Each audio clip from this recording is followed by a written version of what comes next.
home, boy, I took me a nap.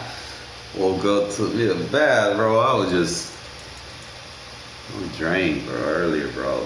It's a work day.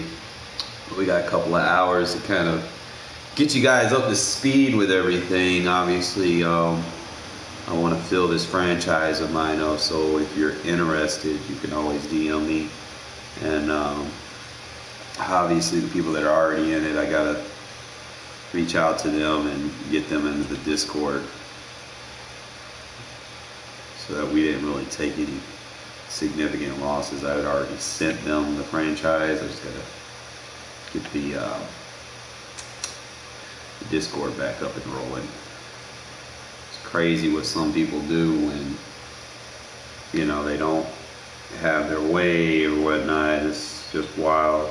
You wouldn't think that a grown man would be so naive and immature to facilitate what children do. You know, it's like, should be past that. But as a man, you know, it's a video game to me. You know, so we're gonna be all right. We move on to the next. All I gotta do is just figure this Discord shit out. But we'll get there, man. We will get there. I just gotta remember everybody's name. Ish.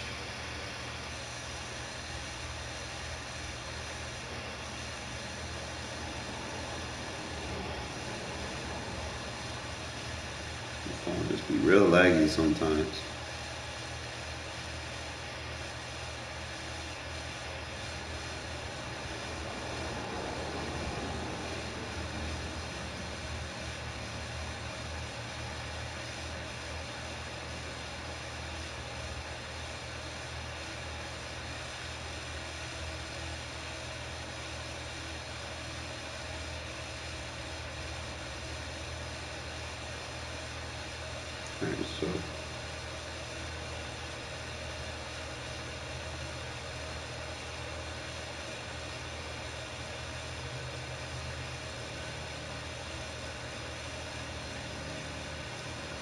Alright, so other than that, I gotta go back into the franchise and see if everybody joined, and I gotta reach out to them, see if I can hit them up on Discord.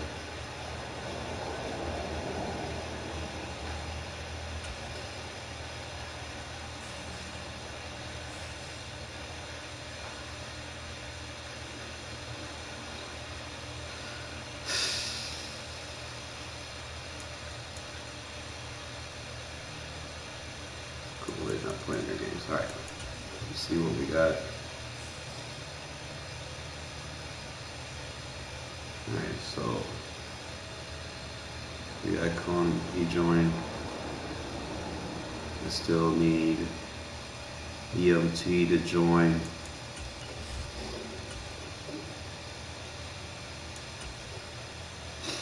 Just try to remember that 1, 2, 3, 4. So that'd be EMT that I remember.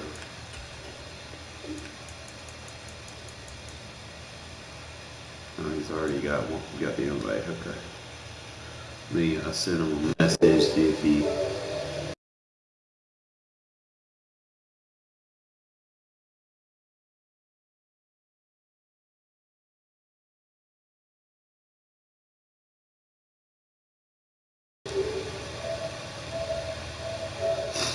Bear with me, fellas.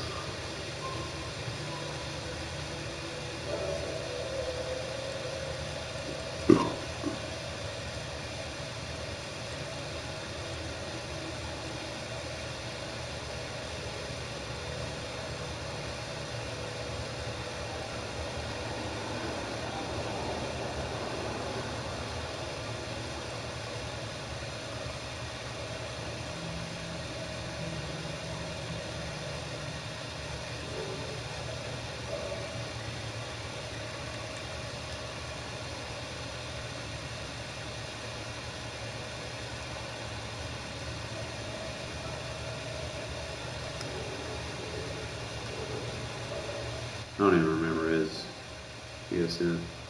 You'll have to, let's see, we got 1, 2, 3, 4. And I need that ground user and T back, and I guess once they join in, we can get that Discord up and popping again. I need to make sure.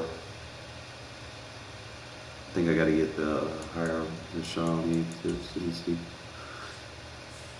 Trying to remember everybody off the top of my head. Okay, so I know I got them in the Discord. All right. I'm trying to see who we got in the chat. All right, Darth Wraith. Darth Wraith.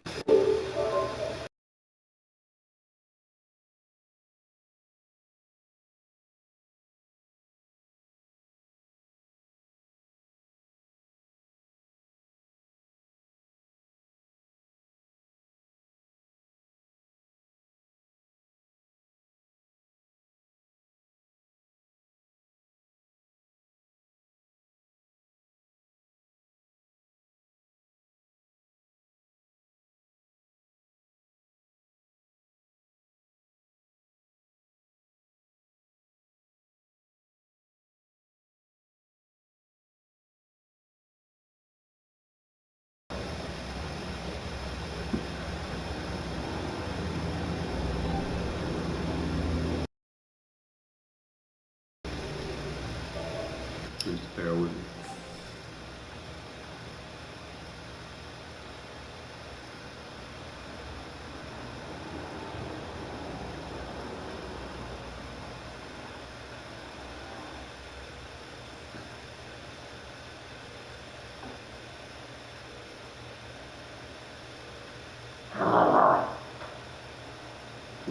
Okay, you want to turn upside down? Let me see. Give me one sec, fellas.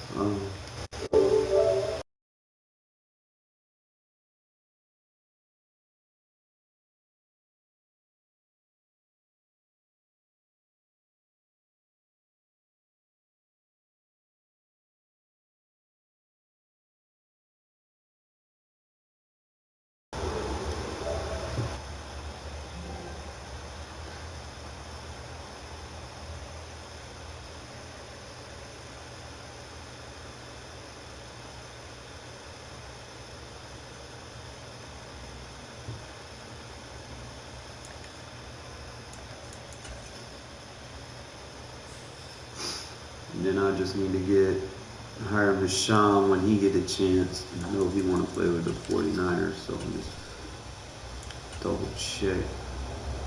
And then I just got to get everybody in the Discord, and we gonna be fully recovered from the debacle, or whatever you want to call it. So they've got the invite. So that's just wild, Someone would do some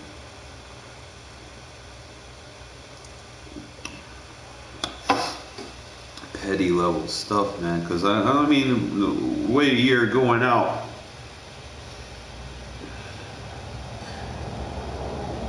certain aspects of the game are starting to fade out a little bit. And I want to kind of use this time to kind of help people play the game, get better at their craft. Because when we move on to the next Madden, I don't want anyone to feel like they're behind.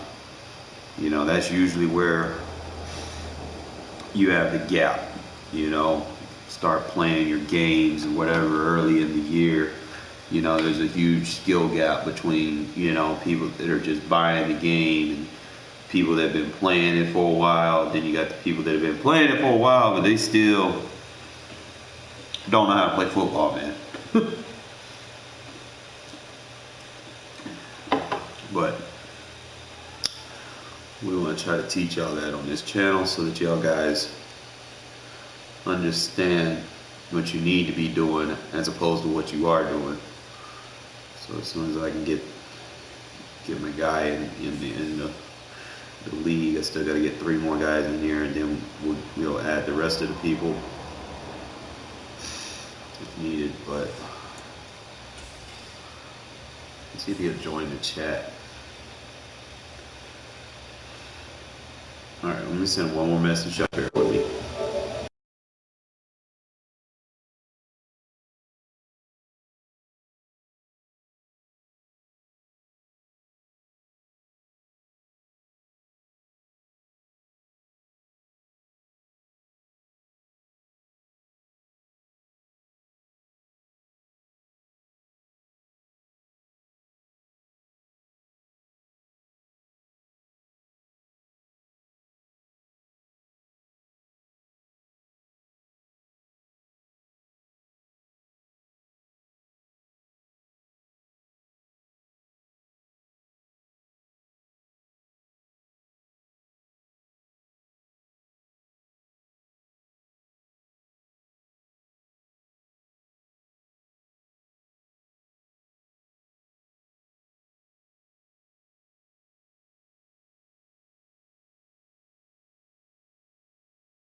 Alright, so we got that out the way.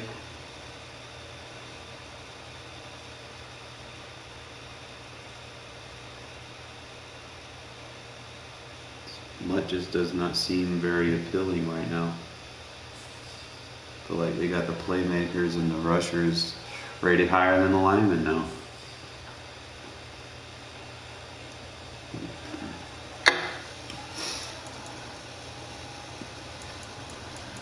Alright, so I think I'm gonna play a couple games of Regs. Facilitate some of the rust that you endure within a 24-hour period. You kind of get a little shaky.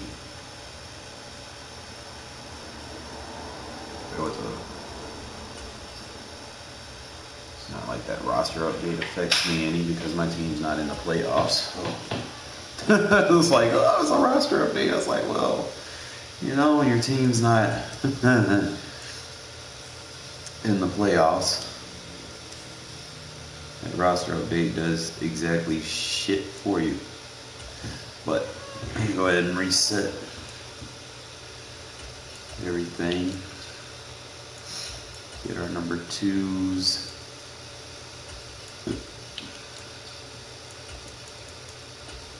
Put our fullback right there. You just want someone here that can tackle.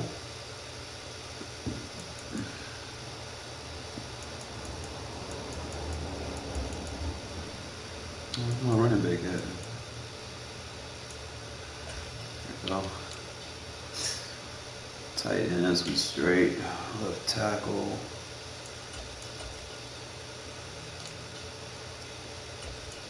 Way to go strong on this side. I don't think we got it.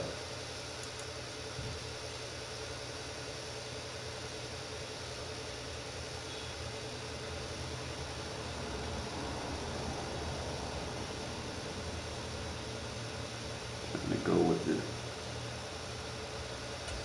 He'll be actually a good backup guard. I do not like Alex Bars. Not for real. So it's going to be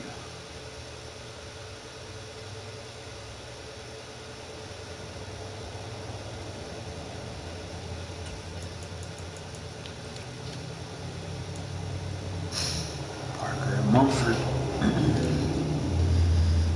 Alright. Left end, I want my Aaron Donald type player. So we want to start Rochelle over there. We like to be 280. We need to be light on our feet on this side. So we got 280s and 290s over here. Then the right end, we want a little bit of bulk. So we go 295. 298. So go back over here. Put Rochelle over him. Start the awareness, change the direction. Carries, catch. Jump. Tackle, power movement. And then swing. Flash it, pursue. Right. I think that might be the move, fellas. All right, so you want about 290 on your left end because you need to be quick on your feet. Because sometimes in certain situations he's going to be in that 5-tech position. He's going to be responsible for that CD gap. What's up, Javi? So I wanted, if y'all are setting up your rosters or anything, I wanted, if you're a Raider guy and you like using the Raiders, man, y'all might want to follow along and write down what I got, because I played a lot of games, man, and I've seen a lot of things that work, and I've seen a lot of things that didn't work. Okay, you want to put your edge rusher right here at number 2, so when you go for the D-line sub package, you got your guys in, right? So you can shed. I do not use Neil Farrell, bro. Only thing that I do is Billings is my number 2 guy. And then you want to kind of move good edge rushers to the interior. So you'll have Tillery and Nichols. And then last but not least, you put Butler there, I guess. All right. So now to go back, we got our left end. That should be the setup for your left end. Last guy, we'll change it. Probably be this guy. It's not like it's gonna matter anyway. So we'll go on the right end, left end. We got no. I could probably put Pico there. Like Pico, he low key could be a good left end.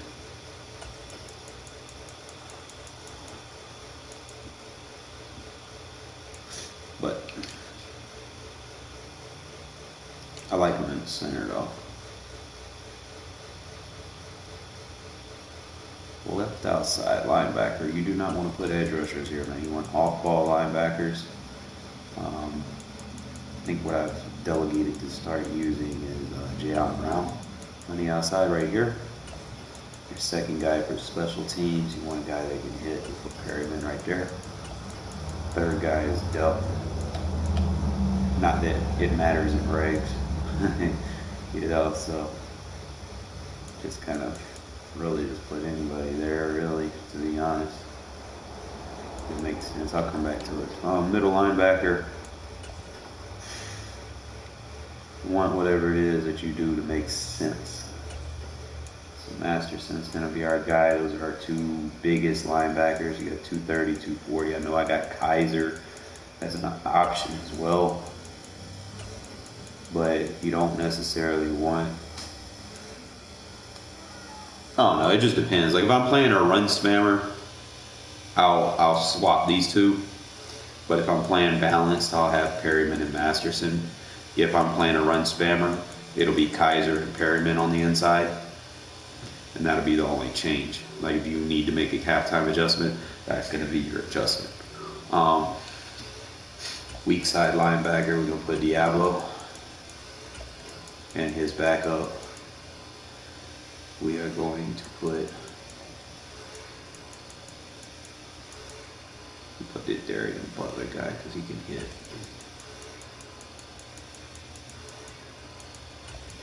And last but not least,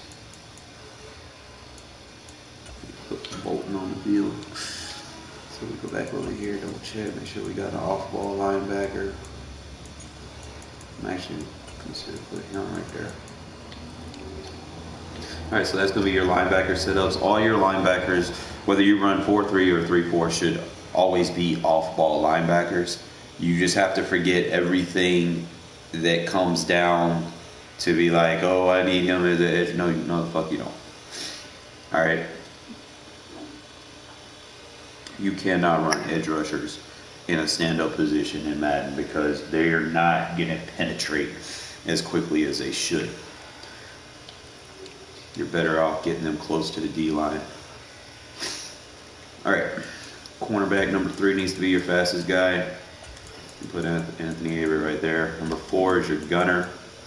You want a guy that can get down the field, block shed, good pursuit. If they can hit, it helps. Just tackle, hit power. Just kind of look at all of it. Harmon. Power move, miss move, block shed, pursuit. He's got 85 pursuit, so he's going to be the guy. He's going to be our gunner. Alright. Keep Sidney Jones right there. Free safety. Alright, so this is another change that I make primarily for my nickel defenses. Sam Webb's going to be the guy. If I'm in a situation where I find myself not playing nickels as much, or I might go down to a 3-4, 4-3 base, I will opt to change him for a safety that can tackle, hit a little bit better. So you just want to kind of go into your roster, and it'll be a manual sub. You don't got to come in here and change it in the depth chart. Keep Webb as your guy, but you really just want to kind of go by tackle, hit power, and pursuit. if you're, you know, in a situation where you're dealing with a run spammer. Okay, so you just kind of look at this power move. So Farley's going to be your best pursuit, not real fast, you know, which it sucks, but you know, it is what it is. So Merrick and Farley are going to be your go-to. So all I would suggest is you can come out in whatever defense it is and just put Farley as your strong safety, and then just go with like a safety swap package. That way Merrick will be a free safety. So that's what I would do there. As far as everything else goes, you want to make sure that you got good agility right there at number 2. Free safety.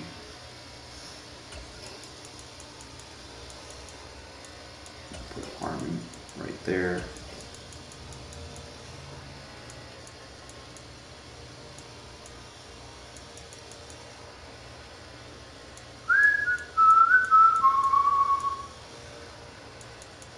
We got a teamer. He's got 80 agility.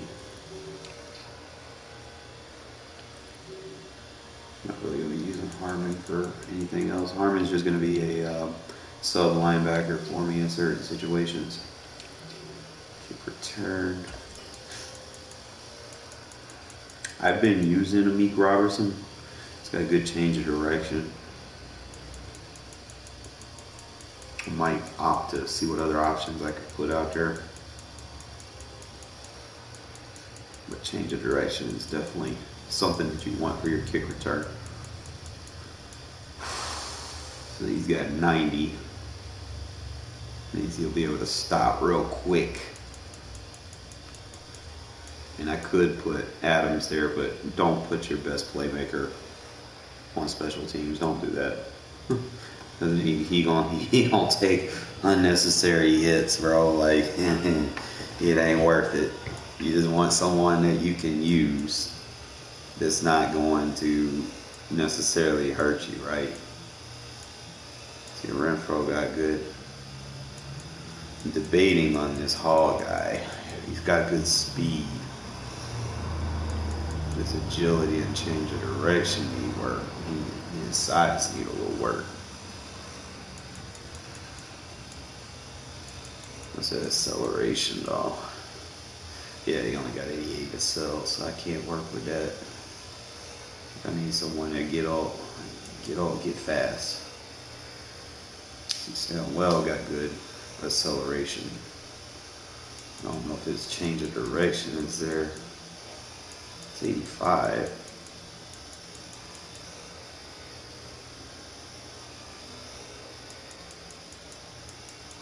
This is agility.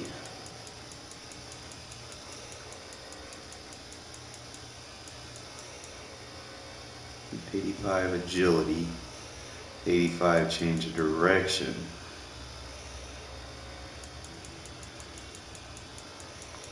What's his juke?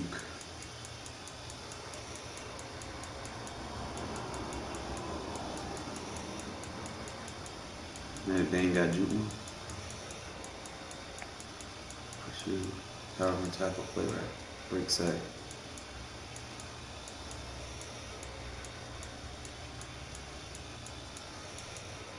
Okay, he can't. I need someone that can at least do this.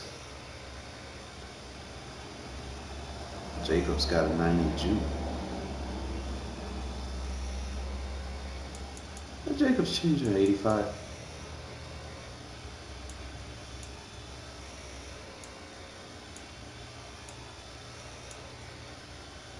See, he's in the 70s.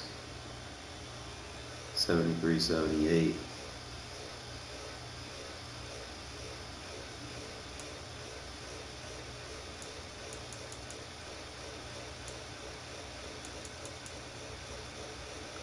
Put someone in there. They got to be able to do a little bit of something, make a tackle miss. So we looking. There we go. Sidney Jones got a 78.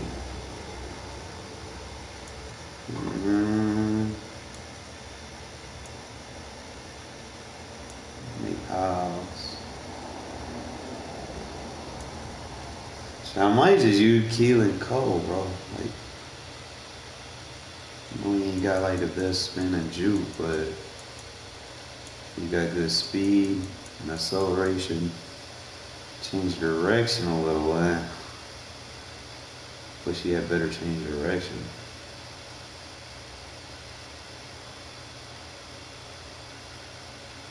Trying to go based off acceleration and everything. Decent juke and spin move.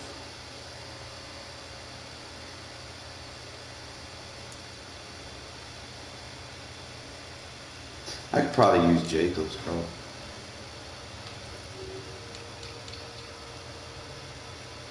Like dead ass, I'll probably use like Josh Jacobs. Because I don't run with him much unless I'm in the red zone anyway. And then I can put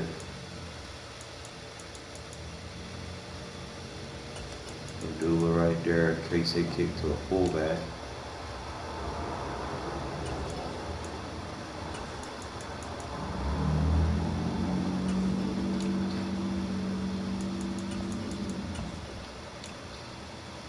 Snap, don't keep that ass third down running back, Abdullah. I don't know why they got Retained Brown just on here sucking like that, but hopefully they fix that. Slot receiver. I don't want to do this.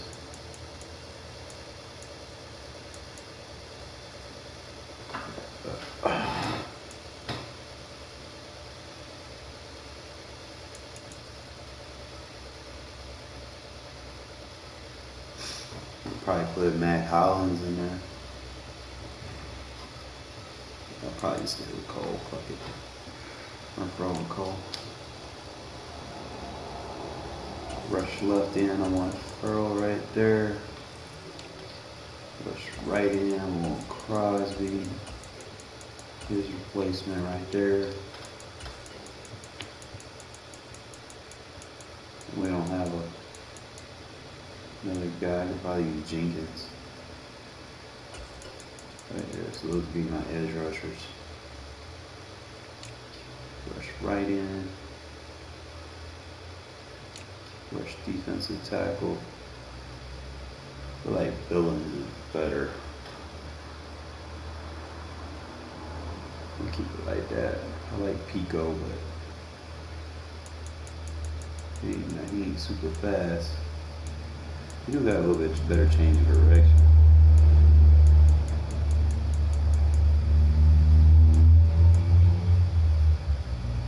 He do got that finesse.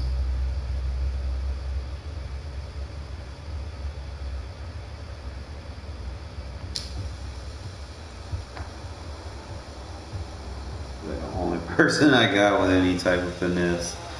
Like Tillery's like, meh.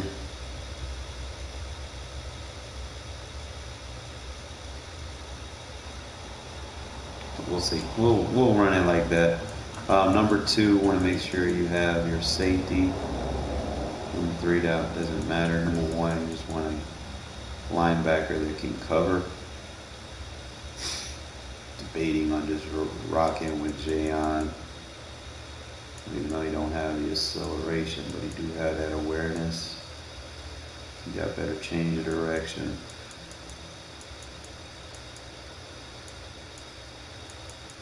Jump's not gonna matter.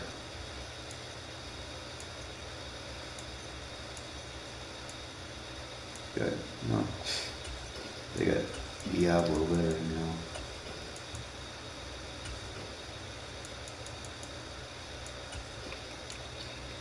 High slot corner. I've been rocking with Sidney Jones. He's been pretty solid right there. Number 2, I keep him. I'm thinking I want to put a safety there. Just really depends. Debate.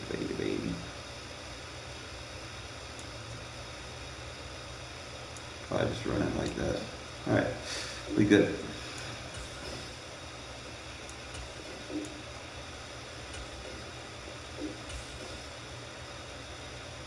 so we're gonna run with his live playbook.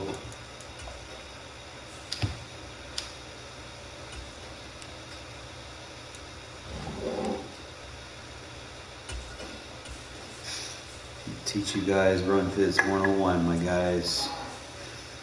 Shit's so easy. Fucking caveman can do it. Once I teach you the way, the truth, the light, you will call me Yahweh. I am the Madden God. Let's go.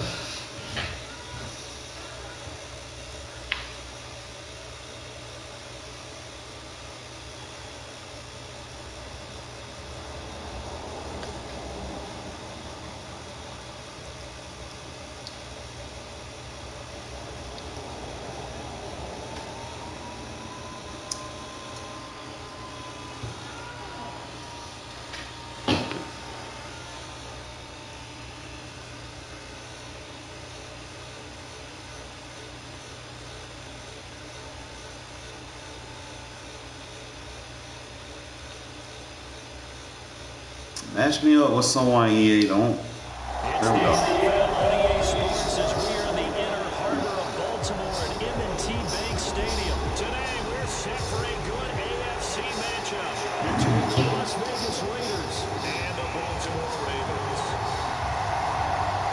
Here we go. Don't want to do that. We could get a little high. Set to go down on a beautiful sunny afternoon. And off we go from M&T Bank Stadium. Taken from about the 12. And out a little across. That gunner get down there and make that tackle.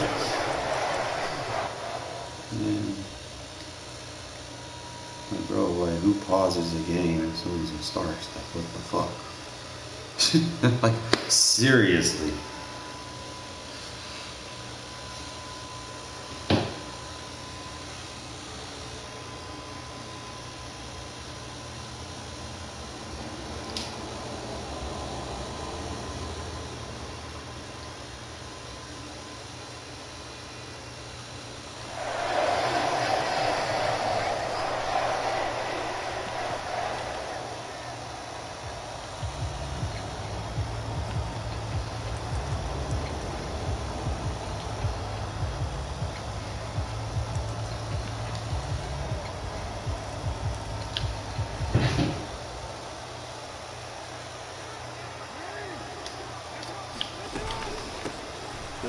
Run this, baby. And he is going to be stopped cold behind the line of scrimmage. It'll go as a loss of a yard on the game's first play. Second down. That was a terrific play. Why you want to make sure you put a Sam linebacker right there? Simple. You can either fill holes or you can tackle, as he did there. A loss of a yard there to start out. That leads to a 2nd and 11. Another run here with Dobbins. Good pursuit. He takes this for 3 to the 29. Just not a whole lot of room to operate there on that carry. No, not at all. They did a really nice job staying in their proper places and not allowing any lanes to open up. An early tough test on the opening drive. This is 3rd and 8.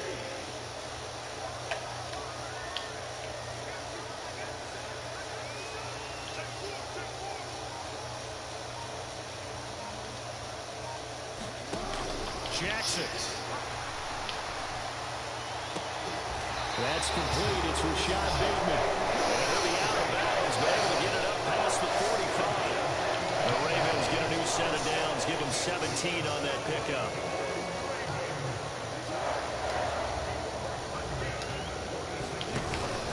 On 1st and 10, it's Dobbins. And this will be taken across midfield and into later territory. Get him in that run fit and then counter for the cutback. It'll leave him with a 2nd and 2.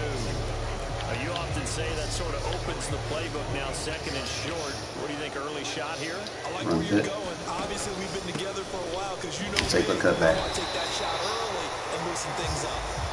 And he'll be taken down at the 44-yard line. Always pay attention to where your run fits are, you know. Not too many more ideal situations at 2nd and 2 in order to try and pick up a 1st down. They ran it and picked it up. Jackson on the give to Dobbins. And he'll take this ahead for about 4. Second down coming up. And that was a quality play to start a new set of downs. That was simply an offensive line winning the battle up front and winning in a big way and giving their guy in the backfield a nice lane to hit. And he's going to get it down to the 33-yard line here. So they'll come up 1st and 10 now from the 33. Jackson with a handoff to Dobbins on the option. And he'll get this to the 22. So they begin the play at the 11, and it's a gain of 11. First down. That's a very nice game there. Confidence-building run. Love the execution up front. And the way he pressed the hole, absolutely perfect.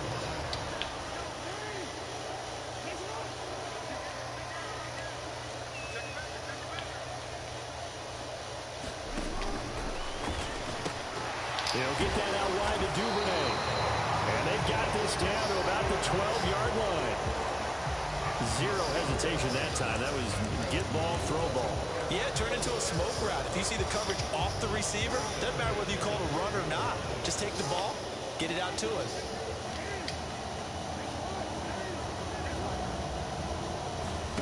Off the play fake to Dobbins. Here's Jackson. Good run pick coverage. He's going to have to eat this one as down he goes. Work to be done here on 2nd and 16 after the sack. Play action. It's Jackson. This Good run pick coverage. Tight end Andrews. And he's going to be brought down at about the 16. Always check your run picks, fellas. That's all you got to do. Second quarter now from Baltimore. It's the Ravens in You position. ain't even got to commit. As long as you know where the run fits are, you do it. Like, you'll never commit again. There'll be no need. Gonna need a crafty play call here. 14 yards is what they So I'm going need to tell you exactly where everybody needs to be.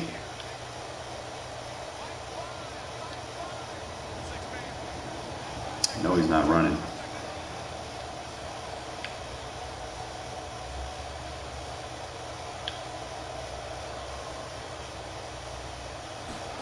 Now on 3rd and long, they'll look to throw. Eluding the pressure right. Pass over the middle, tipped. Now that was BS, but whatever. And he will not be able to get the first as he can get this only down to the 5. 4th down, here's Jackson. Flush to his right. And he is into Good the shot. end zone for a Baltimore touchdown.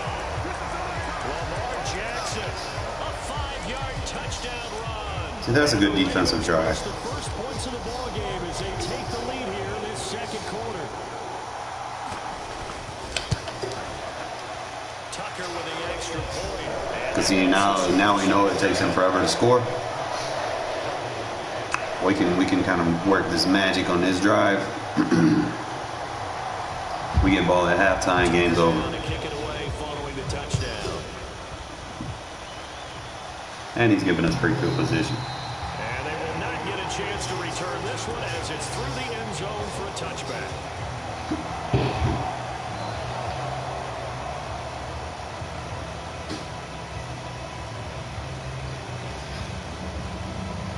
It's my number 1 rule, fellas. If they can't score fast on their first drive,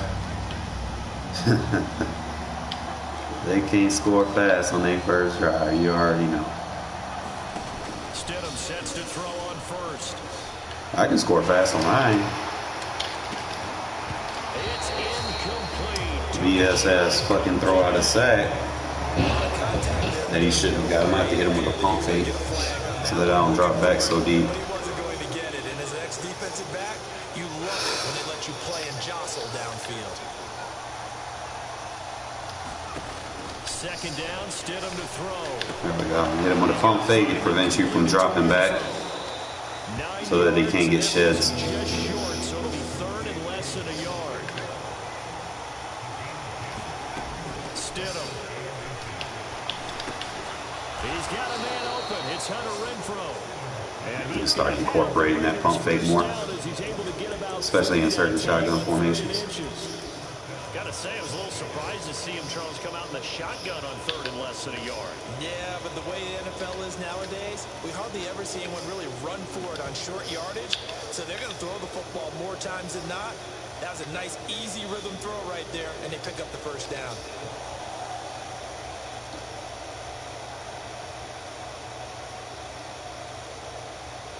So here's a 1st and 10 at the 38. In motion, the tight end. On 1st down, Abdullah. And a 6-yard gain gets him right around the 43. 6 yards on that last play. Here's 2nd and 4.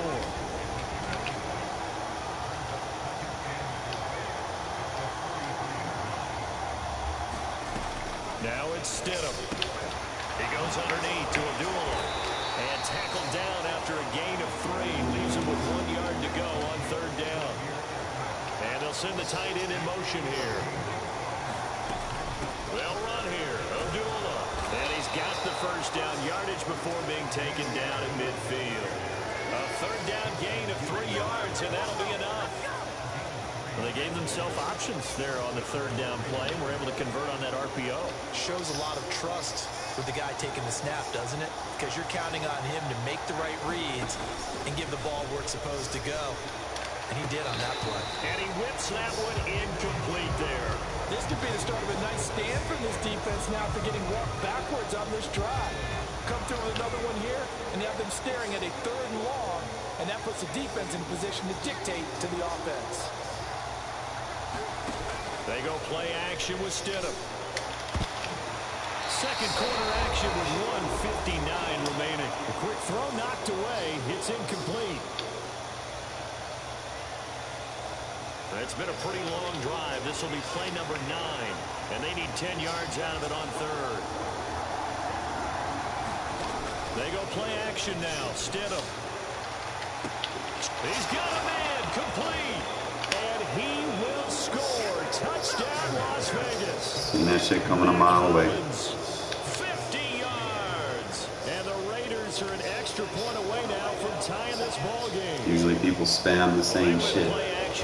Go back to it. See you use it 3 plays on that drive. 1, 2, 3, strike 1, strike 2, strike 3. 3rd time's a charm. If you go play action, all you want is just a moment where the guy's covering. You almost got me. Somewhere else, and then he's by him. And once he's by him, there's no catching him. As they always like to say. It's a good drive because we know he can't score fast. That means he's leaving. He's scared to push the ball down the field. His first drive is like 6 minutes, so Trust me. This one fielded at the I'm gonna 5. challenge him. And pretty good field position here. He's out of bounds right at the 35.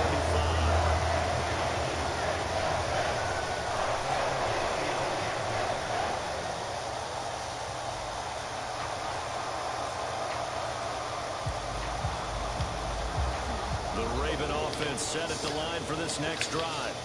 And that last drive was very, very balanced, pretty methodical. You think they go that route again? Always of the school that until they stop me from doing something, I'm willing to continue. And I think that that's exactly what they'll look to do. But the beauty is the balance that they've created sets up opportunities for big plays. Looks like a run, turn it into a play action, and throw one deep. Steps away to his left. Pass on the crossing route is complete. This is Andrews. Jackson finding his tight end Andrews for the Ravens' first down. That is definitely what we call our defense an uh-oh play. And what you mean by that is against Lamar Jackson, when you see him out of the pocket, your first thought is, uh-oh, he's going to try and run it. How do I get to him and get him on the ground? And guess what?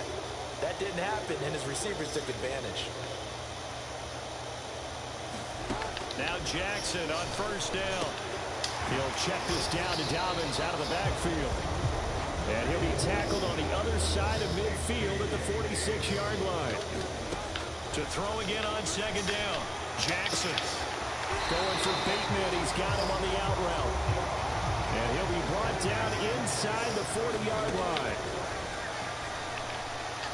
Flushed out right. And he's going to be out of bounds. Wear him out, wear him out, wear him out. Lamar Jackson, such a threat with those legs, able to improvise and get the first.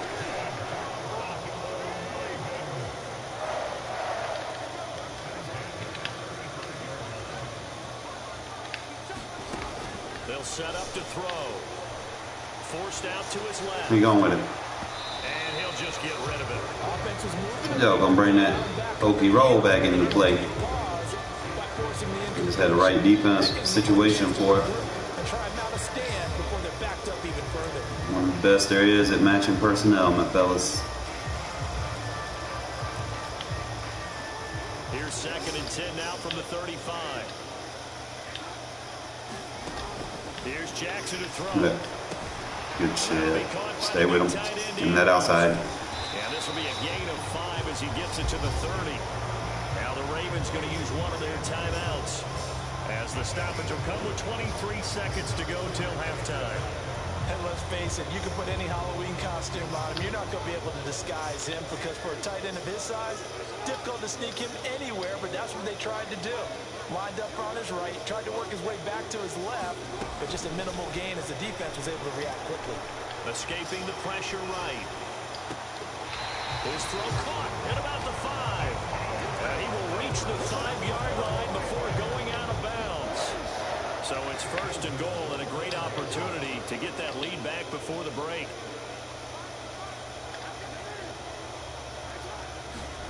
Now it's Jackson. Eluding the pressure right. Toward the back corner of the end zone, but he could not get the feet down. This will wind up incomplete. That was an interesting look there because as soon as he got outside the pocket, I thought he was going to take off and run for yardage. But what often happens now with these quarterbacks who can move, defenses want to try and keep bodies in front of them, and I think that discouraged him from taking off and made him try a pass downfield that fell incomplete. That is caught. It's Bateman for a Raven touchdown. Rashad Bateman in the final seconds of the first half. And the Ravens have taken the lead here in the final stages of this first half. And now they'll empty the backfield here as they elect to go for 2. No, sir. He is not going to make it into the end zone. They stop it. Play run fits, guys. Play run fits. That's why.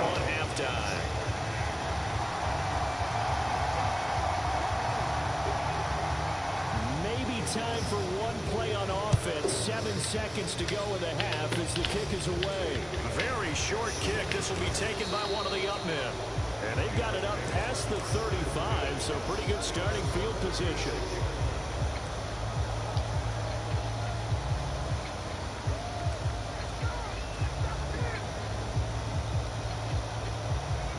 The Raider offense set to get this drive started. And with only 4 seconds on the clock, time likely for just one snap of the football.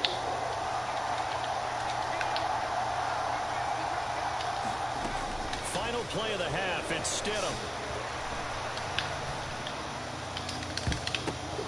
Into a double team, and it's intercepted. Oh, that's BS. Picked up by Brandon Stevens. And he will be out of bounds with no time remaining on what will be the final action of this first half. Good tackle, dude. First half in the books. You're watching the NFL on EA Sports. Welcome back. Charles and I settled into the booth ready for quarter number 3.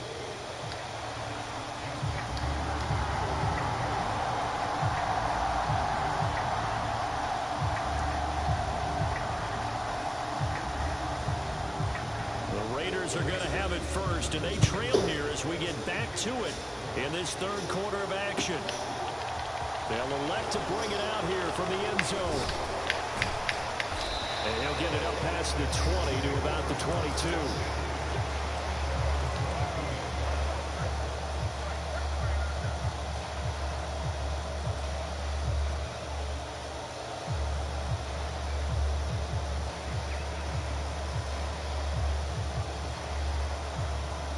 The Raider offense set to get this drive started. Well, Charles, we saw a pretty entertaining first half, close ball game. Remember there toward the end of the 2nd quarter, the opposition scored to take the lead. Now we'll see if these guys can get a score of their own to regain that lead. Yeah, they want to have that type of a response, don't they? Because they want to find a way to take control of this ball game one more time. Gauntlet's been thrown down. They want to see if they're ready to answer it. So they'll come up 1st and 10 now from the 33.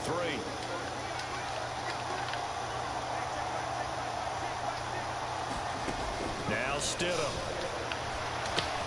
Back to Renfrow again, complete. They'll give him 4 yards there, and that will bring up second down.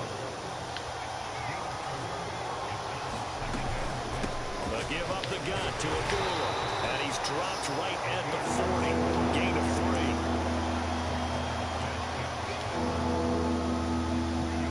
Coming up here looking for 3 yards to pick up the first. And they'll send the tight end in motion. On third down, Abdullah.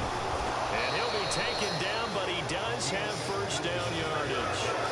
They're able to convert with a gain of 4. Not a whole lot there. The defense was ready, it looked, for that run-pass option. You get the sense that next time he has that opportunity, he may keep it himself and get to the perimeter.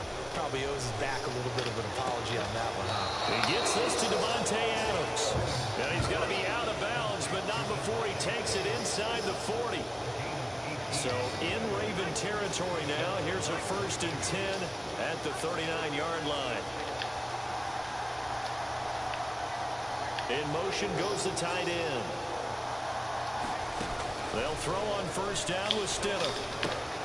Throw left side, taken in by Renfrow. And he's brought down at the 34. Call it a gain of 4.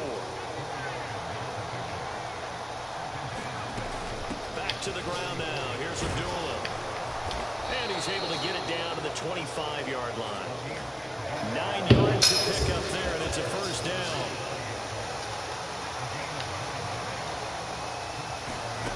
Now it's Stidham. Come on, Madden. Come on now. He was beat. Come on now. Surprise, because that's one of the better tight ends around, and I've seen him pull in balls like this before. But how about a little credit to the defense forcing that incompletion? Oh, trying to get that to Adams, but that's intercepted. Picked up by Marcus Williams. And the Ravens will take over here as they get it up to the 43-yard line. So it was a drive that had real promise here to begin the third quarter, but ultimately derailed by the INT. And that was the position you wanted to be in. Coming out to start this third quarter, get a nice drive going, looking for the end zone. Possibly got a little bit too greedy right there. They'll start on the ground with Dobbins. And this one not going anywhere. They get him at the 44 for a gain of just a yard. Play action. Now Jackson. And that is incomplete. A lot of force bearing down on him there. He could not hang on. It's third down. As defensive coordinators around the league tell me all the time, that throw is not for every quarterback because you really got. He don't want to play me, bro. He's not gonna want to play me. It's going to be a tight window for him to fit that one into. In this case, unsuccessfully. After an incomplete pass on second down, that'll leave him trying to convert on 3rd and 9. Here's Jackson. That's complete to his receiver, Bateman. And he'll take this to the 47, but no further, as they get him down well short of the line to gain.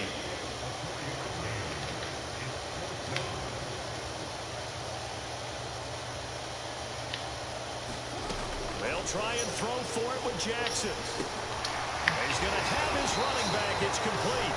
And he is going to have a Ravens first down as they manage to convert. And that'll keep the drive alive. That's a 4th down pickup of 10 yards and an opportunity certainly missed on the defensive side.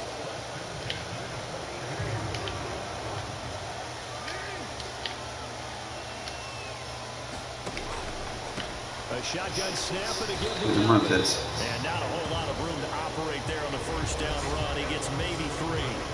3 quarters have come and gone. You're watching the NFL on EA Sports. The last run got 3. Now here's 2nd and 7.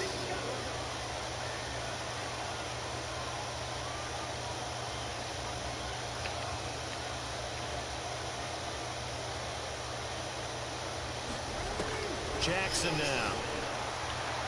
Flush to his right. The quick feet by Jackson. And will be hauled down at about the 30-yard line. Brandon, this is the time of the game where Jackson could really take over. He's got the defensive legs a little bit tired. He's got him on the run. Yeah, this defense looks gas, and you're exactly right. Second half with the lead, this is when Lamar Jackson seems to thrive. Dobbins running out of the gun. And a good-looking run there as he'll take this inside the 20 and down to the 18-yard line.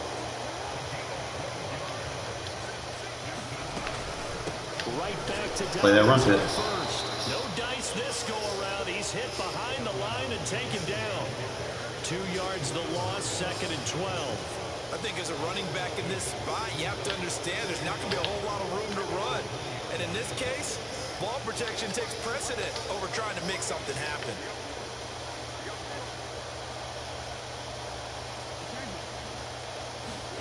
And now Jackson will look to throw it. Flushed out right. And he can't get rid of it. He's taken down. Now after that sack, it's 3rd and long for Jackson and the Ravens.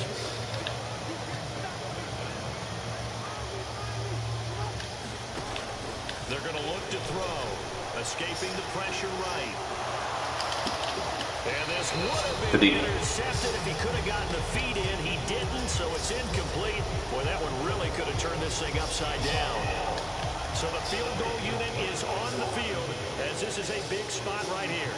This to put him a touchdown and a 2-point conversion up.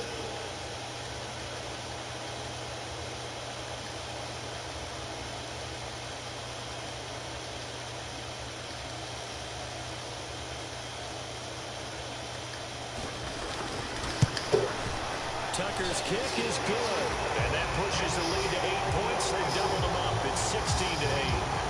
From a defensive perspective, though, I think maybe they're saying, hey, we did what we needed to do, kept this a one-score game. Yeah, without a doubt, because they were able to bleed some time off the clock, right? Put themselves in a good position. Good defense. But it's not out of reach yet. Okay, being able to hold them to a field goal means that they do have a chance to come back and win this game. Tucker now following the made field goal, set to kick it away. This dude's a pussy, bro. And this will be a touchback as that sails over the end line.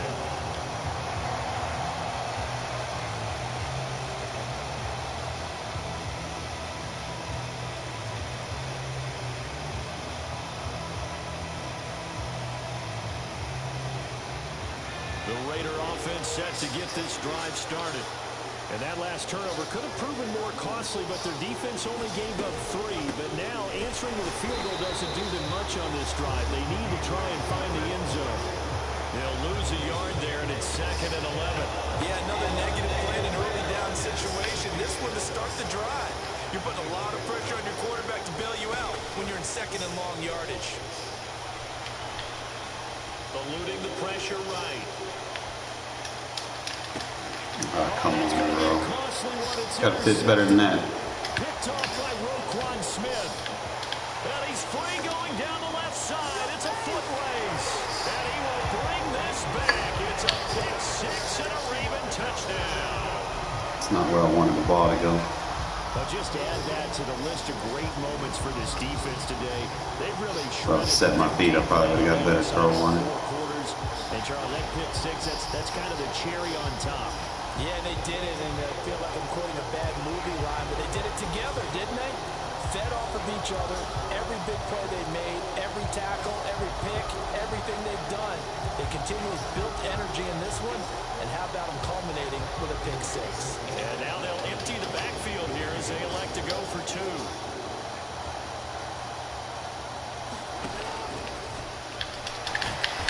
I'm playing run fits, bro. That's just not going to work. The defense left him with nowhere to go, and the try for 2 is denied. So they'll get another shot on offense following that pick 6, and now the kick is away. And that'll carry over the back line of the end zone for a touchback.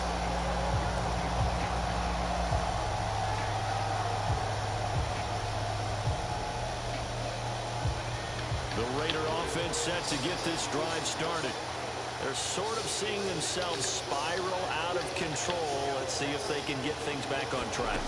And this is where the coach is walking that line of Dumbass. Thanks for moving that safety away from where he's supposed to be. Complete. And he will score. Touchdown, Las Vegas. Divine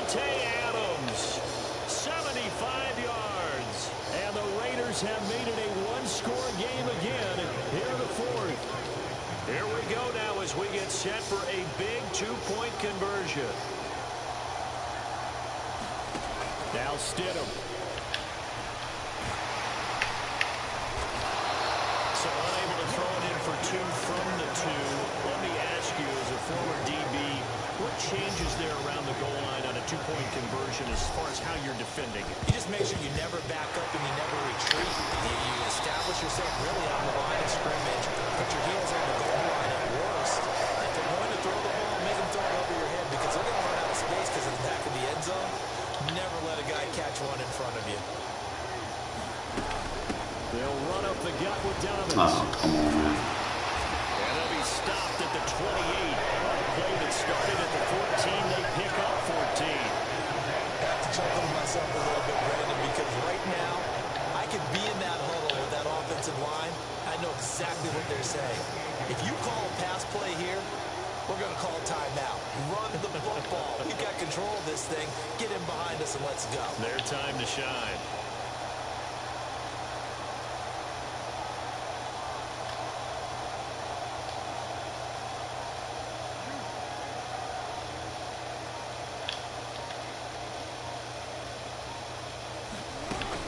They'll go again with Dobbins. Tackled that time by Sidney Jones.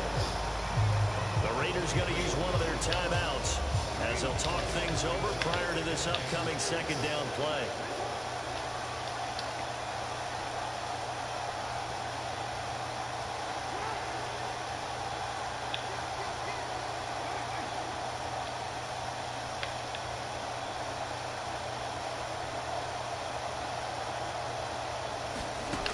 Jackson's going to throw it.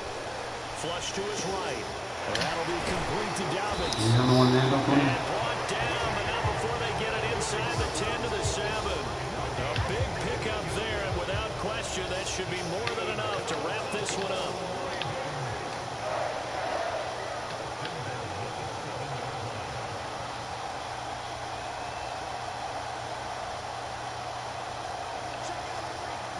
Why are you playing so scared, bro? Just hike the ball. They'll run with Dobbins. And he'll be stopped just outside the 5 at the 6. Now the Raiders going to go ahead and use the second of their timeouts. As the clock will stop with an even 20 seconds left to go. The 6-yard line, the line of scrimmage on second and goal.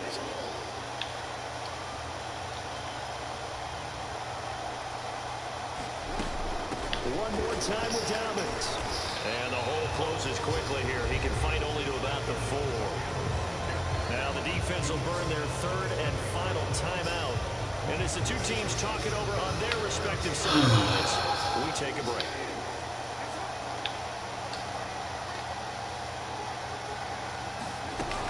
They'll try to run with Dobbins. And he's across for the late touchdown. And in the final seconds, that one should just about put a capper on this game. And that touchdown, Charles, with very little time remaining, boy, it just sucked any energy and momentum out of the other sideline. Yeah, take an incredible comeback in the final minute to bring this one back to even. A great series there offensively. They saw an opportunity to slam the window shut, and they followed through. They're going to try and run. And he is into the end zone for 2 more as the lead moves up to 16.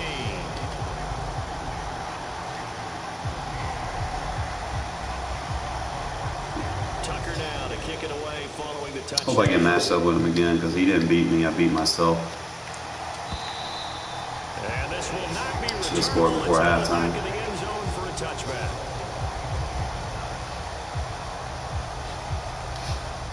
The Raider offense set to get this drive started. Well, partner, you know, coaches always say that every play is designed to score a touchdown. Sometimes that's not really true, but last drive, that was the case. One play to get into the end zone, and now they'll try to duplicate that success here. And it's rare for those moments to happen. Incredible when they do. And you saw the celebration. Pure, unbridled joy after that one. Stidham. And that is incomplete. 2 seconds left on the clock. If this offense can't get it done, they'll think back themselves, this was a winnable game, and we let it get away. Still a chance to save it, but time's definitely running out.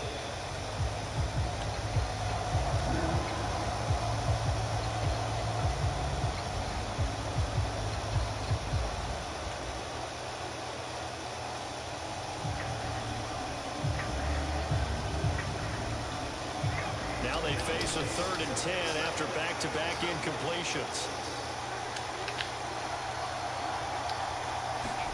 Stidham with one final shot. Now a desperation throw deep downfield. And this is intercepted, and that should do it. Picked up by Marcus Williams. And the Ravens come up with a late turnover. We'll see you in the rematch, bro. That man was scared to fucking pass, bro. You got points off turnovers. I ain't mad. I beat my, like I said, I beat myself. So this is one you don't have to convince your team. We get something to drink. We still play good run defense.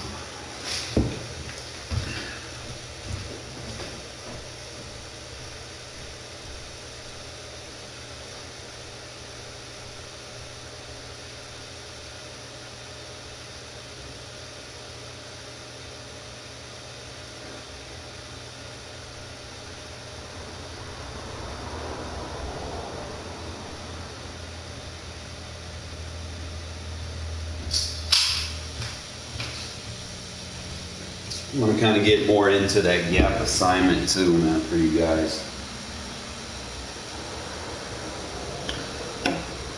You'll have certain situations where you're playing defense when you check your run fits. Your run fits is going to tell you if you align correctly to defend the run in most cases. Like when you pull your run fits up and you got too many crisscrossing, contained run fits, you need to flip a play. Going to help you match up your personnel a little bit better, especially if you choose to play like I do and turn auto flip off.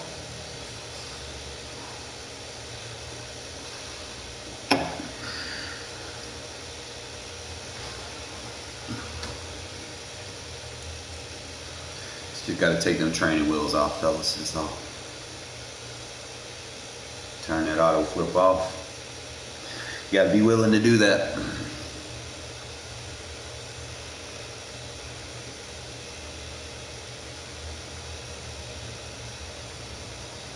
I feel like you're less restrained when you have it off anyway, because like sometimes when you come out with it on, some of your players, they'll press on the line and you can't flip the play without pressing them again to make them move. Like, I don't like having to deal with that. Especially more so, it happens a lot in big nickels. Like I have issues with it in big nickel. This one fielded at the 5. And he'll be out of bounds across the 25. Go ahead and set my guys in. You can put your Sam linebacker right here. If you don't know what a Sam linebacker is, man, just hit me up. I got you. Go ahead and put my 4-3 linebacker at the end.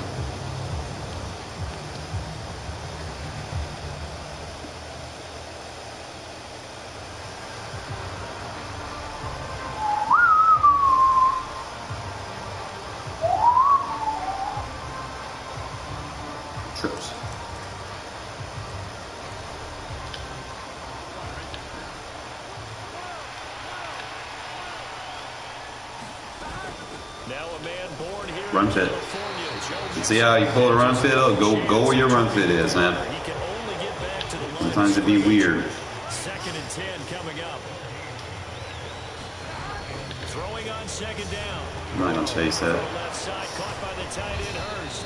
And they're able to get this one across the 35. So from the 36 now, 1st and 10. Watch this. Now Burrow. Took it away that time. Wanted that drag route. And the catch made. It's Tyler Boyd. He's got room at the I'm hoping my coverage would have played a little bit better than that. On the catch and run. 56 yards. first and goal. A chance for an early statement here on the road.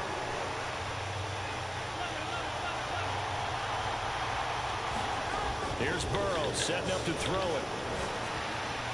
Carl Flag not gonna play that. He's got it for a Bengal touchdown. Hayden Hurst from 8 yards out. And the Bengals are on the board first here in Vegas. He was on point throwing the ball right there. He had the big play to get him down close, and then he delivers a touchdown pass on first and goal. And you mentioned the big play that got him down close. I think that big play left him reeling a little bit. They didn't recover from it. Oh, somebody got to sit. Big play against you. Looks like their memory was a little too long there.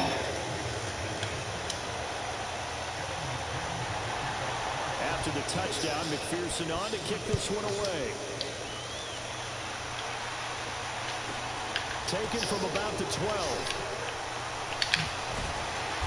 And some good special teams coverage as they bring him down just outside of the 15.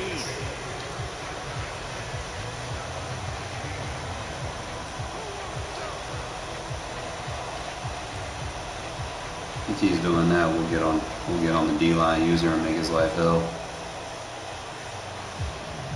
Sounds like I said, you got to change up certain things. You got to make those adjustments.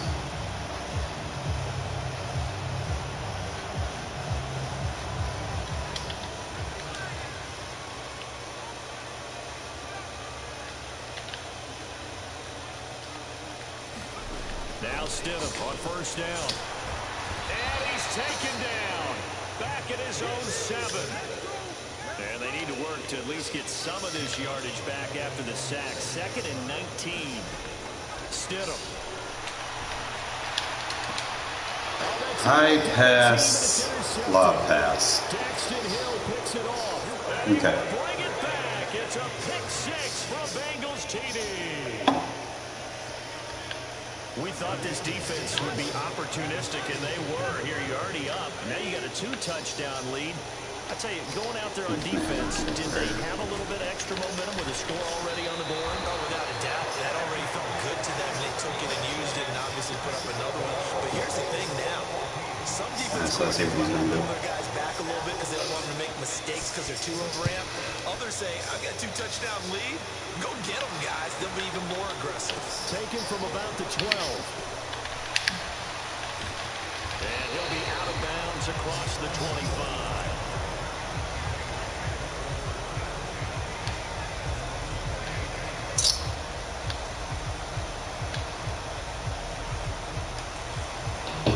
Las Vegas offense ready to start this next drive. They find themselves in a good-sized hole here, and a good-sized hole early on in this game as they come up on first down. Keep trying to turbo blitz me, bro. Taken in by Adams. And he goes out of bounds just shy of the 45. Took just one play to move all the way to the 44 as they try again on first down. That's the counter to the baseline. Change the alignment. Off the play fake. Here's Stidham. He goes right back to Adams. That's complete. And he's going to be out of bounds. Baseline again so I can get that again. Come on, baseline for me, please. Baseline for me. In Bengals territory now. You don't want a baseline? First and 10 at the 39-yard line. He hits Adams complete. And he takes this just a few yards shy of the red zone before going out. Baseline for me, please.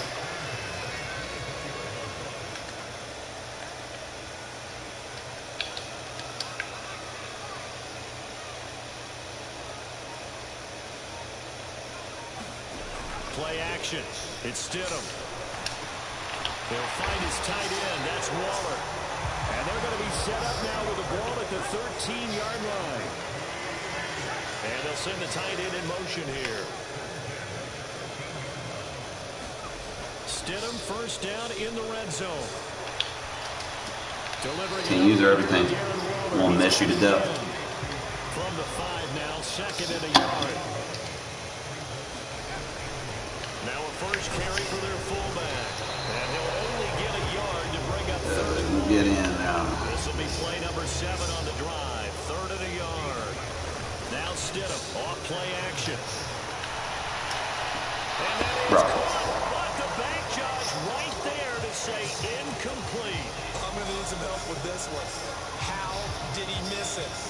Wide open in the end zone. He's not hurried. He's not hit.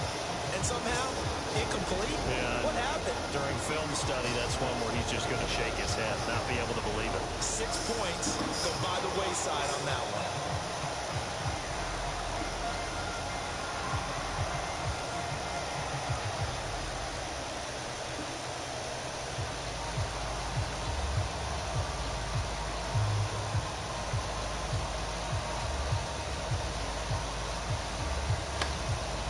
Now a whistle, and I think a penalty here for a delay. No, they're going to say timeout. They did get the timeout in time. They'll have 2 remaining as we step aside here in this first quarter.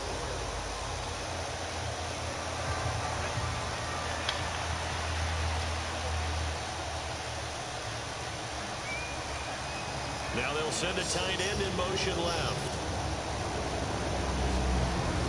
They'll run for it. This is one. Change those run fits. Touchdown, Raiders. Zamir White taking it in from 4 yards out. And the Raiders' decision to go for it pays off. With Change those run fits. Watch this. They'll bring one of the tight ends in motion left. It's an alignment football game. They'll try and run it here. But he will find the end zone again. Sometimes the motion can change. You know, if they don't match personnel correctly, you put a motion on the field, it's going to take someone completely out of position. And it's going to change those run fits. Especially if they don't want to play correct defense. Fielded just outside the goal line. Well, a dangerous return man showing it here. And good starting field. All right, defense, man. Y'all got to get a shed on this thing. Let's go.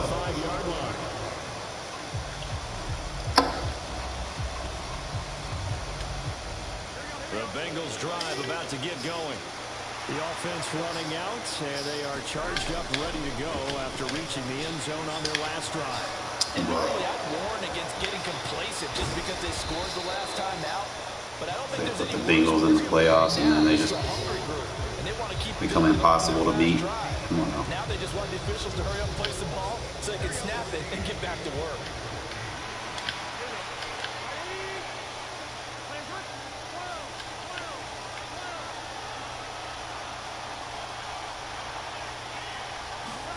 They will throw on first down with Burrow. Being chased out left. Got your ass. Throw for Boyd, but it's intercepted. And the Raiders are going to take over once again at their own 25. Think about me, man. I make adjustments. That had disaster written all over. You've got a right-handed quarterback, a rolling left, and throwing it pretty far downfield. It's really difficult to do, to try and get your body twisted around into the proper position and get anything on the ball as you heave it downfield. And that's what it actually turns into. Johnson, do what he got to do, man. He got to take hits for me. He don't take him hits. Von Bell up to make the tackle. He's just a big decoy. Right there. That's the defense coordinator. Body after That way my running backs don't take unnecessary shots. The last play got just a yard. Here's 2nd and 9 from the 26. Counter the baseline with this motion. They'll send the tight end in motion. Here's Jacobs from the gun. And he'll be tackled. Baseline, you take away your run fits. Especially in cover 3. Because sometimes you get out of your gaps. You don't fit the run quite as well because you're headed towards the ball carrier with abandon. You sure you want to do that? That's into a crowd and intercepted. Fine. Picked up by Jesse Bates. And the Bengals are going to take possession of the football. So consecutive interceptions here early on in this one, and maybe setting the tone, Charles, for a game where the defense really takes center stage. And don't you think that both offenses are really catching the bit from their coaching staff about avoiding these turnovers that we've seen early? I think both teams are trying to find an advantage. We know that. Can one of them break away and take control of this game?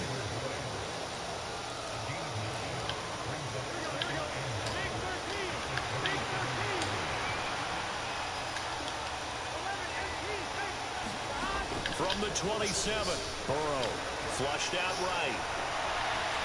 And he's left with no option here but to throw it away. Well, sometimes an incompletion is the right play, and he showed that he's learned from his earlier interception on that throw.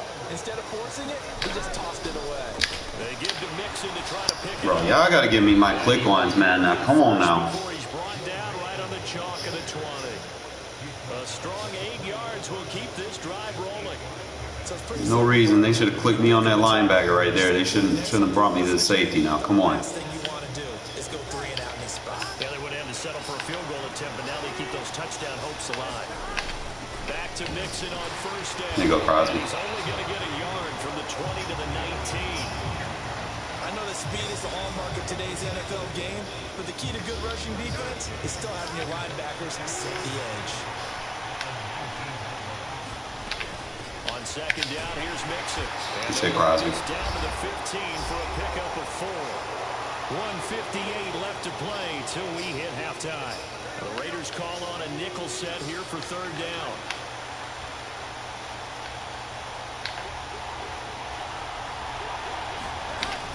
On third down, Mixon. And he picks up the first as he's able to take it down to the 7-yard line. The drive stays alive, a third down gain of 8.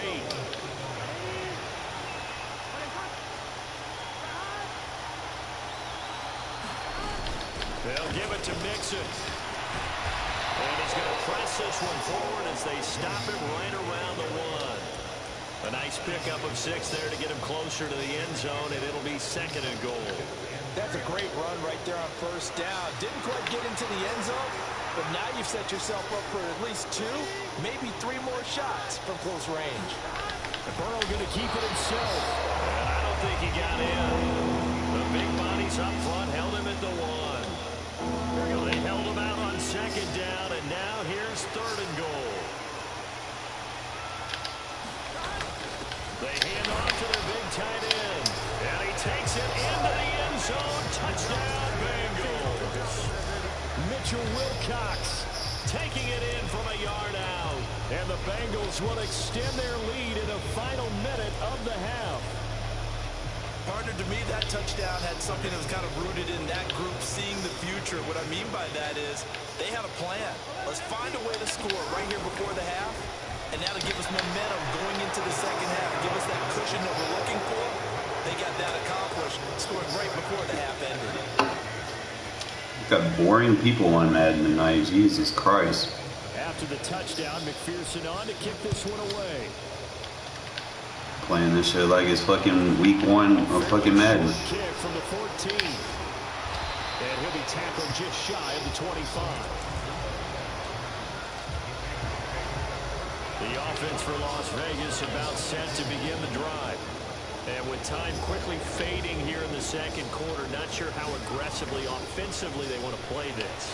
I think we'll find out just how much they trust their guys in this Yo, what a flag. They decide to take a shot. They gave it a shot with a deep pass, but it wasn't going to work there. And now there's less time for them to try and get 3 before the half. Let's see what they dial up on this next snap. In motion goes the tight end. Here's Stidham to throw. Stop blitzing. And it's complete to Adams. And he'll be out of bounds right at the 40. Stop blitzing.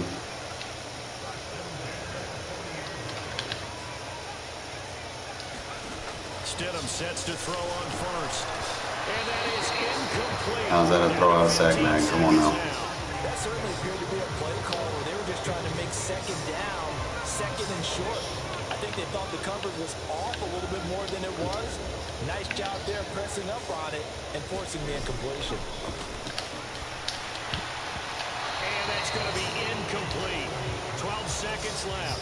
Quarterbacks work all the time on manipulating the defense with their eyes and their head movement. In this case, he just stared the receiver down. That allowed for excellent coverage, able to knock that one away. To throw is Stidham. Throw left side complete. That's Adams. Stop spamming the same play. Across the 45 before going out.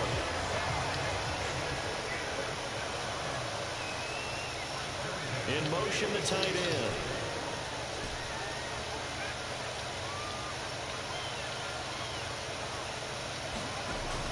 1st and 10. It's Stidham. Looking deep for Adams. And this is I forgot I got outside apprentice. I'll be waiting for you to make them adjustments. In the final seconds of the first half. And the Raiders are able to cut into this lead in the final seconds of the first half. Someone didn't know how to play run fits. Now they'll send a tight end in motion left. They're going to keep it on the ground. And he is into the Like I said, someone didn't know how to play run fits. on the board here just before halftime.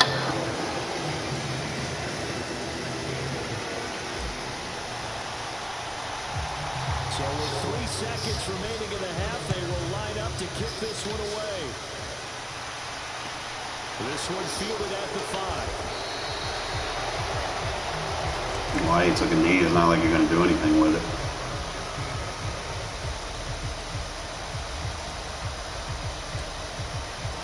The Bengals drive about to get going. 1 second, all that remains.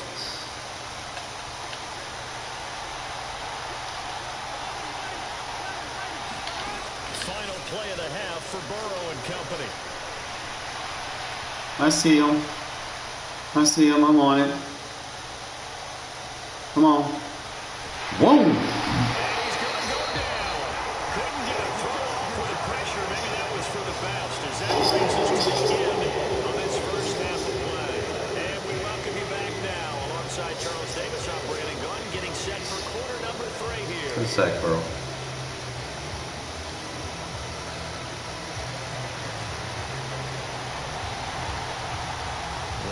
Are going to have it first, and they trail here as we get back to it in this 3rd quarter of action. And here comes a return from the middle of the end zone. And only able to get this to the 19, so probably should have opted for the touchback.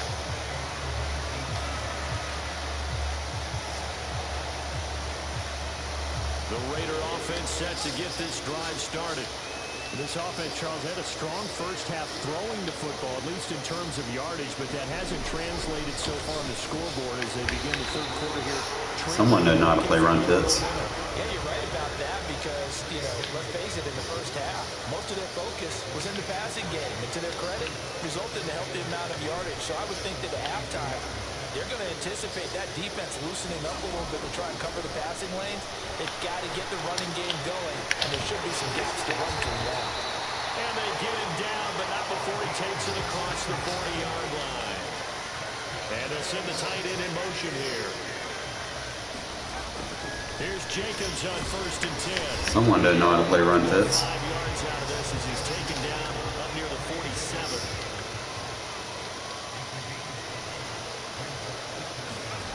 They go play action now. Stop turbo blitzing. Looking left side, and he's got a man. That's Adams.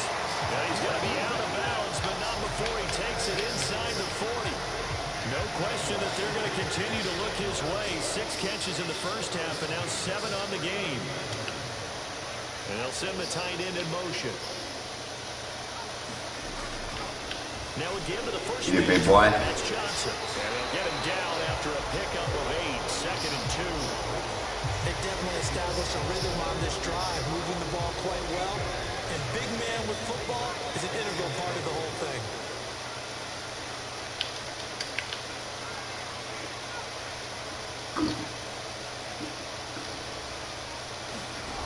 They go play action with Stidham. Use a catch.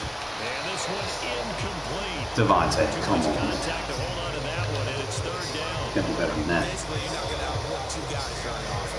Double coverage. I thought he was going to go somewhere else with the football. I get it. That's a stud wide receiver. You want to try to get him the football. Yeah, sometimes you rely on him a bit too much. You forget the other options that are out there. In motion goes the tight end. 3rd and 2, now Stidham. And he's caught on the sideline, but he's not going to have a first down. Oh my God, get the foot in bounds. My God, like, fuck. Call there, that brings up 4th. This dude does not know how to play run fits either. 5 or less, we have to be able to convert. And I guess every team would say that, Charles, but an opportunity missed there. But they were trying trying to tell us is they believe it's a matchup game at that point, and they like some matchups that they had, thought they could exploit them, unable to do so on that play.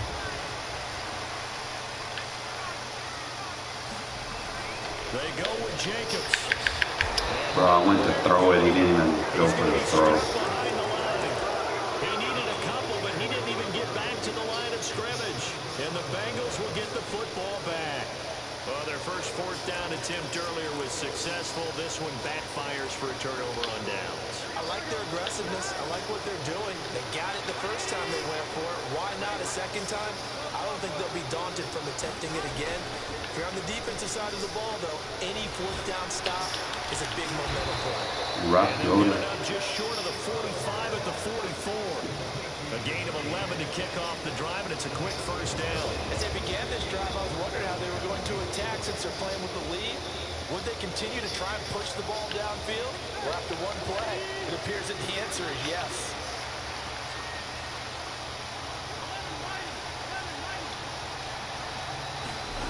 Now Burrow on first down. Escaping the pressure right. Oh my God, Rob! Took a shot, couldn't connect. Now, you know me, when you give a little unsolicited advice, just throw it downfield out of the pocket, only if you're absolutely sure. Otherwise, use your running ability and try and get those yards a safer way. Third quarter of a tight football game as we come up on a 2nd and 10. Now it's Burrow. They'll set up the screen here to Mixon. Bro, y'all gotta give me better click-ons, man. On the other side of midfield at the 46-yard Stop line. clicking me on the person that's furthest away from the play. Like, come on now. On the same page on that one. Just his first catch. I think we both thought he'd be a little more active in the passing game. Let's see if that's the start of them trying to get the ball to him a little bit more here in the second half. To the air again, Burrow. Eluding the pressure right. Nothing open. Come on, bro. That shit don't work on me. Nice progress down the field was halted by that incompletion. They could try for some safe yards here to get things moving again, or keep throwing it and pushing it downfield to try and pick up bigger yardage. Burrow's going to give this to Mixon. Run this. And he's going to be close to a first down as he gets this to the Raiders' 38. So 3rd and 2. This quite possibly 4-down territory, though, if they're stopped. They'll bring a receiver in motion right. 3rd and 2. Now Burrow. Touchdown. It's on you, Rob. Jamar Chase. 38. Why you went to the flat? And the Bengals will add We had their 'em. lead here in the final minute of the 3rd. Circle that drive because that might be one to remember. Well executed to give them a little cushion. But let's take it into the boxing ring. You talk about them commanding it, keeping the fight where they wanted to, whether it was in the center of the ring or putting them on the ropes because it was jab, jab, jab. And finally, the haymaker to put that drive away.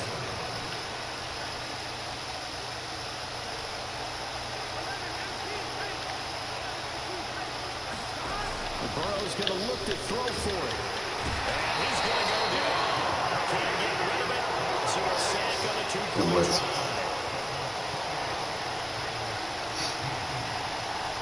Keep his ass in that pocket. Stop trying to roll out.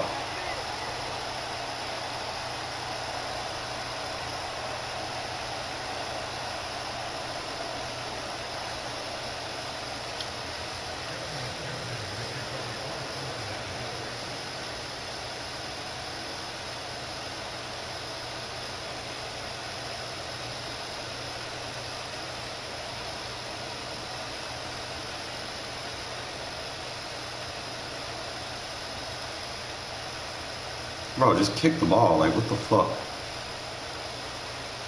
It's not that hard. Press X. After the touchdown, McPherson on to kick this one away. Or not. Right after the touchdown to extend their lead, now maybe opening the door a little bit there by allowing starting field position at the 40.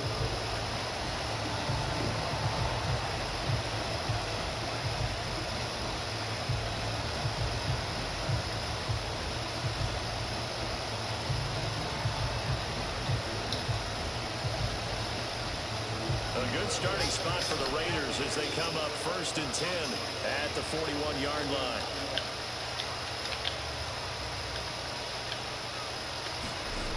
Stidham. And he'll be taken down by the Bengals. Guys, I got a block. Protection certainly going to need to be a bit better here on 2nd and 16. Now Stidham. That's caught by Waller out left side. Finding room in midfield. Look at the big man rumble. Darren Waller. And he will score. Too easy. Touchdown Las Vegas. Stop spamming the same play. 65 yards. And the Raiders are able to get a score back in the final stages of this 3rd quarter. Well, that's pretty impressive, Charles. It's one thing to be an elite speed wide receiver and have all that yards after the catch in the end zone, but from your tight end? Yeah, you don't get that very often. What you're describing is more like a Tyreek Hill, a Devontae Adams, and Antonio Brown. You're not talking about... You don't want to play run fits? You don't want to match personnel? I'm going to keep doing it. He took that bad boy downfield just like he was a scat back. Before the game, you told me, I'm going to have a zinger or two today, and I thought, a zinger or two? I guess that's a zinger, right? That's a zinger. The lead cut to just 4 as they kick it away and turn things over to their D. This one fielded at the 5. And he will be taken down here on the return on what will wind up being the final play of this 3rd quarter. 3 quarters in the books. We'll return with more after this. You're watching the NFL on EA Sports. The Bengals drive about to get going. Their lead back down to 1 score after the touchdown a moment ago. First Yeah, well, that should have been a pick 6, bro. Put you in position to make that play. One play has him up past the 40 already, and another 1st and 10. Here's Burrow. Flush to his right. On the run, he'll let this go deep right side. And that is incomplete. Fair to say the secondary play, whichever side you're on, hasn't really been a glowing exhibition so far, but a nice job there to prevent a long completion. I agree with you, but at some point, someone had to make a play and try and stop this exhibition of almost speed racing that we've been watching, huh? Yeah, it has been quarterback and receiver dominated. And that throw behind his man, he missed him incomplete. Force him to block so he can't throw the RPO.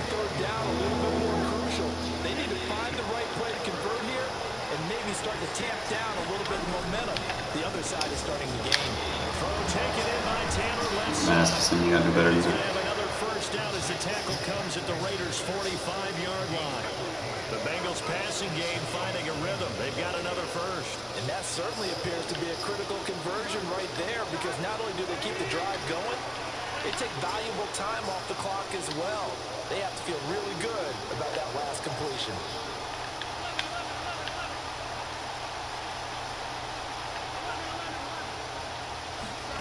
Throwing now, Burrow on 1st down.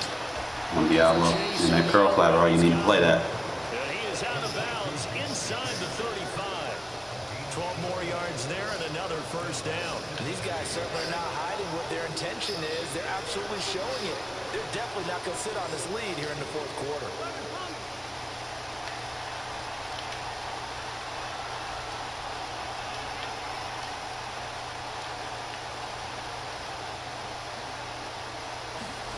Throwing again, it's Burrow. Flushed out right. And he wisely will throw that one away. Good deal. And their backs up against the wall a little bit, and they come through by forcing an incompletion. Now they've got to continue to ratchet up the intensity a couple more times and get off the field before giving up any more yardage.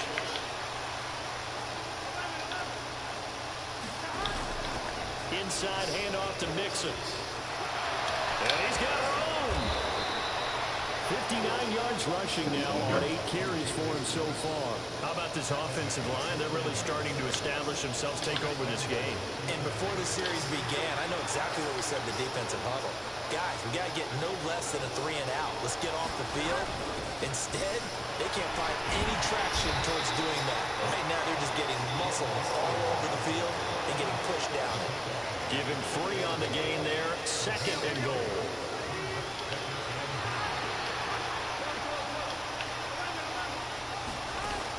Burrow will throw. Escaping the pressure right. And he'll take this. We got to chill with these fall forward animations. Joe Burrow, a 6-yard touchdown run. And the Bengals are able to build on to their fourth-quarter lead.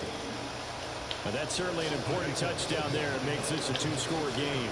But as we've seen, no lead is safe in this one with the way these two offenses have lit up the scoreboard. No, sir. I would imagine that on their sidelines, they're both yelling at their defenses, hey, you want to Difference between me and you, I actually play run fist. That could win the game for us. So you're not going to be able to run 2-point conversions. Now the Bengals going to use the first of their timeouts. That'll leave them with 2 remaining. We'll be back after this.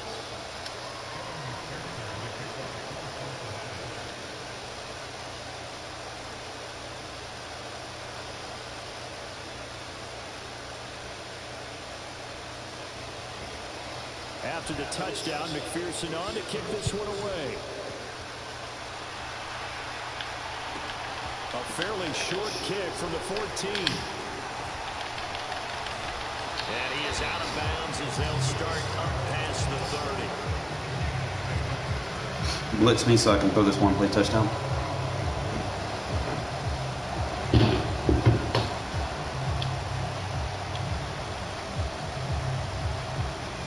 Las Vegas offense ready to start this next drive. A lot of time for this unit to game plan on the sideline after that drive as they watch the other side just score. But remember, last time they were out, they scored as well. We'll see if they can seize that momentum right back.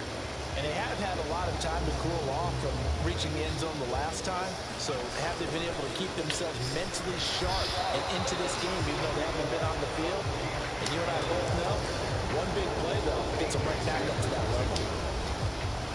Give them 3 on first down. It'll set up a 2nd and 7.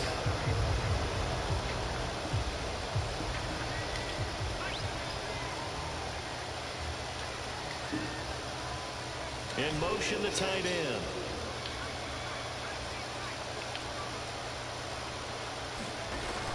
On 2nd down, here's Stidham.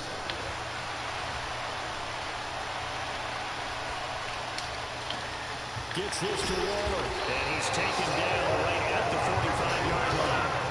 That one a gain of 20 and a first down.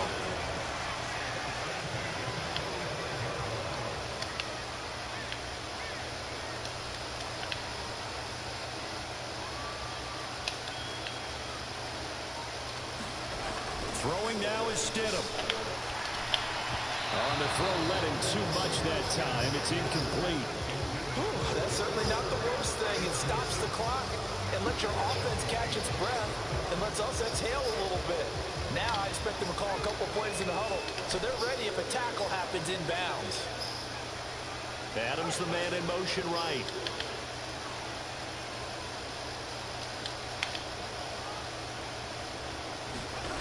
Now Stidham. He'll take a shot to the end zone. And that's going to be incomplete. Good effort there trying to take a shot, but it's 3rd down. Back-to-back incompletions, but we know this is definitely 4-down territory. Time not on their side. I don't think they want to try and get the first down in 2 installments. I think they got to go and get it right here, right now. So back-to-back incompletions, and that has them staring at a 3rd and 10. Here's Stidham. Looking deep for Adams. And this is caught inside the 5. They're able to convert on 3rd down, and that sets up a 1st and goal. He had 1 touchdown earlier, nearly a 2nd one there. Yeah, it took a touchdown-saving tackle to keep him out of the end zone after a big play. Perhaps you go right back to him. Don't need the distance, but maybe he can pick things up. Are they in a touchdown? And they'll get it down just shy of the goal line at about the 1. One more time with Jacobs. And he is into the end zone for the touchdown. So they still need a miracle with the clock where it's at, but they get one piece to the puzzle done. Still have hope. Now they'll send a tight end in motion left.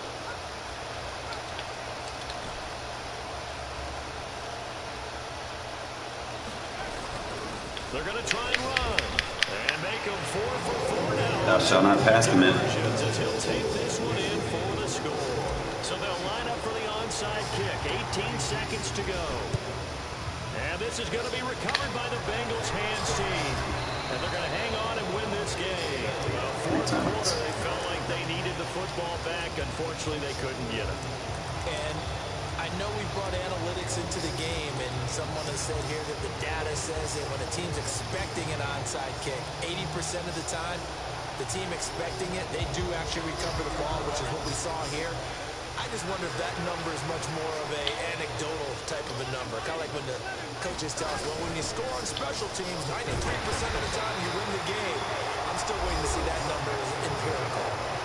The Raiders going to use one of their timeouts as they'll stop the clock with 12 seconds to go in the football game.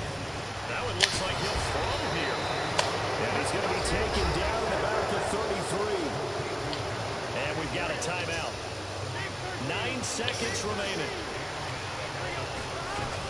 Mixon with a first down carry. What a pussy. What? That pads my stats on yards allowed rushing. Why do they match me up with pussies, bro?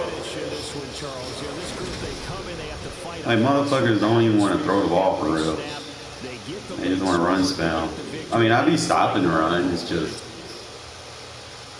sometimes you don't have that ability, player. Get that shit where you want it at. You just gotta not make those stupid interceptions on offense and be alright. Play tight games.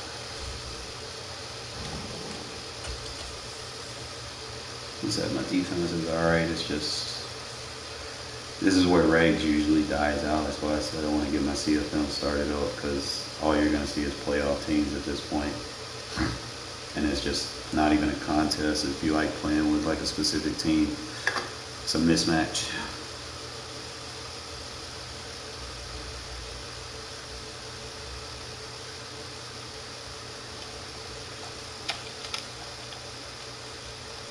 Obviously, no one's going to really just be playing with the Giants or the Jaguars, but every other team.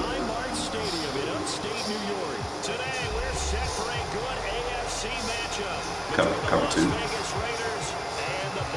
Tampa 2. 2 clouds on the outside. 2, you put the safeties in hook curls. Kind of throw them off. That's all they're going to be using.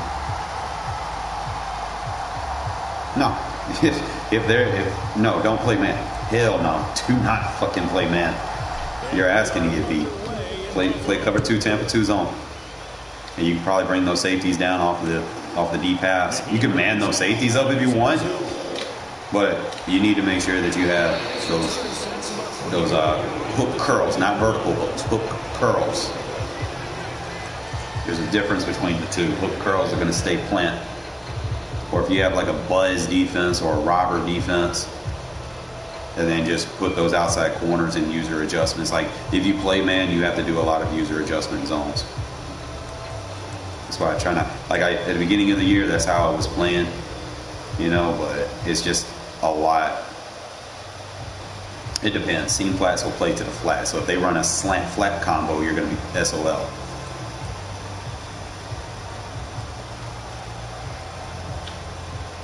Always check run fits. See where people are. Here's Cook as they begin on the ground. And he'll have a gain of 3 to the 33. Give credit to the defense for stringing that play out, and they gave up no cutback angle. You know he was trying to dart through. No place for him to go. A nice job there, only giving up a 3-yard gain. Allen off Play the action. play fake. Bite down, take the dig. Pressure right. He's got it complete to Stephon Diggs. And able to get this one across the 45 before he's brought down. 14 yards that time for number 14. Want all of his throws to be contested. With his arm and his legs, Charles, and there when he gets outside of the pocket, the defense has to account for both. Remember, any defense you have to play, you have to be responsible for run fits as well as seems to be the #1 asset. The passing zones. Gets out into the open field.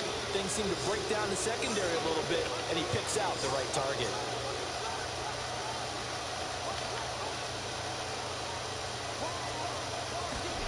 On first down, Allen. Sandwich. And the Raiders have got him. Got to assume this defense will be charging again here. It's 2nd and 15.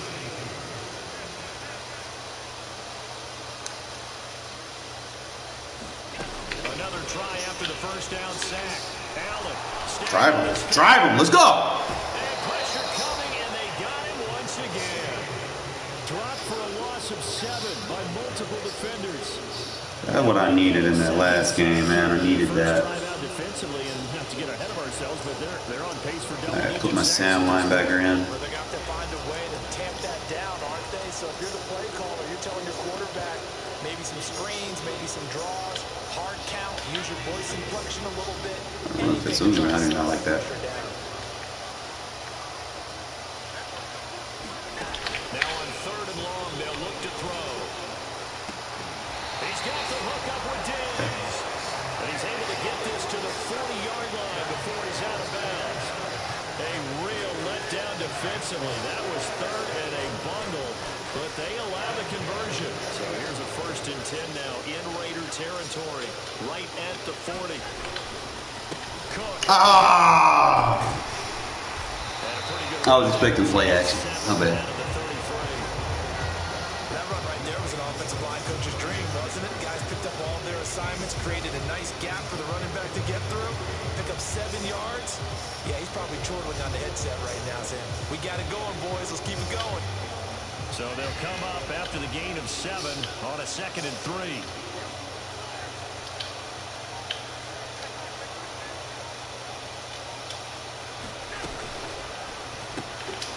It's Knox that's making the catch. And they're going to work this down. Just said, always check your run fits. You got to be able to defend the run as well as the pass. The pitch and catch was successful, but not any run after it.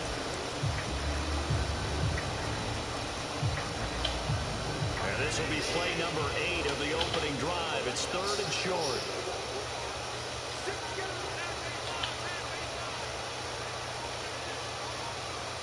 Now with just 1 second showing on the play clock, we're going to get a timeout. They'll have 2 remaining as we step aside here in this first quarter.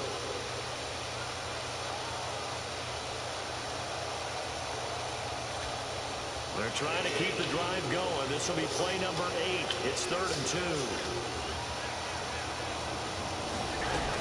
Now Allen. Looking for his man on the out route, and he's got Diggs. And he'll be out of bounds just inside the 25-yard line. Allen to Diggs there for a Buffalo first. Back to the ground, Cook.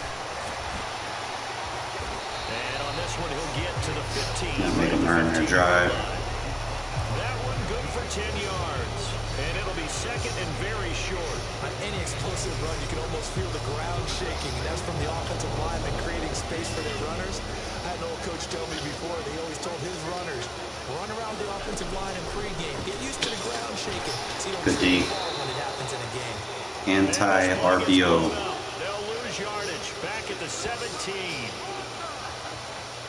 We're scoreless after 1. Well, you got a neg defender on that little screen. They're not going to be able to get you. As they've got it with a 3rd down coming up. They'll come to the line needing only 2 yards to gain the first here. Run fits. We play fucking run fits over here.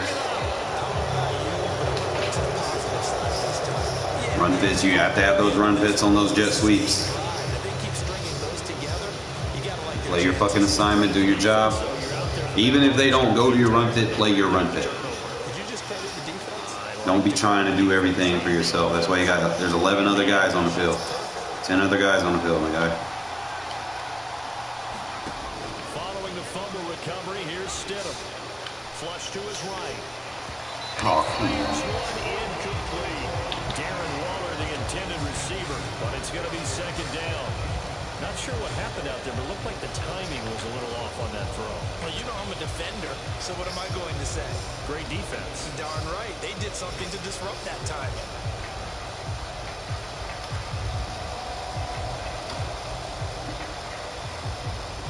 So now 2nd and 10 after the incompletion on first down. And they'll send the tight end in motion here. They'll give up the gun to Abdullah. He'll rumble for about 6 up across the 20 to the 22. I really like the vision he displayed on that play because he saw there wasn't a lane to completely break off a huge gain. So he found where there was the most space and got what he could. A nice, dirty run that's a positive play for the offense. Here's Stidham. And he'll be taken down, but he does have first down yardage. They get 6 on the pickup there as the drive continues. Good throw. Football 101 there. You just see the receiver trying to run down the defender, meaning he goes right at him and really trying to move him a little bit towards the center of the field so he can put his foot in the ground and break to the out, to the sideline, and make a catch.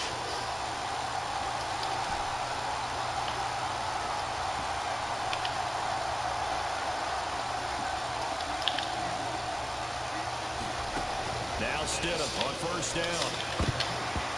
You got to give me a better pass late than that, bro. Textbook coverage right there. Played the ball, never lost sight of where it was headed, and stayed in perfect position to make a play on it. Able to keep the receiver and the quarterback in his sight lines.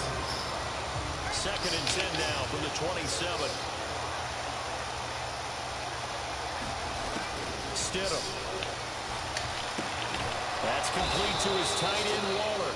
And down right around the 32-yard line, 4 yards on the pickup. Stidham, 3rd down from the gun. Trying to get it to Adams, but it's intercepted.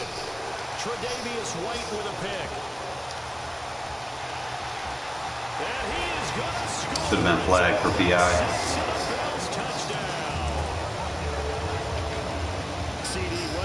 But they don't put fucking flags in Regs, unfortunately. It is what it is. Yeah, I mean, they didn't just settle for the standard good way to start a game. They started in dramatic fashion. Take it away, score points, and guess what? They'll be flying to go back. There we go. We play defense. Intercepted at the goal line. Picked off by Nate Hobbs. I know they didn't take on the 2 points, but they liked their attempt. After the interception return for a touchdown, I was thinking to myself, forget kicking it, go for 2, and they did. Yeah, and everybody's scrambling. Maybe you catch the defense on their heels. They weren't ready to be out there. Yeah, it's almost like a sudden change, right? There's a turnover, you take it away, they stuck it in the end zone, keep the momentum going. Give credit to the defensive guys for rallying and stopping that 2-point attempt.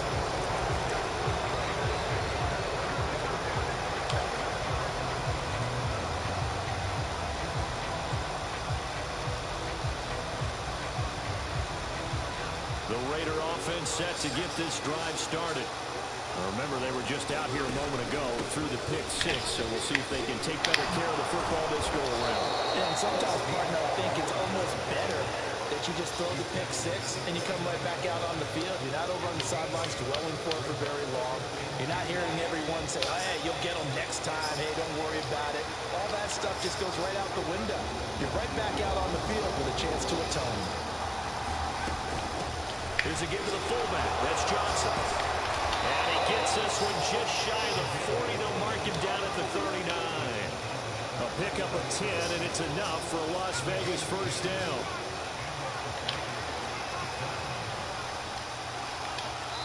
Two minutes remaining in this first half of football. Back-to-back good plays have them on the move on first down.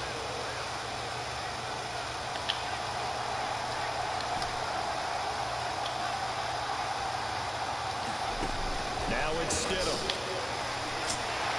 And he can't find anywhere to go with it, and he goes down. It was Von Miller who shot in there to get him down. He was really focused downfield, but there was really no viable options. The coverage was too good. And the defense really quickened the tempo of that play with their pass rush because there was nowhere for him to go with the football.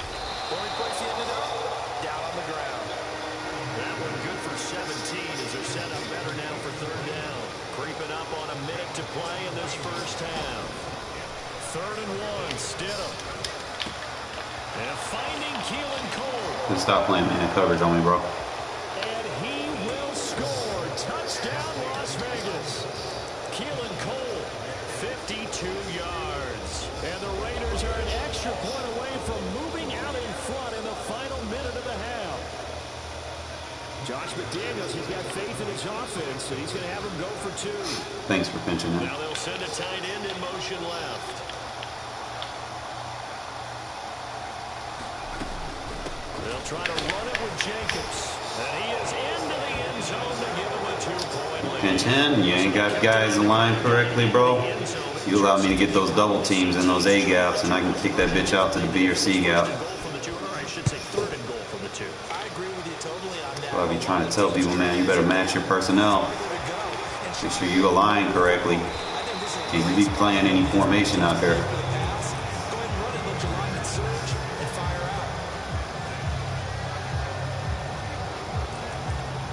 I match personnel, my guy. The Bills come to the line to start their next drive. A slim deficit here in a one-possession game. Not much time left, obviously. We'll see if they can march this down the field, at least get 3 and take some momentum into the locker room. And he'll be out of bounds after getting this one across the 40. So the completion results there in 9 yards. And it'll bring up a 2nd and short.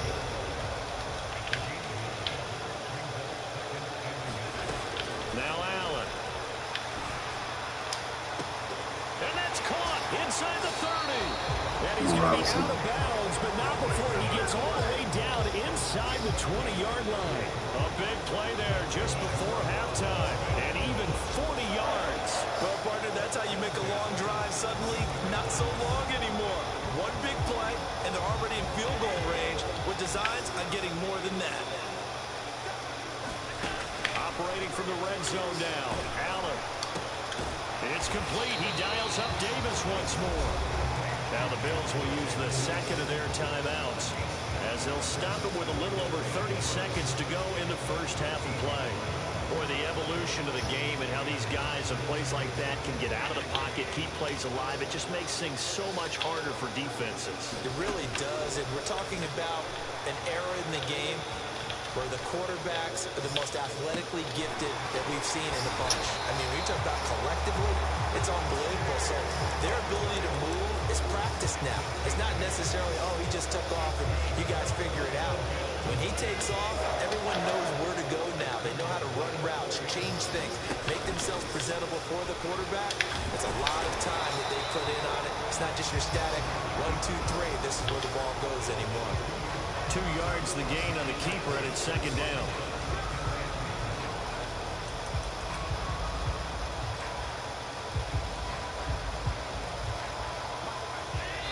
And with just 1 second remaining in the first half, they'll call the timeout.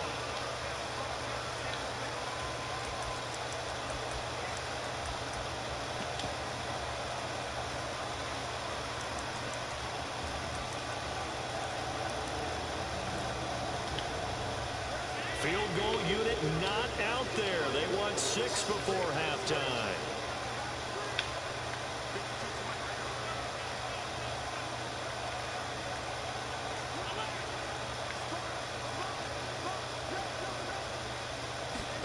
A final shot before half for Allen.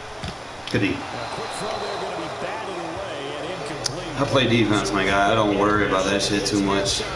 This is the NFL. As long as I'm scoring, I ain't worried. WBA Sports. And we welcome you back live now inside the booth alongside Charles Davis. I play my assignment defense. Try to make it hell for my opponents. Try to do the best of my ability. Like I said, all I'm gonna keep getting matched up with is playoff teams. So I already know I'm at a disadvantage. People too, you know, they want to win, right? So whatever puts them at the advantage to win. This game, it has obviously been all about the defense on both sides of the football. Which offense is going to break through here? We'll see if they can do it on this drive. On first down, Stidham. Dancing to his left. That's a bad throw. Looking deep for Good catch, though. Let's go. And they'll work this Good user catch. inside the 30. Had to get that click on. Now all halftime to think about what you wanted to do to start the second half. They came out with a big one. Does that not beg the question? What was happening in the other locker room at halftime? Was that the one play they didn't cover as a possibility? Because they just gave up a big. You're not gonna play run this, my guy? You're not gonna match personnel? Leaves them with 2 to go on second down. Offensive lineman creating space. Please don't show me that you don't want to play run defense. Breaks tackles and creates extra yardage. They almost feel like he's one of them, and they really embrace it. Please don't tell me you don't want to play run defense. You better call timeout. That's a first down.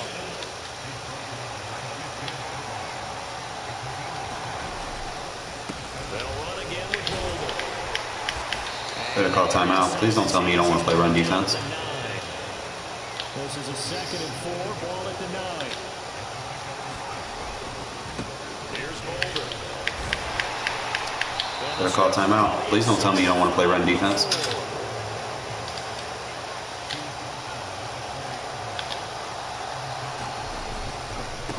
They run with Boulder. Better call timeout. Please don't tell me you don't want to play run defense. Pick up of about 3. 2nd and goal. Smart man calls a timeout. I ain't worried about that run committee. We wore that defense out. Did what we had to do. And it brings up 3rd down. And now 3rd and goal coming up. The loss on 2nd down. That just means this crowd's going to get even louder. And they'll get a little bit of extra help from the defenders as they exhort them to join them in the effort.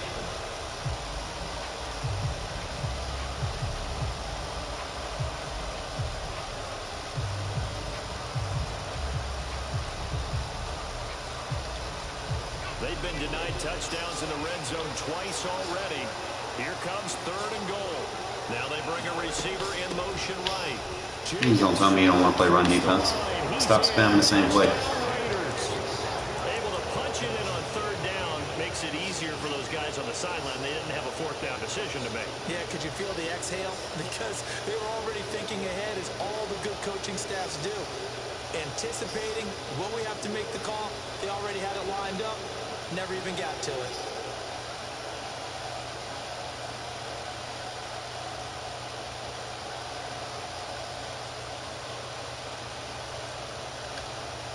Josh McDaniels has got faith in his offense, and he's going to have him go for 2. Now they'll send a tight end in motion left. They'll try to run it with Jacobs. What he got in there? A touchdown run, but he won't get in here. He'll be fine. stopped short. And they'll come Yeah, his up defense empty wore to out. try for 2. The kickoff team on the field now as they will send this one away. Taken in at the 3. And he'll be stopped up at the 25.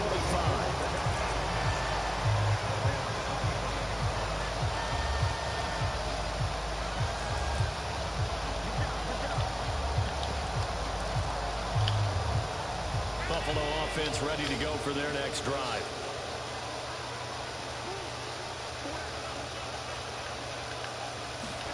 So they fake the handoff. Now Allen. Cross. He's going to look deep down the field. Launches deep. A jump ball, and this is caught. A big play here for Buffalo. 54 yards. So barely time to catch our breath. Here's 1st and 10 just outside the red zone. Give to Cook out of the gun. And he gets it inside the 10 to the 9.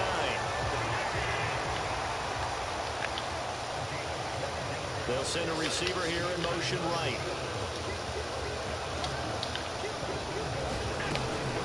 They'll run. Get in that run pit. And they go the wrong way on this one. Losing yardage back at the 12. They've been in the red zone 3 times in this game and have not scored a single point. Can they break through here on 2nd and goal?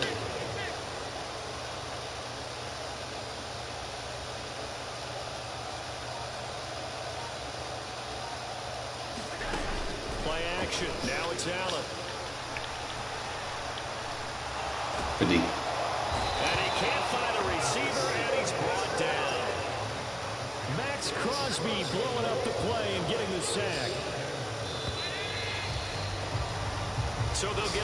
extra time to come up with his third down play as we played 3 quarters. We'll return with more after this. This is the NFL, and it's on EA Sports. You know, when you motion hike, you create block sheds. Allen now on 3rd and goal. There goes, boom. That's it. Pressure, they got him again. Keep motioning though. Kaiser providing a little deja vu, back-to-back sacks, and now they're staring at a 4th and long. Bit of a pressure spot here for Tyler Bass. This will be spotted at the 37, so it's a 47-yard attempt.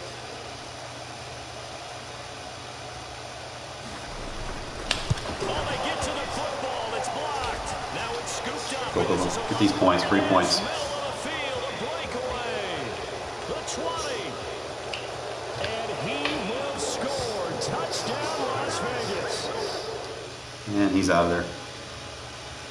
GG's.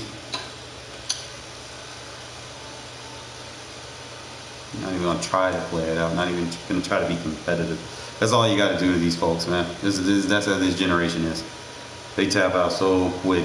They're like, it's 2-possession game, 4 minutes. They don't even want to try to come back.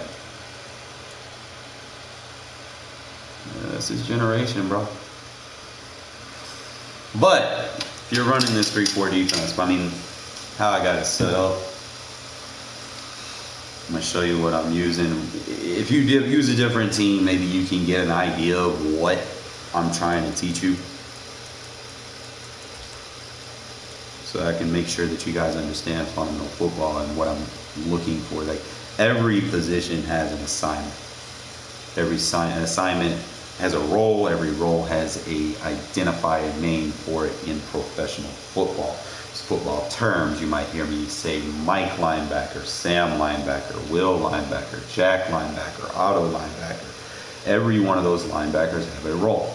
Okay, so I'm going to kind of get into that so that you guys understand what you need, and then you can understand the assignment of the position that I'm going to give you. Okay. It's very important that you understand this information that I'm about to give you. Let me get something to drink.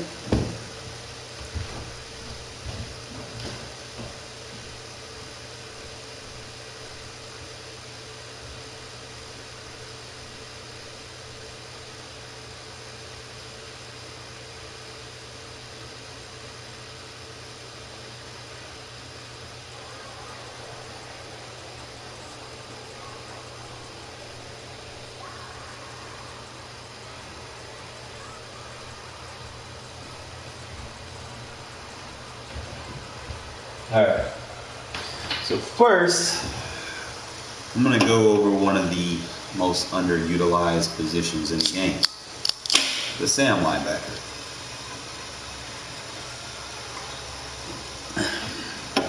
Tell you what you need. We'll go in the depth chart.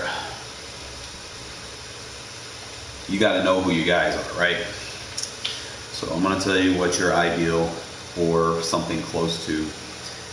Usually your Sam's going to line up on the left side, and you want your biggest linebacker that can cover, really, you know, and speed kind of helps because it is Madden.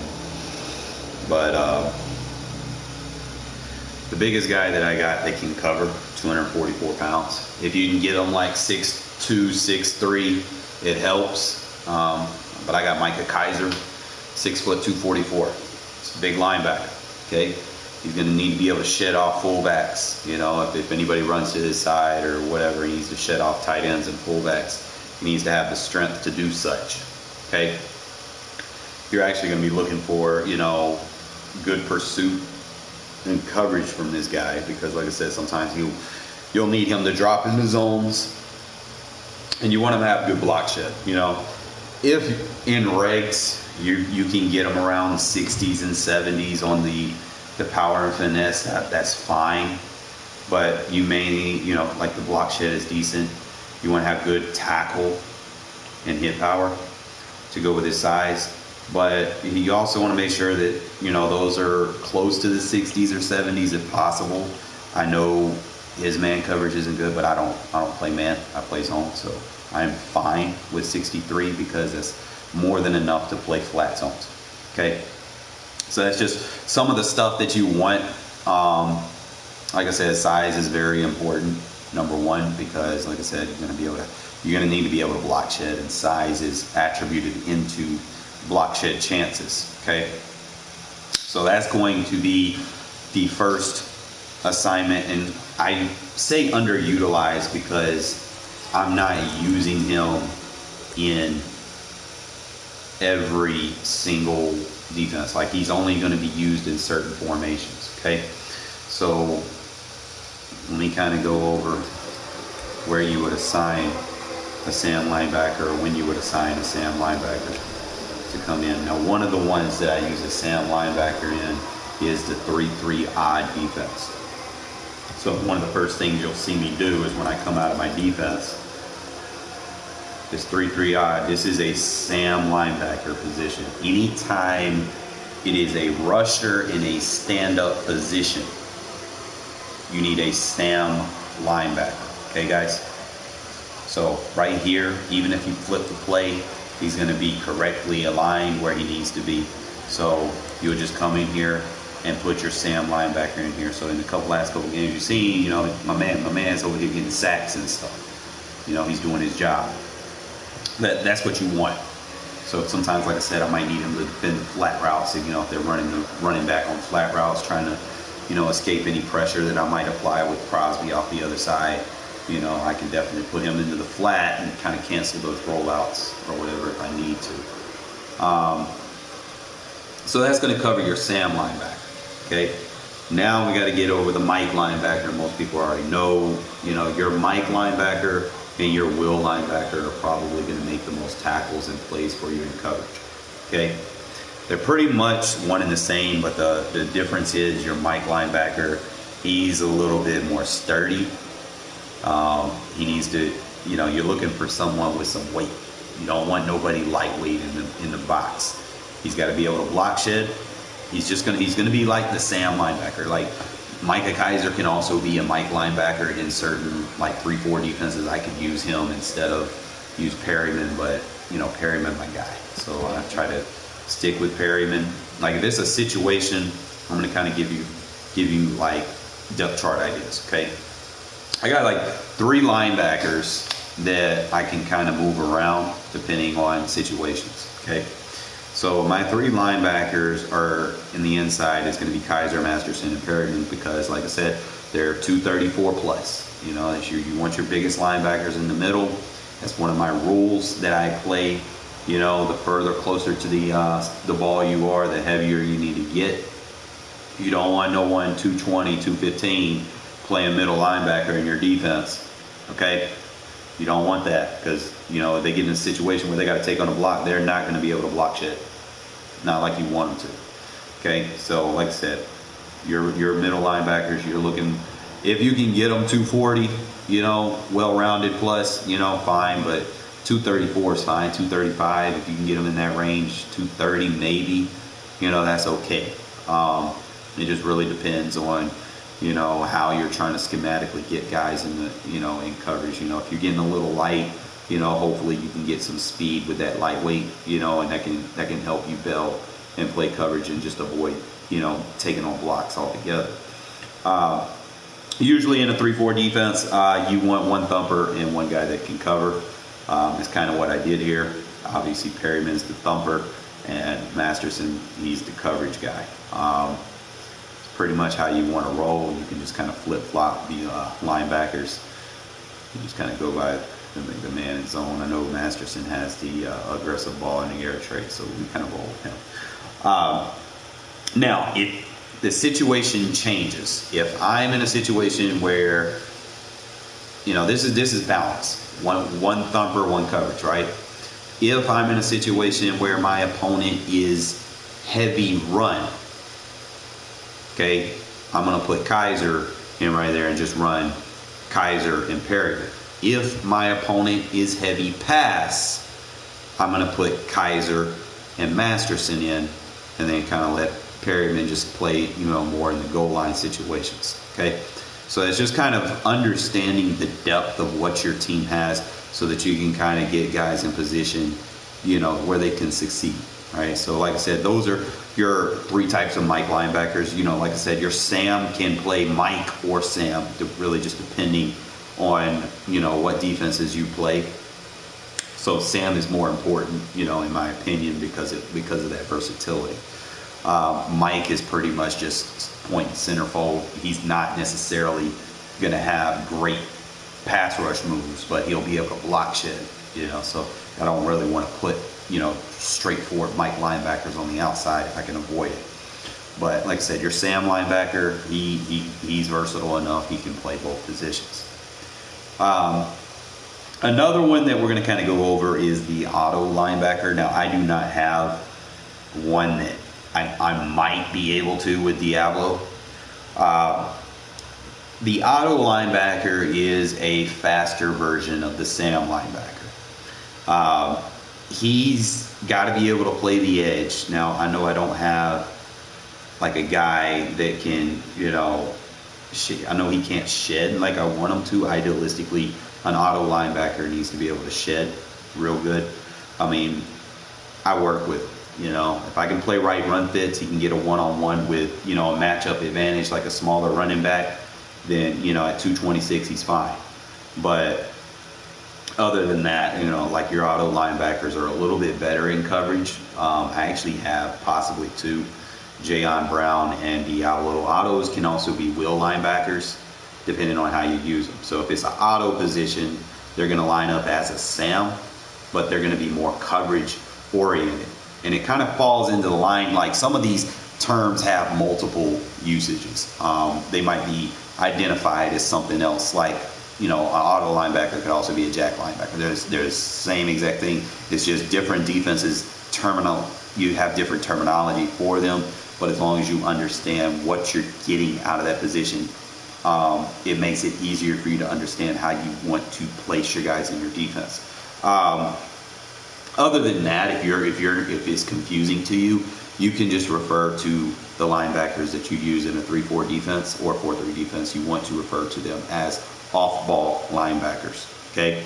The only one that's the exception are the hybrid positions, like the Sam linebacker, which is required to be able to block shed and rush the passer as well. So like that is something that, like I said, is underutilized in today's NFL. But if you find the right wrinkles, you can, subsequently just, slot them into your defense, and you'll be able to succeed when you need to. And then the last one, like I said, with the wheel linebacker, you're not looking for someone that is necessarily going to be, like a run guy or whatever. You're looking for someone that can play pass coverage. And it's just like I said with the jack linebacker and the auto situation, it's pretty much the same thing. You're just playing on the weak side. The wheel linebacker, that's all he is. It's just a weak side linebacker, plays coverage pretty good, and he needs to be able to tackle in open space. So as long as you guys understand that, you'll be able to understand more of some of the stuff that I'll start rolling out as as the days go on, moving into the next Madden season. Okay, so other than that, if you can see how I set my depth chart up, every one that I use is basically able to drop into coverage if I need them to.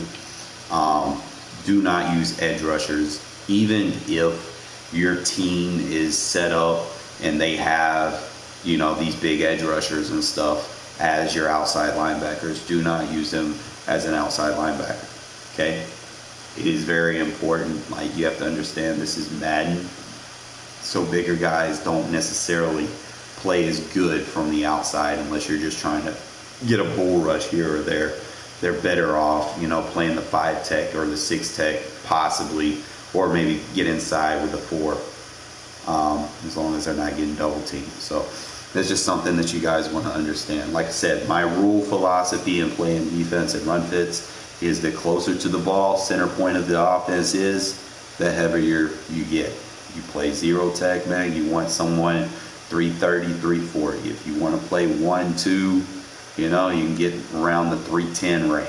If you want to play the 3, and 4, you can get 280, 290. If you want to play the 5, 6, You know, you can go down to like 260, 255, somewhere in that range. Like I said, the further outside and further away from the ball you are, the lighter you get. Okay, so it's just something that you guys could probably, you know, kind of, you know, understand and process a little bit so that you understand how to set your defenses up. Okay. Other than that, like I said, I'm going to just show you like places where you'll have these situations. A couple of things that I do make changes with, like for instance, if you're in a situation where your edge guy, okay, and this, like for instance, let's just, we used a 4-3 even 6-1 for an example. Your edge guy doesn't necessarily block shed very good, right? You want to make sure that the guy next to him is able to take on double teams. Okay, that's very important. So, with that being said, when you're running this 4-3-6-1, we're going to run it as a hybrid defense. It's going to be 4-3 on one side, 3-4 on the other. Okay? So what we're going to do is we're going to be 4-3 on the right, we're going to be 3-4 on the left. Okay? So the only thing you're going to do is you're going to put one edge rusher right here. And I'm going to show you this turbo blitz. I'm going to show you how to set this up. Let's go random run. You see, I'm going to kind of get this right for you guys. Alright, so the only thing you have to do is slide your linebackers to the left. And your run fit defender is going to be this jack linebacker, okay? Now, I'm going to show you the run fits. See where his run fits is? We've got both double A gaps covered. Okay? Notice how the 2-tech is rushing outside. And because the 2-tech rushes outside, that center is going to have to pick up the run fit. This is how you can tell who's going to get picked up in blocking assignments, by looking at the run fits. So if I'm looking at that and I see that 2-tech crashing out and that linebacker coming behind him, coming in, that's going to tell me, you know, because these guys are playing the odd fits and these guys are playing the even fits. Okay, so he's a 2-tech and he's a 4, possibly 5.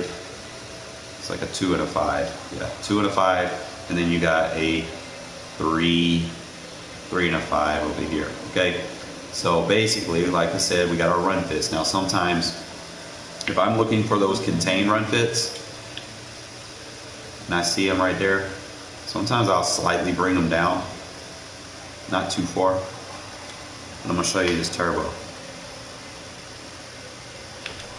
You're going to sit right there and everybody's going to play their run fit.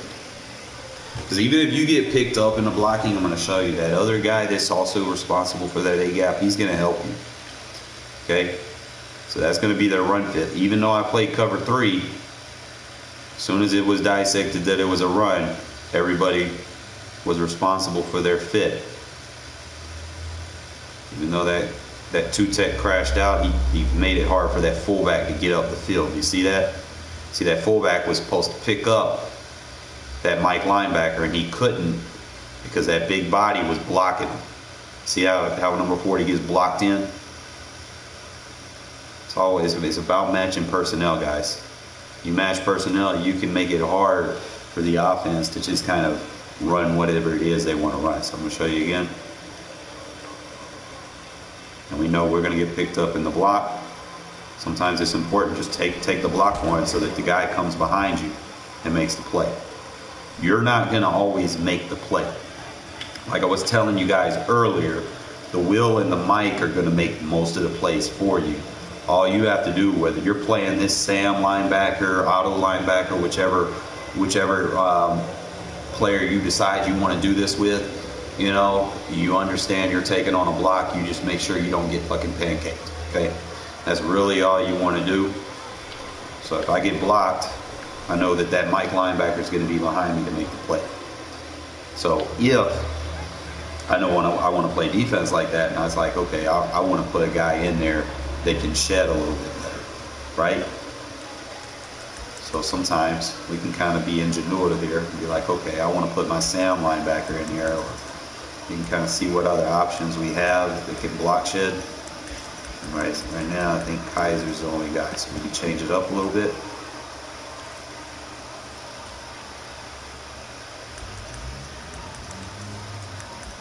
Probably be getting like a better animation or whatever.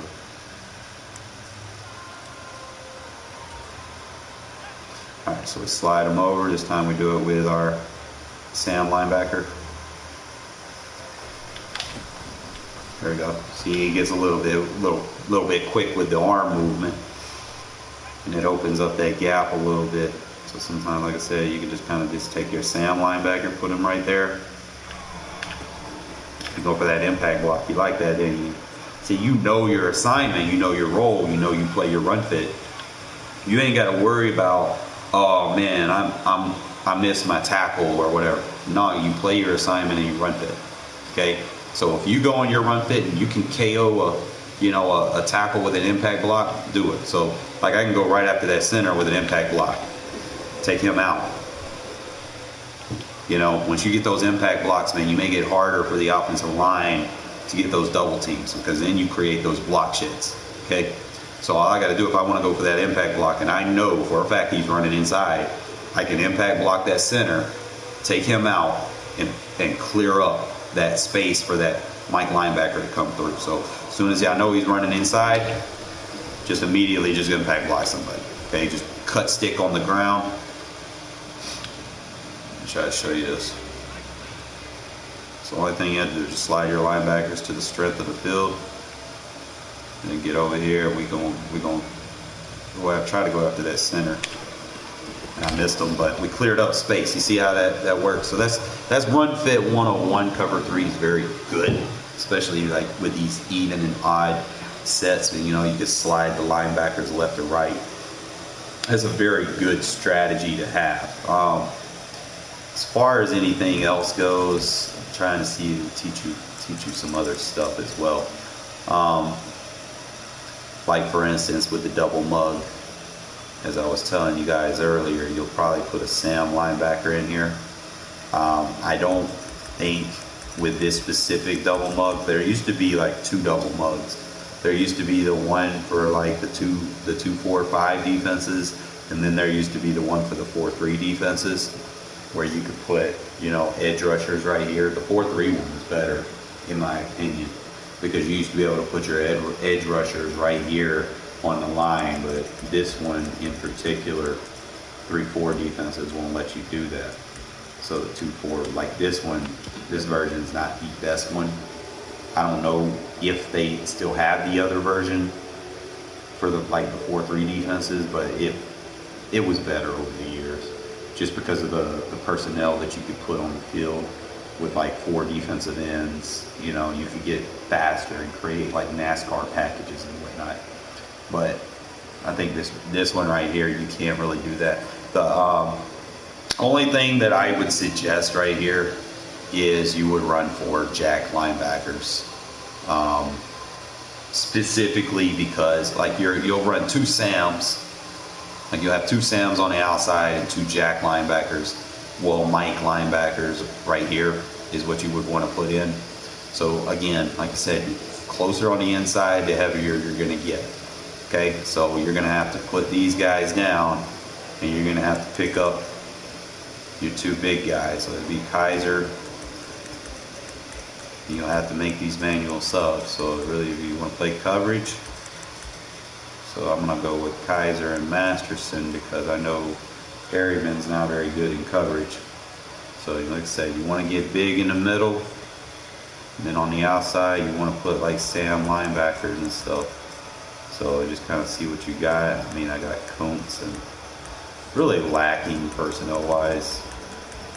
So that's why I haven't been running this as much. But I don't really have like 2, like I got Kuntz, but I don't have like that other guy that I want. So I might just run it with a Leo. Like I said, I'm going to be coming with like different terminologies for these things. So it'd be like Kuntz and Crosby. So Crosby would have to be the Leo in this defense, or or something like that, because Kuntz would be your Sam. Then you got your two Mikes. You got Masterson and Kaiser. And then you would have a Leo, which would create like a one-on-one situation. So it sounds a little complex, but once you understand. So all I do is this: I'll pinch that D line, and then I'll slide them or whatever. And if you have like now this is what I was saying, like if you could sub in like a defensive end right here, you know, or if Crosby was a defensive end instead of a linebacker, I could put him right here. And that's where it would get like real tough to defend, because then you can go crash inside, you know, with that swim club move, and then you could get your Sam and your Leos one-on-one. Now, I don't know, like with these big guys, it's a little bit tougher to get, you know, the animations you want sometimes, because they're not as agility, you know, they don't have the agility, or they don't have like that high finesse rating that you want. But sometimes, like, I'll come down, it's just not fast enough, but he can make plays, you know, like that's pretty much, you know, certain things, how you would set things up. Like idealistically, that's what you want. You want to make sure that even if you're playing regs, you want to make sure that you have at least 4 off-ball linebackers, whatever team you're playing with. Some teams may not have them.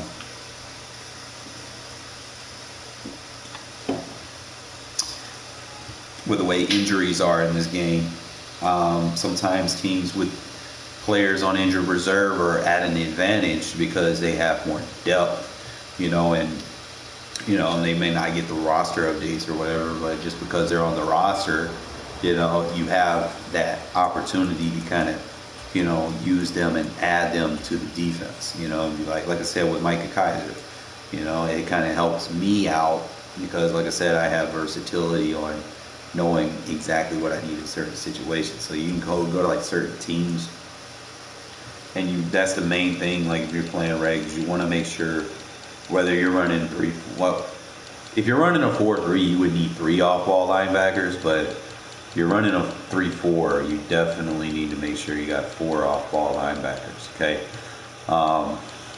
just kind of just look at random teams and kind of go based off of what I teach, you know. So you just want to check your linebackers and see if he's a Sam linebacker. Like he would be an idealistic Sam linebacker. Like he fits the description. 6'2", 240. Got good acceleration, good awareness.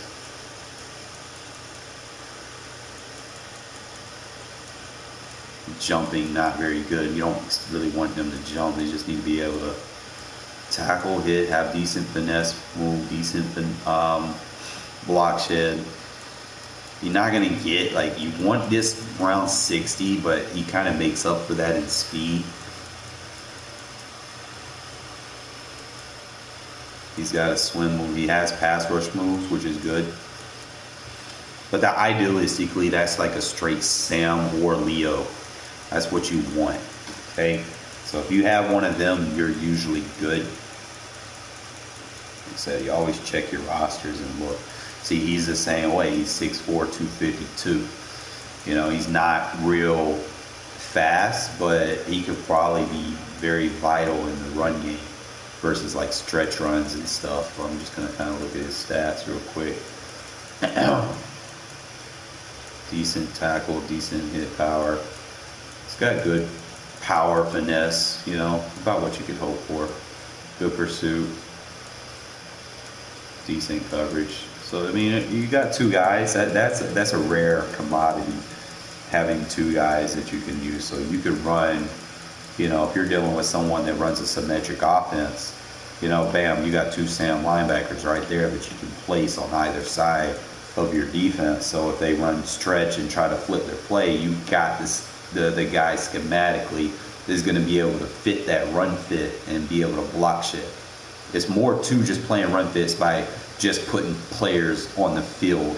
You know, you got to make sure that whatever run fit he's in or wherever he's aligned on that defense, he's got to win his one-on-ones. That's first and foremost, you need to be able to shed the guy that's blocking you. Okay. Just kind of looking. He's a little bit bigger, 260. But you just kind of look at his stats. He doesn't really have like a lot of block shed or whatever.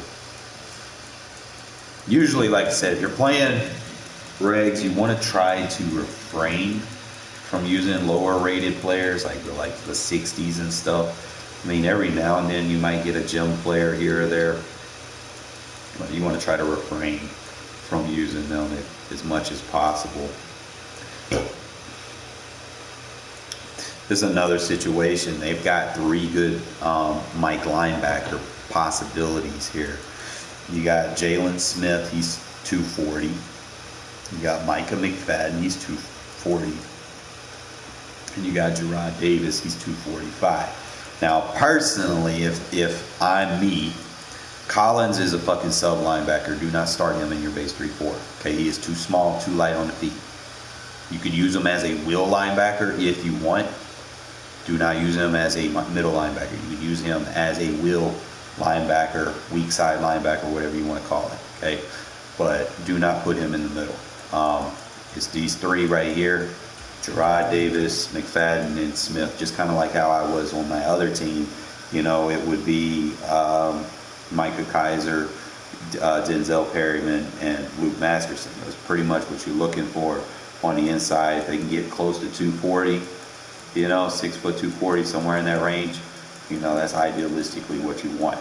Okay, so like I said, if it's me, I go by a couple of things. Like, I'll look and see what their coverage is, and then I'll look and see what their block shed is, so I'll know which ones that I want in certain situations. So Davis has 89 jump, Jalen has 86. Just kind of key in on certain things. You look at the tackles, you look at the hit powers. Let's see, Jalen and Gerard both have 87. Then you kind of look at the power move and finesse move. So, and then you look at the block shed. So block shed is going to be priority for your Mike. So because he has a 73, he's going to be the GOAT.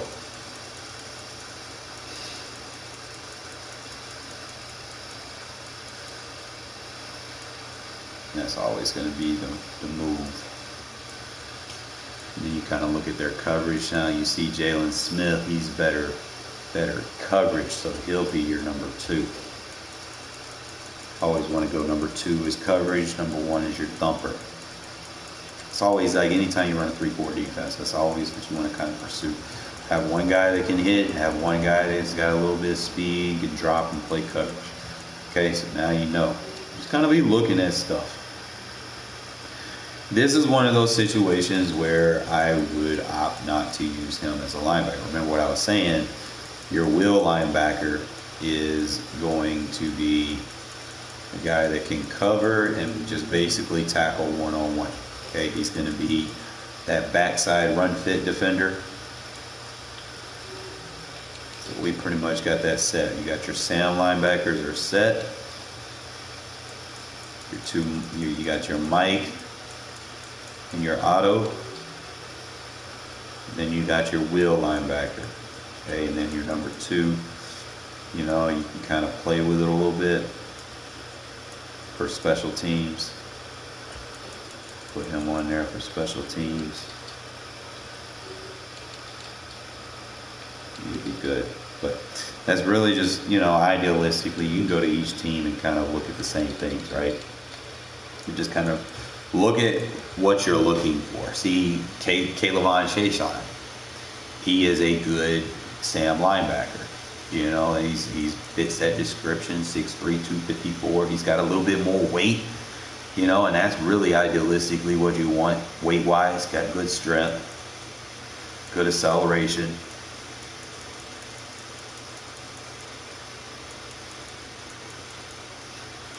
Decent tackle, hit power.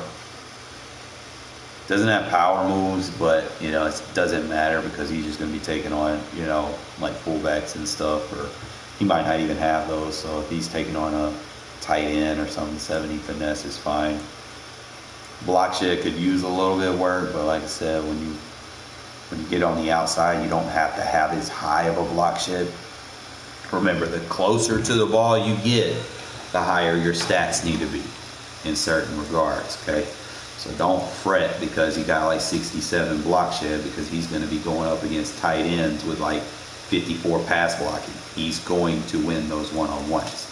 You know, it's just certain things. Like if you play your gap assignment and you put him in the correct area where he can win his one-on-ones, then you're going to dominate. If you go in there and you try to put him inside with those, you know, lower ratings and put him in as a defensive end, he might not succeed there.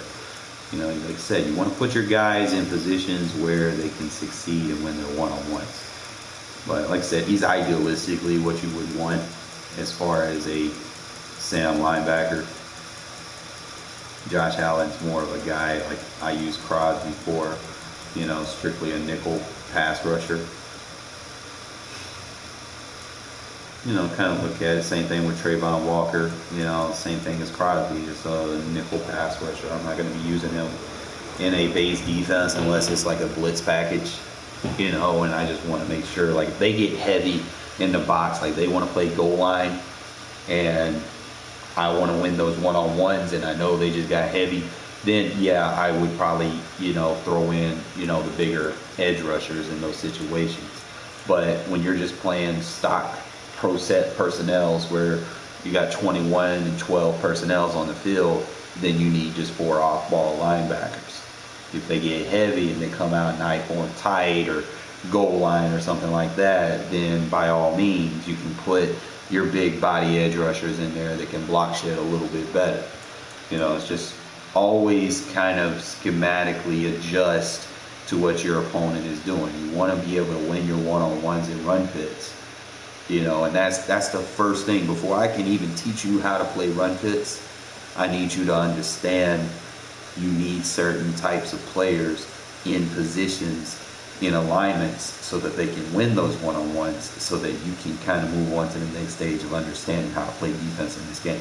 Okay, so to just, you can look at any team and just kind of look, and the main thing, like I said, left outside is really your strong side.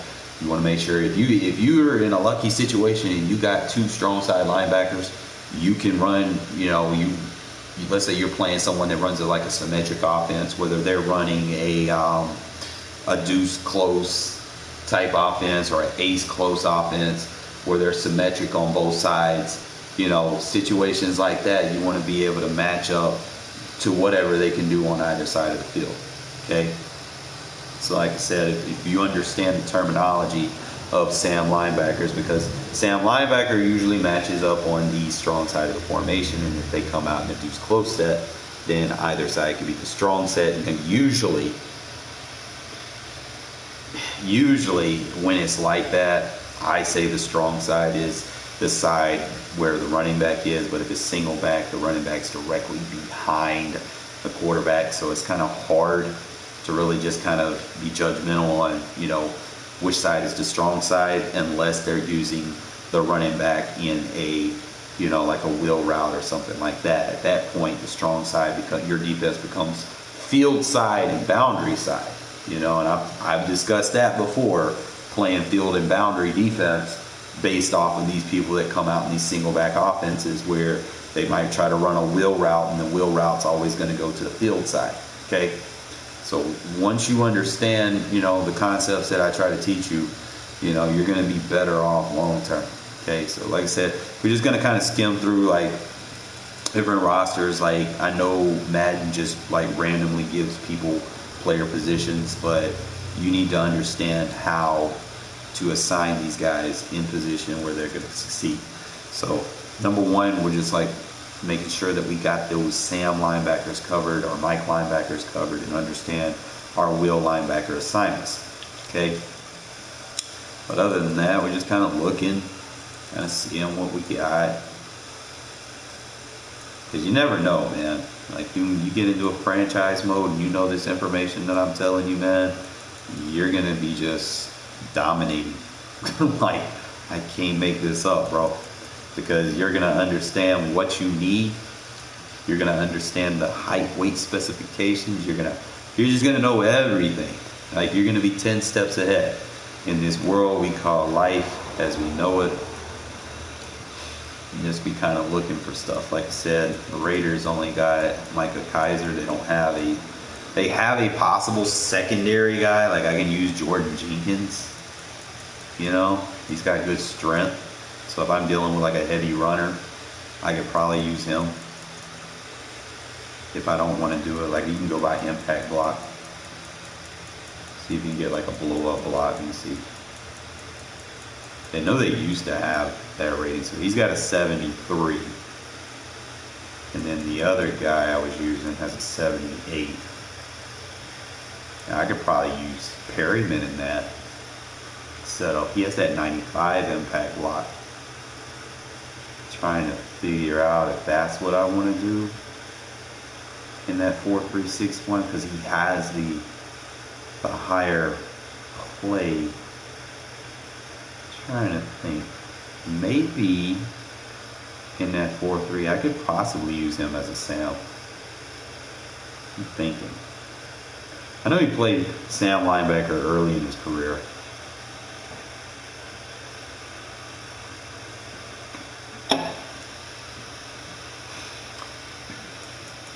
What's his block shit?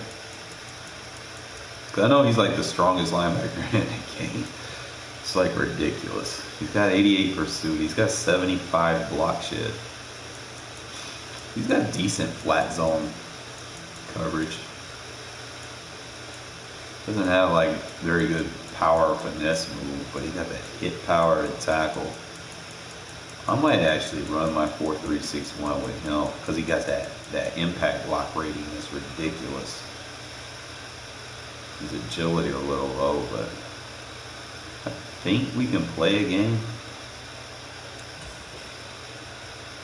And I can do that, and then I'm trying to figure out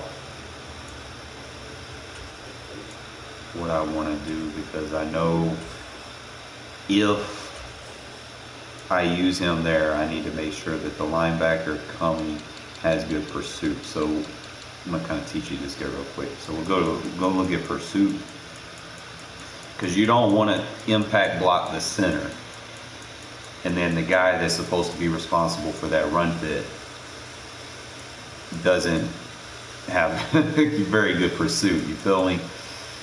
So we got Diallo with 84, but he's responsible on the outside, and then you got Jayon with 82. Trying to see. All right, so we got 84 Diablo. I could possibly put him on the inside as a manual sub, and then I could probably just try to see the block shit.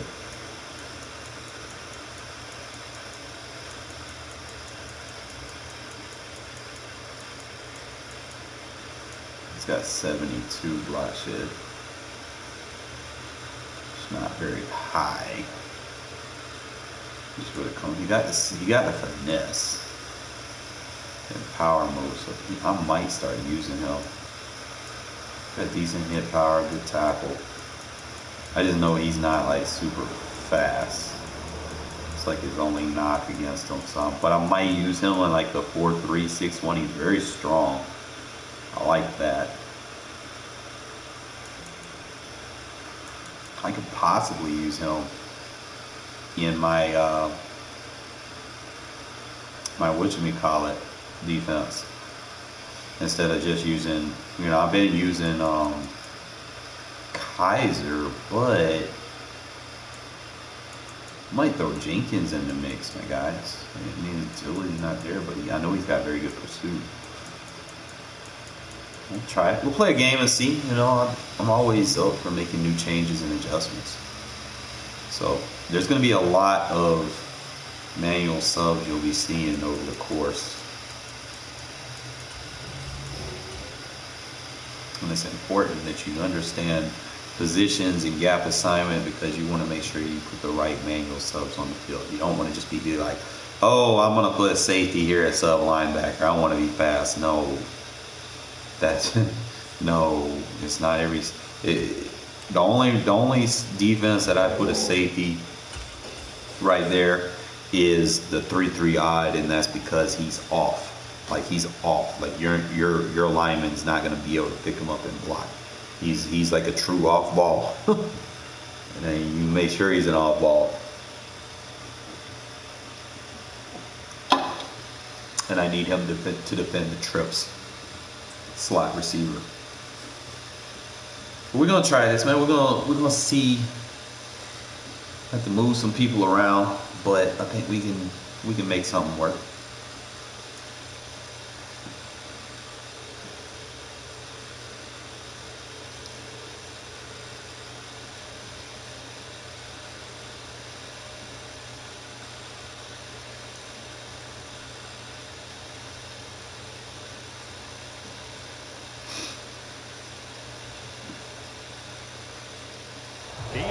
Coverage of the National Football League is on the air. Today we're set for a good AFC matchup between the Kansas City Chiefs and yeah, y'all gotta do better with the flags, man. The flags look so fake.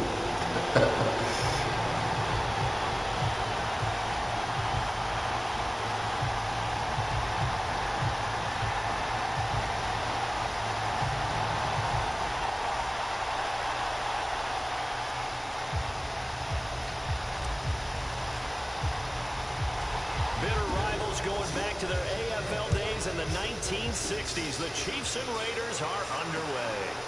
From a yard or two deep, here comes a return. And he won't quite make it. Alright, so we'll make those adjustments real quick. Come on, my guy. Just use manual subs. Don't seem to be pausing the game.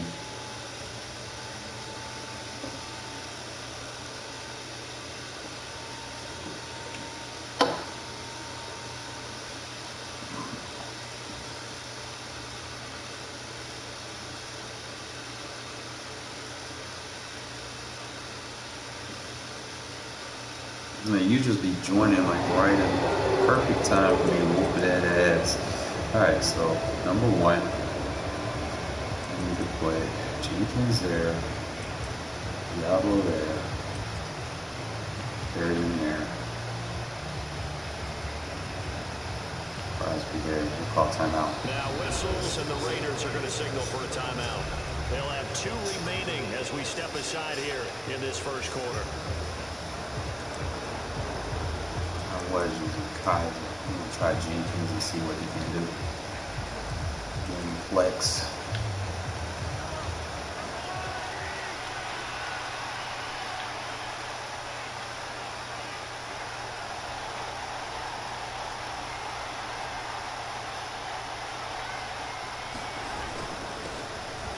They'll start on the ground here on the first down. And he'll manage to pick up about 4. It's second down. At the end of all that hitting and hollering, it was a 4-yard run, so the offense is going to go back down and feel pretty good about themselves. Defensively, you have to feel okay because you didn't let it turn into a bigger run, but the goal, shut it down for 2 yards or less. That's when you start to feel good about yourselves. Things matched up. Buying time to his left. And he'll be out of bounds across the 30-yard line. He'll end up getting 5 out of that, but now they're looking at third down. So they just need 1 yard here to pick up the first down. Mahomes taps this forward. It's a jet sweep. Try to run this. They needed 2. They could only get 1. Fourth down.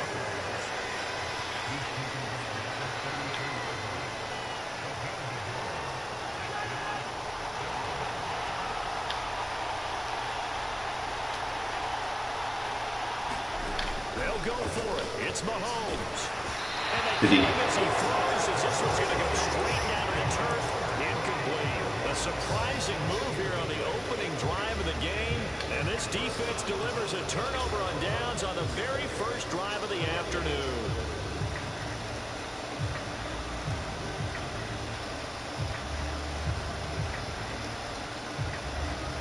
So they'll come up first and 10 now from the 33.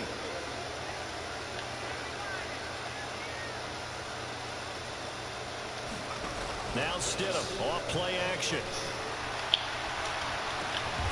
Got a man open. It's Darren Waller. And he'll be brought down at the 27. So much goes into a successful play, doesn't it? How about that play action there? Freezing the defense just enough to swing the tight end free downfield for the completion.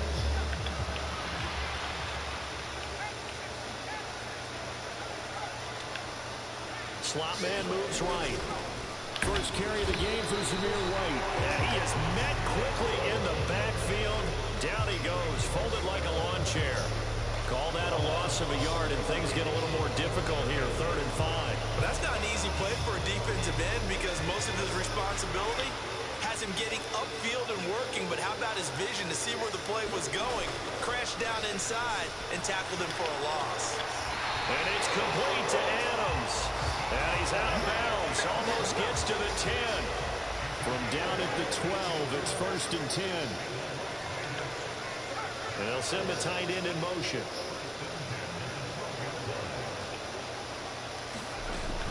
First down, here's White.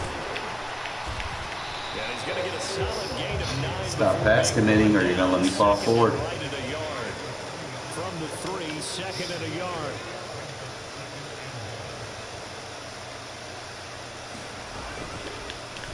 Stop run committing or you're going to give me the RPO. Stop committing.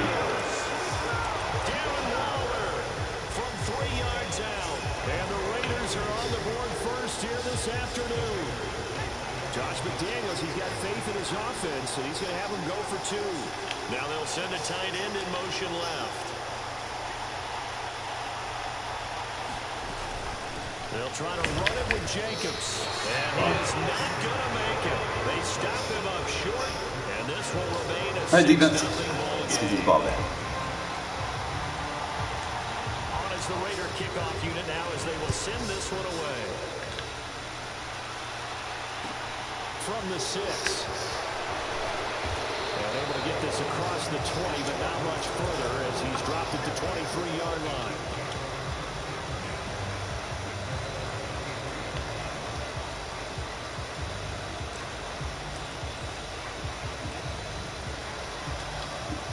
The Chiefs offense about set to begin this drive. Let's check your run fits. Gets ready here for this drive, Charles. You still wonder about Play your run fit.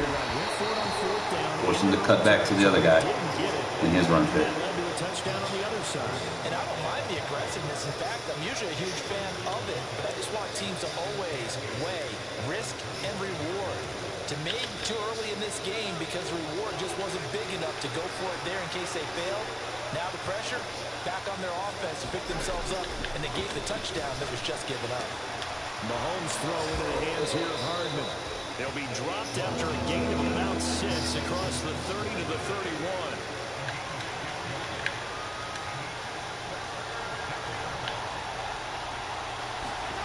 Mahomes looking to throw on 3rd and 2. Steps away to his left. And he gets this up across the 35 before he's out of bounds. 5 yards on the scramble, and that's enough to pick up the first. He's a talented runner, and that means he's always looking for bigger and bigger gains when he takes off. Certainly found some bonus yards there beyond the first down marker, and this early drive will continue with that extra jolt from his legs.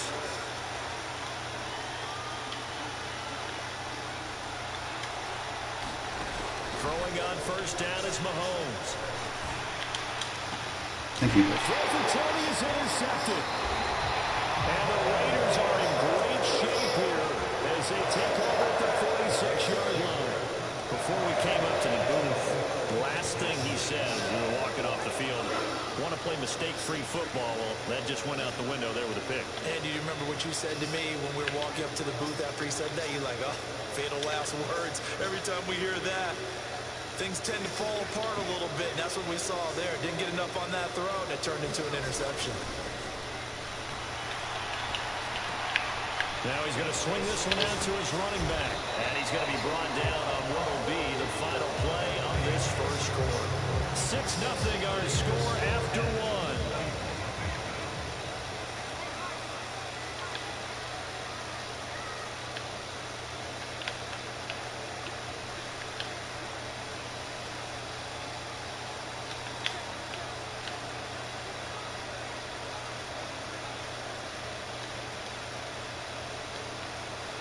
They'll bring a receiver in motion left. On second down, they'll run with White. And nothing doing. He's immediately taken down at the line of scrimmage. He got maybe a half yard at most, but officially they'll be left with a 3rd and 2. Ladies and gentlemen, that is a force of nature in the defensive tackle position. Yes, he's as big as they come, but still plenty agile. He's able to make a nice play there to swallow up the ball carrier.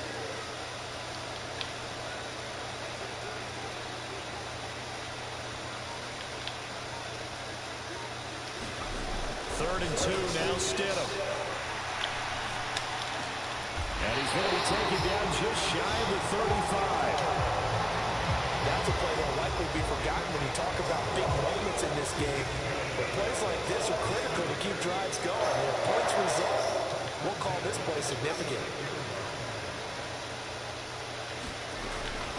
They defer to White out of the shotgun. And this time not quite to the 30. He'll be down at the 31-yard line. The first down run got 5. Here's 2nd and 5.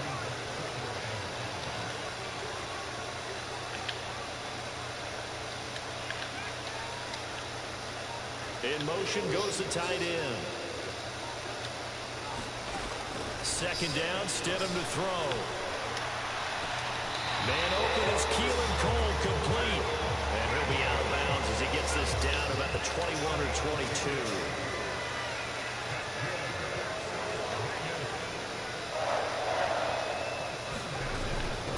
Now a give up the middle. This is White. And he'll take it into the end zone for a Raider touchdown. Zamir White, a 21-yard touchdown run, as his guys are able to extend their lead. Now they'll send a tight end in motion left.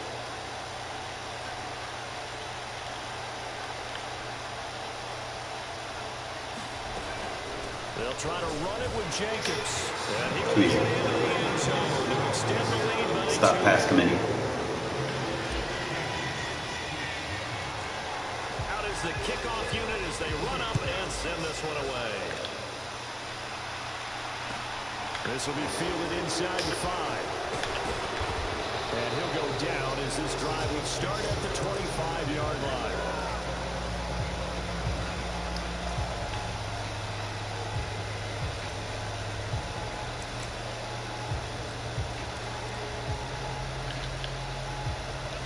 The Chiefs offense about set to begin this drive.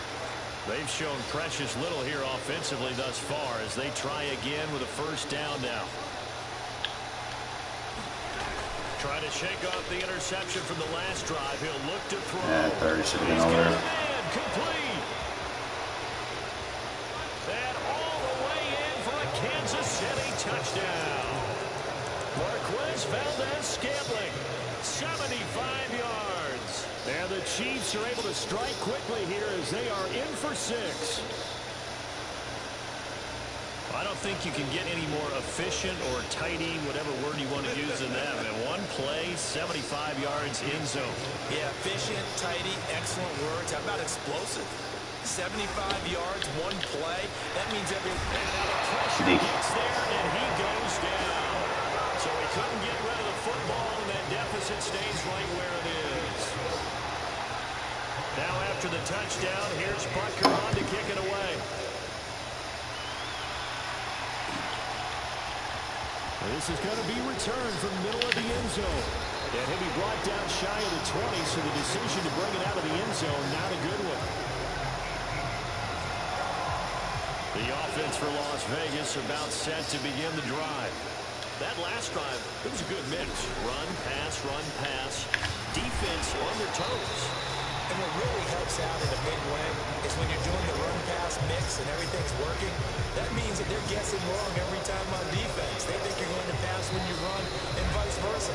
I would continue that, and when they finally draw a bead on you, maybe you mix it up a little bit with play action and throw the ball. And will they maintain that balance? Time to find out.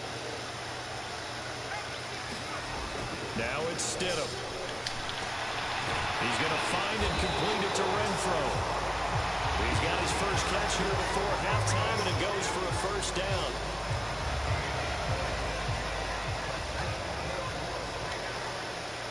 In motion, the tight end.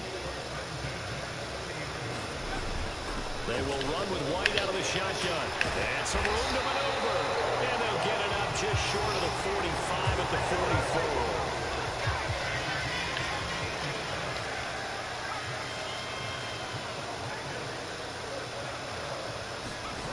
Off the play fake. Here's Stidham.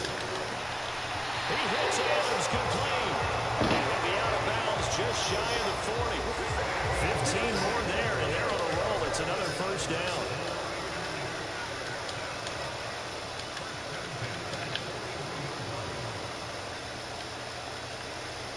And they'll send the tight end in motion here. Play action. It's Stidham.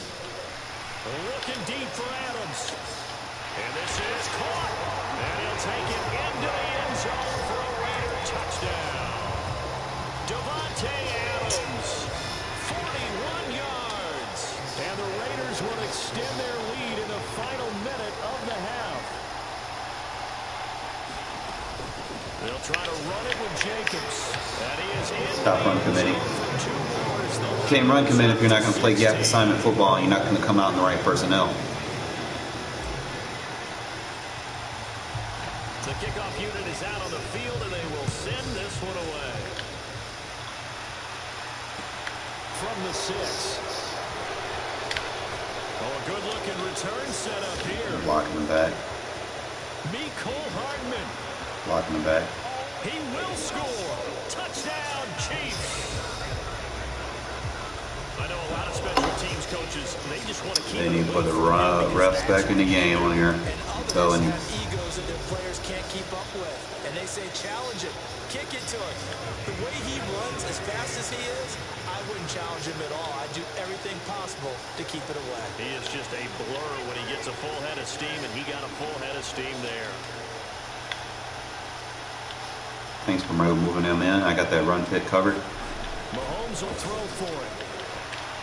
Flush down Run pit's covered. It's fine. this is going to be caught, so they do get What's up, man? 2 points. Now they're back down to a 1-score deficit. So let's try this again. After the kick return TD, here's yet another kickoff. And a fair catch signaled for and taken successfully. Yeah, I think so.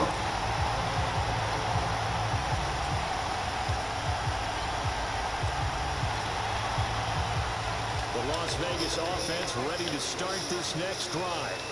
And with an 8-point lead, probably not too much of an impetus to try and do too much here. I tried to fucking pump fake, My goodness. and it didn't pump fake. Chiefs are going to take possession of the football. So first thing that crossed my mind is why didn't they just sit on the lead and take it to the locker room? They're in good shape. Absolutely. And from this spot on the field, What is game? you've given the other side a chance for points here going into intermission. Yeah, you changed the momentum of the game, and it's something you did not need to do. They'll bring a receiver in motion left.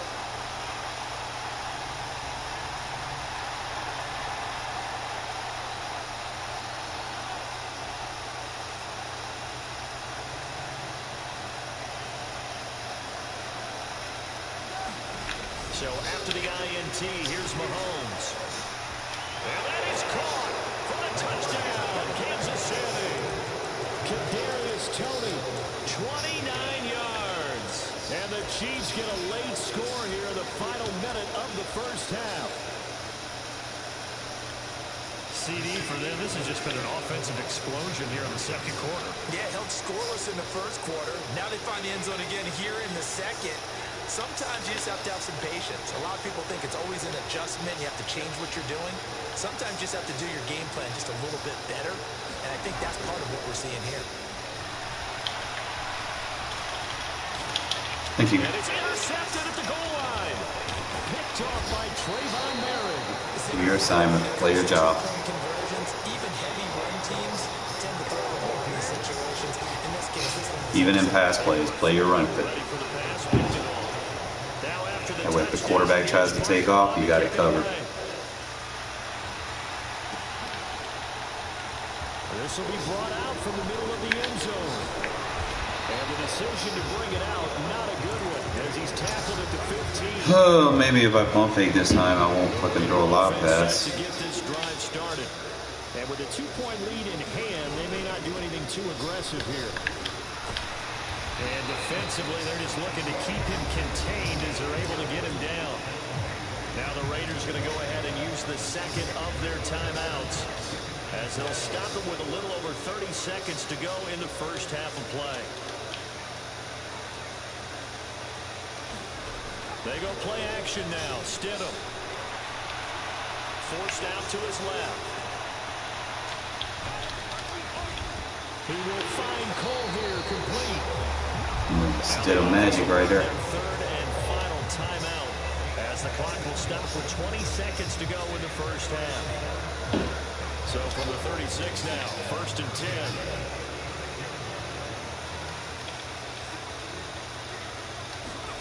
Now Stidham. The ball popped in the air and intercepted.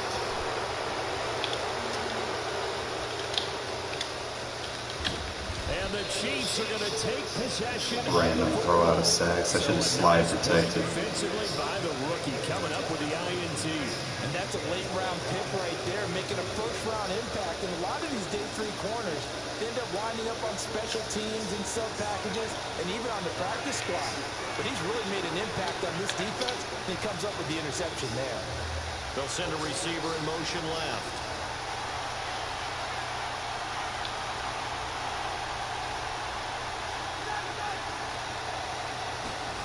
Working from the gun, Mahomes. Escaping the pressure right. He'll get just a yard on the score. Play those run fits. They made a nice effort to stick him with a loss for that play, but it's going to take more than that to keep him from advancing the ball. Should be an entertaining battle anytime he tucks and runs over the second half of this contest. They'll send a receiver in motion to the left.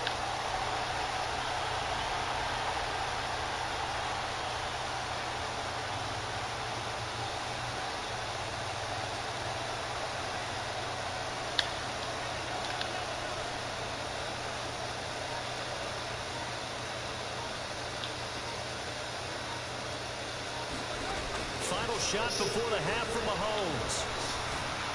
Thank you. Ah! Put that cloud flat right there.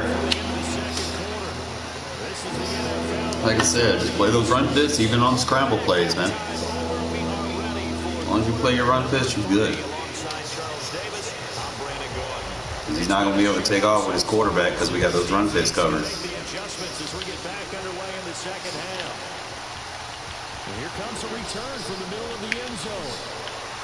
Yo, Jacobs is nice. Across the 20, but not by much as he's marked down officially at the 21.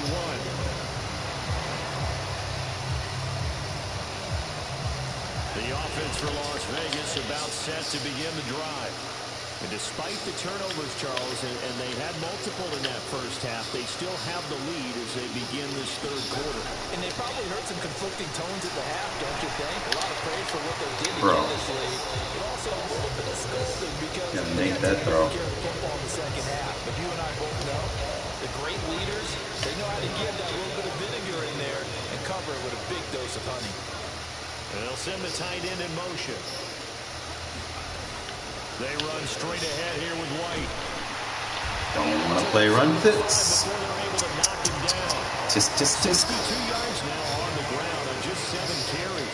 Ball up to Pinching your D-line is not playing run fits. on 1st and 10. It's not how you play run fits. They go right back to White here on 1st. He's still going forward. And he'll take this ahead for about 4. Second down coming up. Following the pickup of 4, here's 2nd and 6. In motion goes the tight end.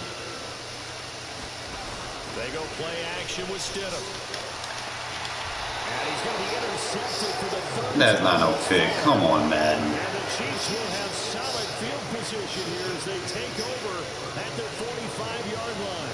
That is a tough way to start the third quarter. You get the football, Animation scripts. put it in the end zone and take the lead. Instead, they give them the football.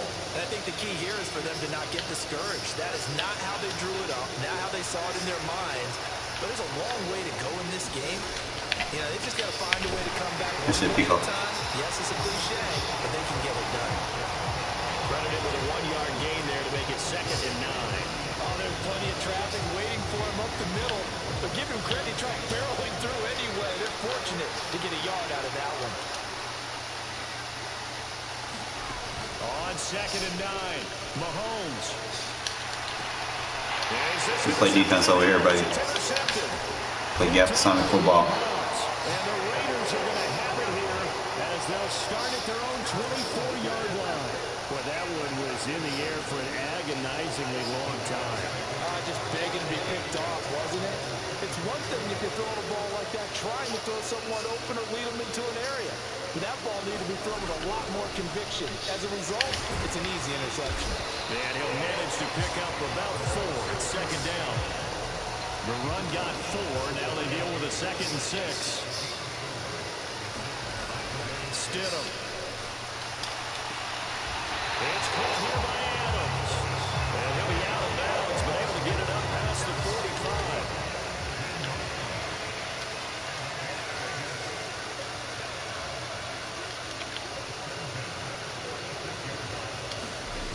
Stidham sets to throw on first. Looking deep for Adams. Watch your ass. Caught inside the 15. It's a big play there for Vegas. 49 yards. Now a chance to make that big play really hurt. It's 1st and goal just outside the 5. Here's White. And he gets halfway there from the 6 to the 3 on a gain of 3. So the ball position now at the 3. Here's 2nd and goal. Once again, it's White. Told you, pinching is not how you play run fits, bro. Every formation alignment requires a specific coverage. They are able to add on to their advantage.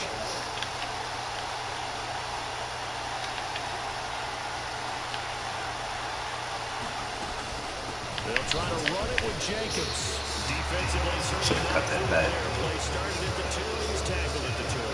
That has to feel good for them. Not happy about having given up the touchdown, but stopping the 2-point conversion gives them a little bit of a lift as they head to the bench. Fielded right around the 8. The lane opens here. He's past the 30. Solid return. Pretty good field position. They'll start at the 32.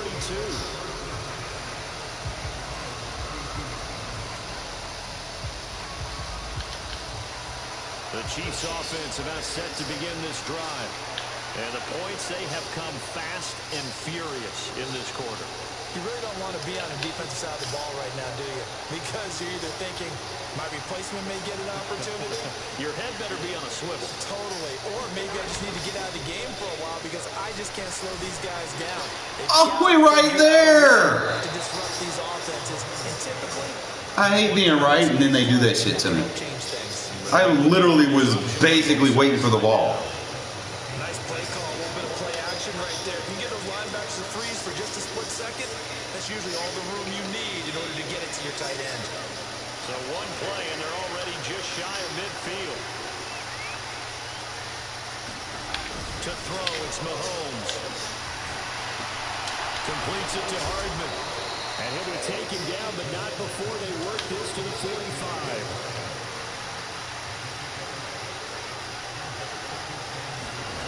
From the 45 on 2nd down, Mahomes. Looking downfield for Kelsey. We're going to push him out of bounds. Sideline, he caught it, but out of bounds, according to the headlinesman. Incomplete, so the ball a little late getting there, and it's 3rd down. This will probably be the last play of the quarter. They'll bring a receiver in motion left.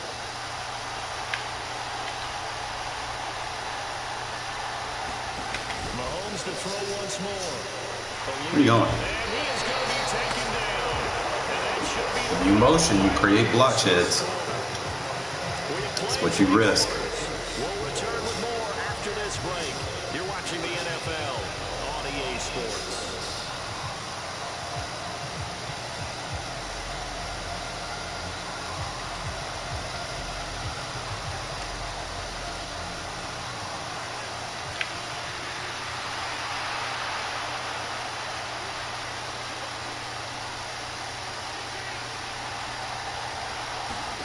Now Mahomes He's got to have this one. Man open, it's Tony. BS. Got it. And he is going to have the Chiefs first down as they manage to convert, and that'll keep the drive alive. They'll bring a receiver in motion left.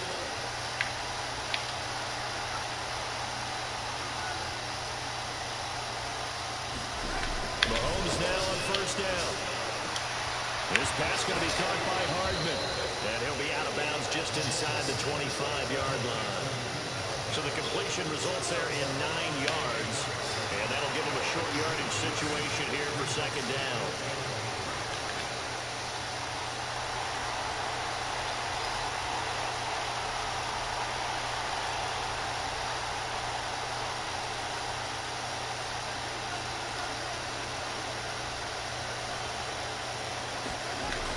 Mahomes now to throw.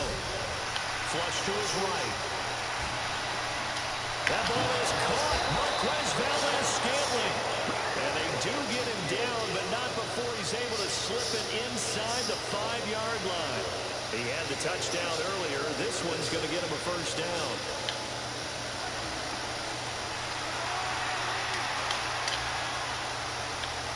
Now receiver in motion left. Now the Georgia Southern man. This is Jarek McKinnon. And he takes this into the end zone for a Chiefs touchdown. Jarek McKinnon taking it in from 4 yards out. And the Chiefs have a chance to tie things up as they trail by 2 here in the 4th. So now a big spot here as the Chiefs will indeed go for 2.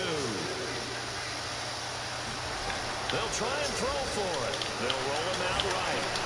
And he's got it.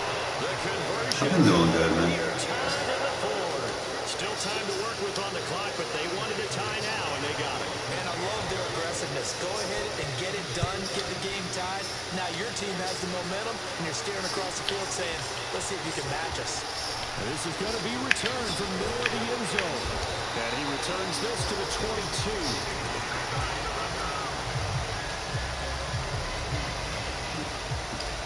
The Las Vegas offense ready to start this next drive.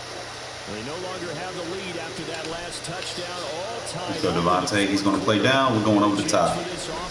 Psych. Game-winning drive right here. And he can only manage to get a couple. 2nd and 8 coming up.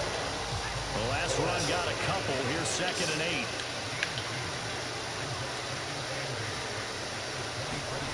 8. Here's Stidham to throw. He'll dump this one off here to White. And he'll go down just shy of the 25 at the 24-yard line. They follow up the gain of 2 with a gain of 1 that time. As a defense, you're more balanced when you're in zone coverage because you're able to keep your eyes on the quarterback and see the play develop in front of you. You're able to keep the quick pass in front of them and stop it right at the line of scrimmage. And he takes this up to the 40-yard line before being corralled. The pickup goes for 16 and a Raider first down. They don't need to run another play here before the 2-minute warning. Let's see if they do it anyway. Now Stidham on first down. It's caught inside the 25. Play your assignment. You don't play match coverage, you have a very small window. You make the wrong mistake trying to use that safety. You don't play your fucking assignment, you're going to leave your guy wide open. Better learn something, bro. Don't play match quarters if you don't know how to play read defense. Run committing ain't it if you ain't gonna match personnel. I like it. I like the call. Still an opportunity to run the football and chew up a little more time off the clock. After the pickup of 5, here's 2nd and 5. Stidham. The open man here, Renfrow. And they've got this down to about the 12-yard line. And they picked up a little bit of yardage there, and now, in this situation, You don't want to match personnel? to run a play really fast. Let the clock wind down. Here's Jacobs. You don't want to match personnel, bro? He is in. Touchdown, Raiders. Josh Jacobs, a 12-yard touchdown. He's lost like a little puppy, bro. You don't know how to match personnel. You don't know how to play gap assignment football. And now the Raiders will face an important two-point conversion attempt here. To throw is Carr. That's what happens when you start committing, bro. Stop committing.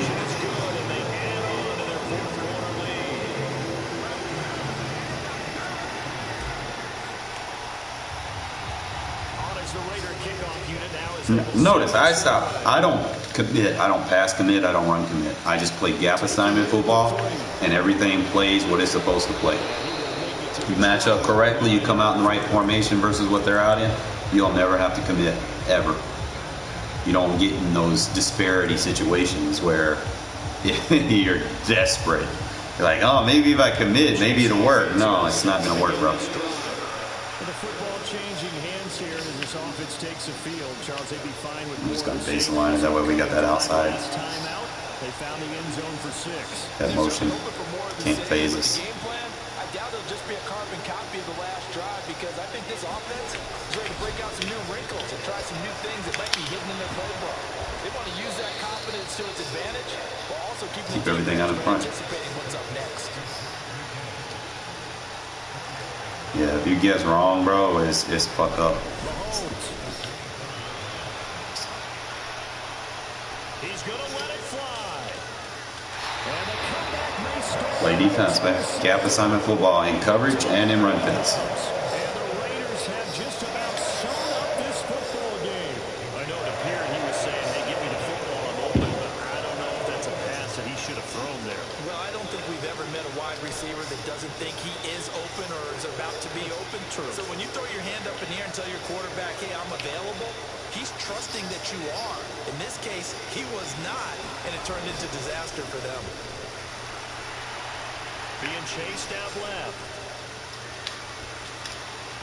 And that went too far in front. He couldn't reel it in. It's incomplete. It'd be interesting to see what he decides to do the next time he's in the position we just saw there. Outside of the pocket, takes a throw downfield, it turns up incomplete. I wonder if next time he might take off and run. Dancing to his left. And he'll be out of bounds after getting this one across the 40. He'll end up getting 5 out of that, but now they're looking at... The guys, stop spamming the same defense, bro. You are the worst match quarter user I've ever played. Like, you're disrespecting the defense that I run. They want to keep the clock moving. Instead, they give the Try to go for a user. Ah! It's like, why not? You know, he wasn't over there user defending it. I'll take that AI chance. Push comes to shove, I throw a pick, you know, he has the ball with 19 seconds.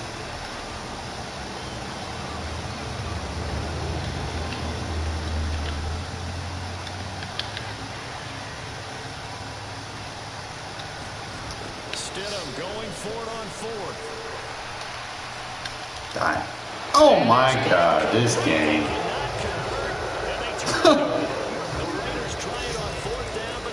That shit gonna die. The Chiefs will have the football back in excellent field position.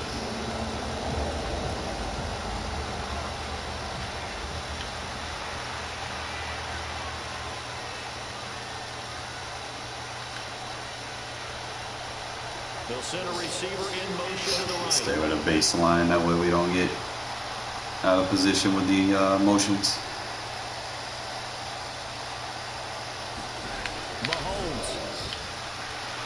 Flushed out right. And he's going to have to eat this one as down he goes. As long as he keeps coming out and gun empty, we're going to shed on that shit all day. They do, but a costly sack. And now maybe just time for one final play.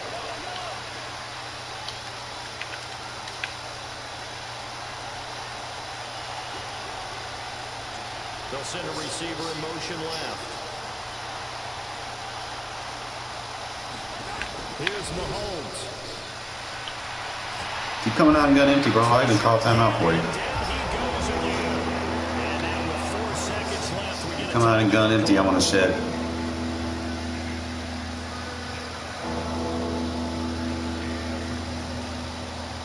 Gonna need better protection here. 3rd and long following the sack from Mahomes and company.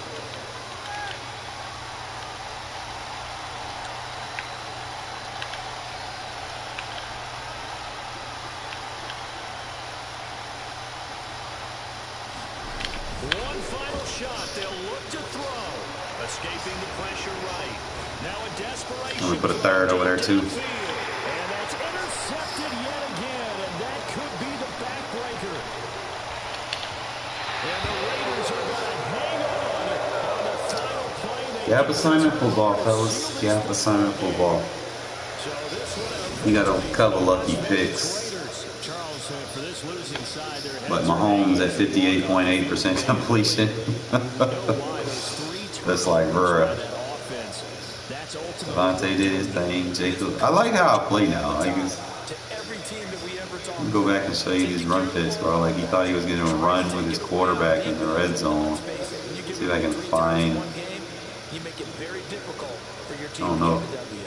Alright, here's one. I was playing run fit on the PAT. Cover 2 is very good if you can make a couple of adjustments. Didn't necessarily have the alignment I wanted but I wanted to be inside in case he tried to throw a quick release. So I had him triple covered over there. I put a cloud flat over there. Cloud flats play those fucking corner routes perfectly in the red zone. If you're having a situation where people are constantly going to that back corner, put a cloud flat adjustment on it, I guarantee you that shit's going to be taken away. Especially if you have like a 93 plus jump corner. See how he played these run fits? He thought he was going to scramble. We had a guy waiting for him in that run fit. Not going to throw it to the flat. We got a cloud defender over there.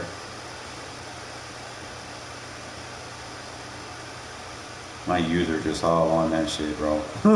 It's like, bro, you're not gonna get out and get me. I'm waiting for you to throw it. I'm waiting for you to throw it. Like, you're not gonna get me like that. I've learned how to match this shit up. Actually did pretty good with Zamir running the ball. Like, look, gap assignment football, man. Look how that gets right through. See, right through the D gap. Look, boom. That's what happens when you do play action and those D gap blitzes just come right through. Look, untouched.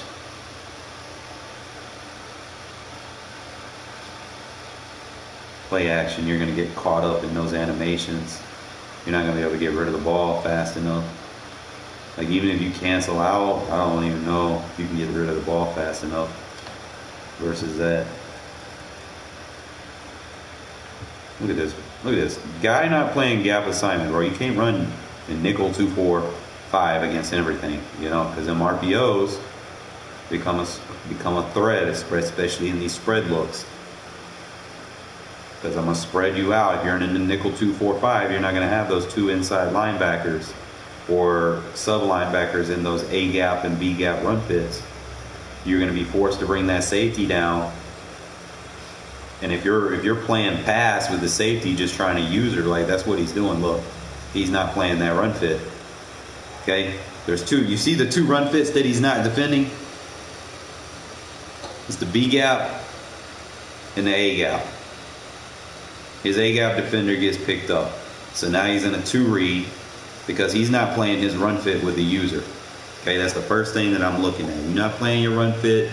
You got a safety over there not playing a run fit at all. Like you got to compensate and pull up your run fits so you know where you need help. You know what gap's not being covered or assigned. And look right here, bro. I can pick whichever gap I want to go through based off of what his user does. And then boom. That's what happens when you don't play run fits, man. You can't just pinch the line and be like, I'm going to be good. And you can't just be like, see, if you get too close to people, bro, you touch them or whip them a little bit, bro, you're just going to get that whip animation. You're not going to be able to make the tackle. And I'm trying to teach people, man. Sometimes you can teach people from other people's mistakes. Good, beautiful interception by Hobbs right here. I don't know why you trying to run play action. Now, I will say, like on those verts, that press outside third, is usually pretty good. Like if it's in a long play action animation, that press outside third is wonderful. That'd be like the only time I would consider it. But the guy you got in press coverage needs to be good if you're going to do it. Especially that third's going to get that inside. You're not going to beat him outside because he's going to get inside. Now you're going to have to worry about that. Let's kind of go back and look to see some more plays. Again, not playing run fits. Pinching the D-line is not playing run fit defense. Everyone has gap assignments. So as soon as we open the play up, we're pass protection on the right. So there's 2 gaps right here, okay? You can see, actually there's 3 gaps. There's the A, the B. There's the A gap on the left because the A gap defender gets picked up by the center. So he has 2 gap read right there. He's gonna have to shoot one of them. He gets picked up in the block. He doesn't have an A gap defender right there. So you just see when you pinch the D line and you don't have, I mean, you got 6 guys right there, and then 2 of them aren't even playing run fit. So it's really just 4 or 5 guys because you're bringing your user there. So it's 5 on 5. So that means one of them guys are going to be out of position. Especially if you know, like the thing with RPOs, I'm going to teach you guys. The RPOs, you cannot play a drop coverage. You cannot play a stock match coverage. You cannot play a stock man coverage. Okay?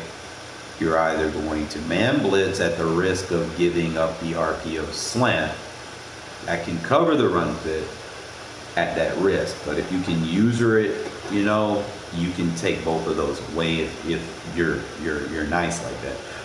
The other option is to zone blitz. Okay? So what you need to do is you need to make that tackle when you zone blitz, and let's say we have a defender over here on this outside, right over here blitzing the zone. What that's gonna do is it's gonna force that tackle to play out wider because now he's responsible for that block. If you don't have an edge defender blitzing, you know, he's gonna play that edge guy right here. As opposed to if you had an edge defender, he would go out wide. Okay, the wider he gets, the wider those gaps get in the RPO that you can shoot. All right, so your user should be the guy that is aligned correctly with the running back. So he should have been usering this guy. He should have been having a blitz over here. And if he would have usered that guy, see that gap? Run fit defense, you're gonna have to loop around and come through there. See, that's where the weak spot is on that's his contained defender, and he didn't play the run fit. That's who should have been defending it. Number 6, that was his responsibility.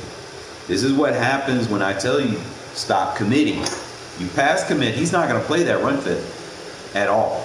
But that was his assignment. I can assure you that was his assignment. As soon as he goes in there, see here's another mistake that he made with his user.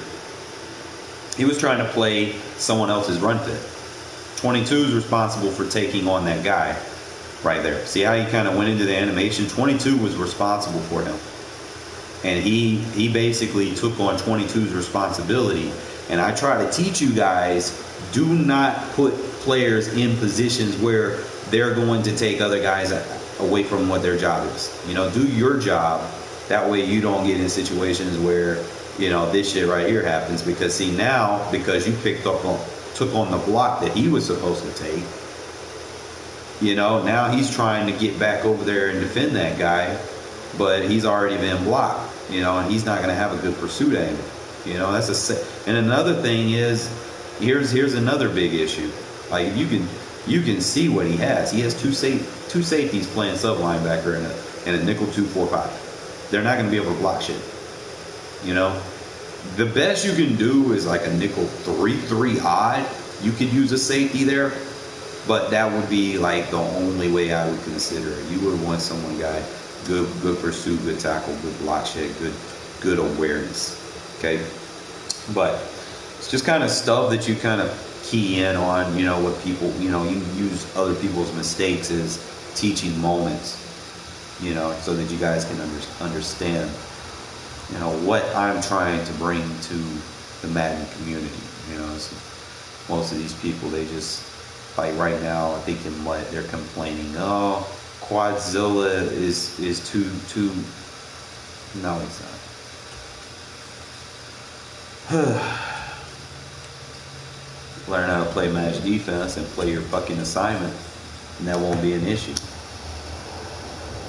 Kind of hoping I get to play someone that, you know, I get to use my 4-3-6-1 defense. You know, it's like every game I play is different because of, you know, the offenses that I face. Now, obviously, you're gonna have your people that run your trips. You know, you always got to make sure you have a trips defense locked up, because the bulk of the games you're gonna play is gonna be trips. Trips.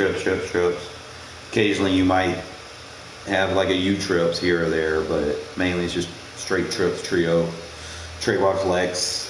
You know, people, I don't know why, they just like running those formations.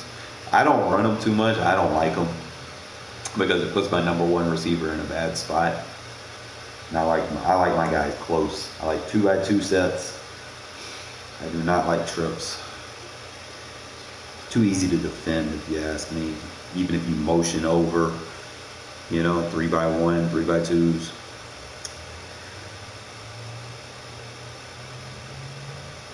EA Sports coverage of the National Football League is on the air. And then if you run trips, it's got to be to the side that you throw with. You can't run trips left if you're a right-handed quarterback, unless you're just running, like, you could opt for the crossers, but I don't like running crossers from trips left. They just don't get as open. They're too predictable.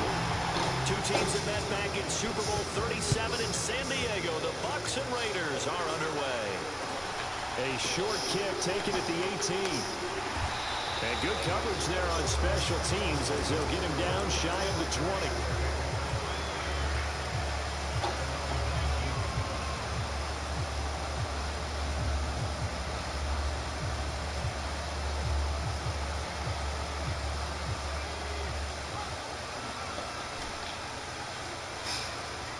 You sure you want to do that?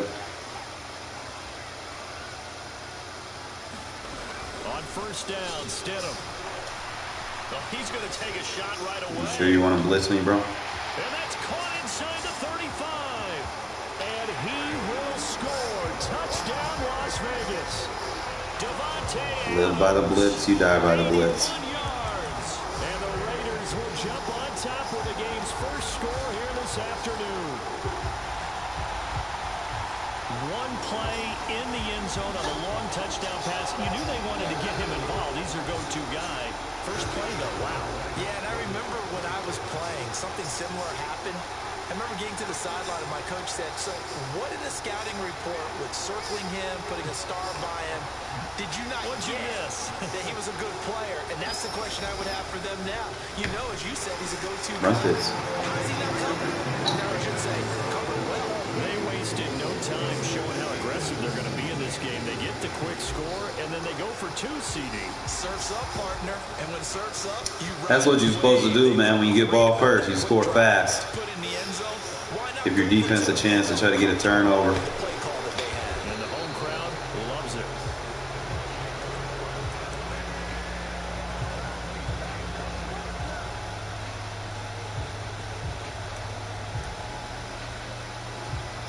I'll put my Sam right here.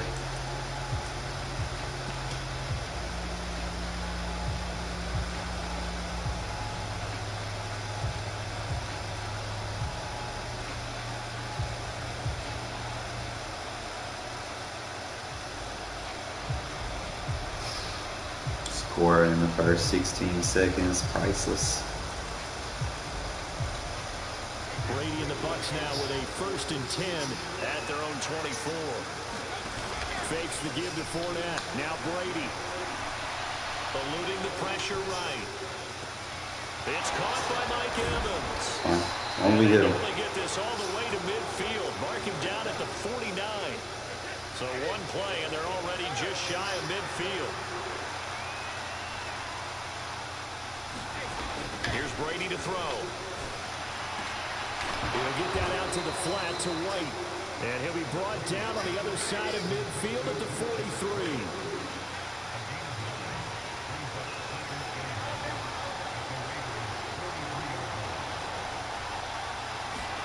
Now a play fake. Brady. Buying time to his left. And he's going to be taken down right at the 40-yard line.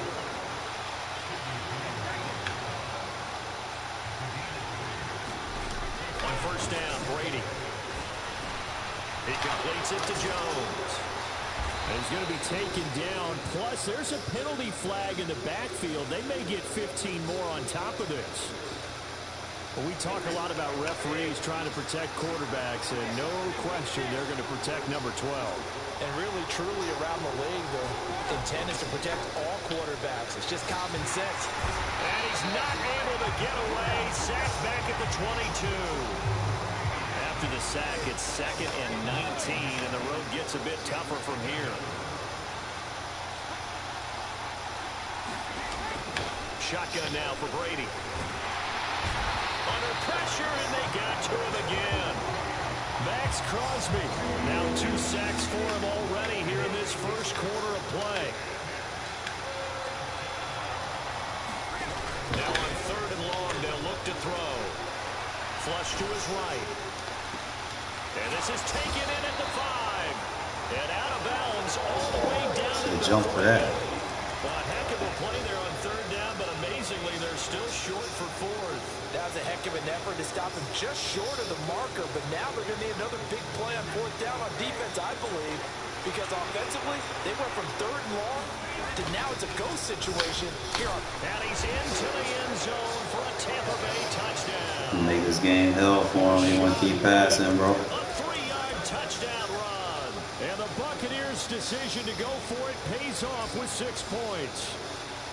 So they only needed a couple of feet there on 4th down, but they got more than that and then some as he takes this into the end zone. And I love your description right there, right? 4th and short. They got that. No problem. Let's go ahead and get the rest of it. Finish it off in the end zone. Touchdown. Everyone goes away happy on that one. Now whistles, and the Raiders are going to signal for a timeout. They'll have 2 remaining as we step aside here in this first quarter. Todd Bowles leaving his offense on the field. They're going to go for 2 here. Brady will look to throw for it. This is caught. Was he in? Yes. 2 points. Well, it's definitely early enough here. They didn't need to go for 2. They didn't have to go for 2, but hey, they did. We're all tied at 8. Is this one of those anything you can do, I can have? Because that's exactly what we got on that one. Neither one of these teams wants to give any ground, do they? And that one bounces out of the back of the end zone, so we'll start the drive at the 25 on the touchback. The Raider offense set to get this drive started. And, Charles, the name of the game last time, efficiency. Their very first snap, they connected for a quick touchdown. They get more value than just the points from that series as well. Only needing one play, it keeps the entire offense rested up. Well, it's time for them to be good teammates right here. What I mean by that is possess the ball for a little while. Get at least 2 first downs. Give their defense a chance to settle down a little bit after they give up the touchdown. Maybe a good spot to take a shot. Here's 2nd and a yard from the 34. They go with a duel again. 2 yards on the pickup, and that's all they needed to move the sticks. 2nd and 1 is often an invitation to take the big shot downfield. I bet the offensive lineman said, are you kidding? We just get on our backs and let's go get the first down. They love being physical. And that is incomplete. Well, they've got man coverage on the outside, and my scouting report on these DBs tells me that they love to take matters in their own hands. They want man coverage, not zone. And there was good coverage there. Trying to get that to Adams, but that's intercepted. Picked off by Jamel Dean. And the Buccaneers are going to take possession of the football. Well, when I looked down, he was kind of shaking his head right after he threw that pass. What did you see? Well, from a defense's perspective, anytime you have your eyes back towards the quarterback, you're in a position to make a play on the ball, whether it's a big-time play by you or an overthrow by the quarterback. You have a much better opportunity.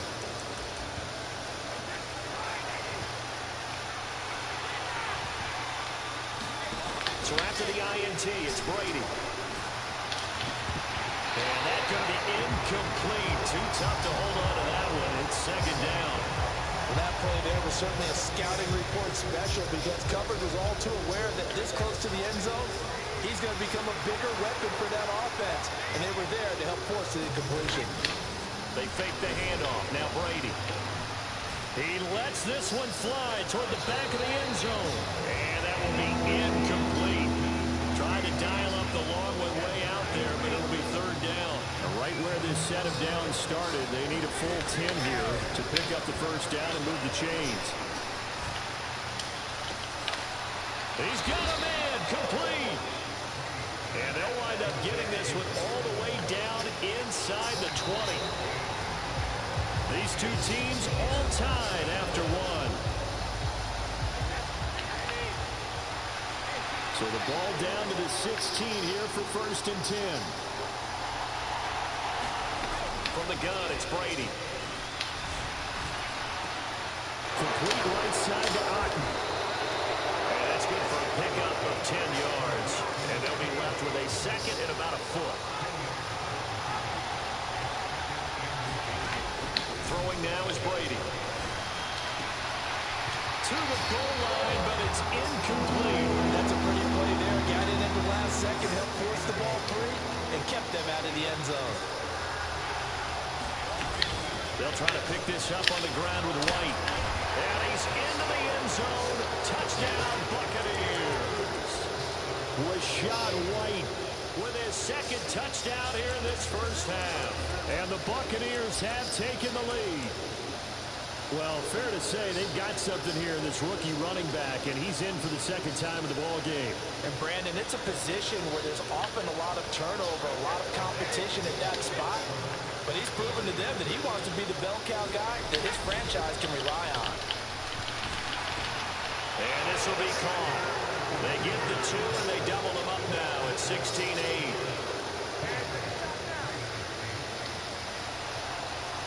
Good. We'll be all right. The Bucs ready for the kickoff. And here we go. It's in the air. And a short kick taken to about the 16. And able to get this out to the 25.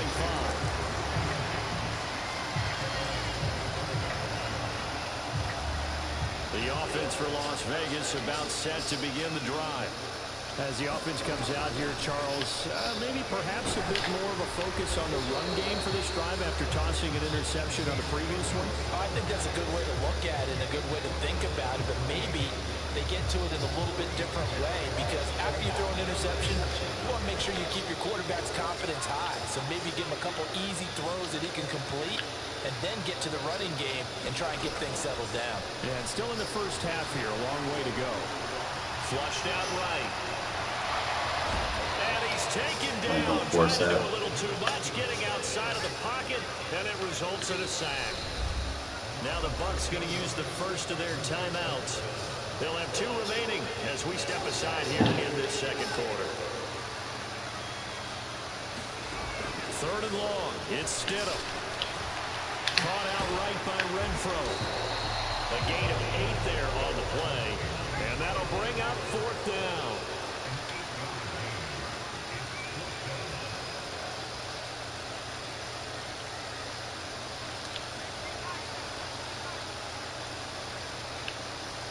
And they'll send the tight end in motion here. Fourth down. Here's Stidham. Man open is Keelan Cole, complete. And he takes us beyond the 35 before going out of bounds. So here's a first and 10 at the 38. A shotgun handoff. This is Abdullah. And this will leave him a yard short. Nice pickup of 9 yards on first down. And we've hit the 2-minute mark in this first half of action.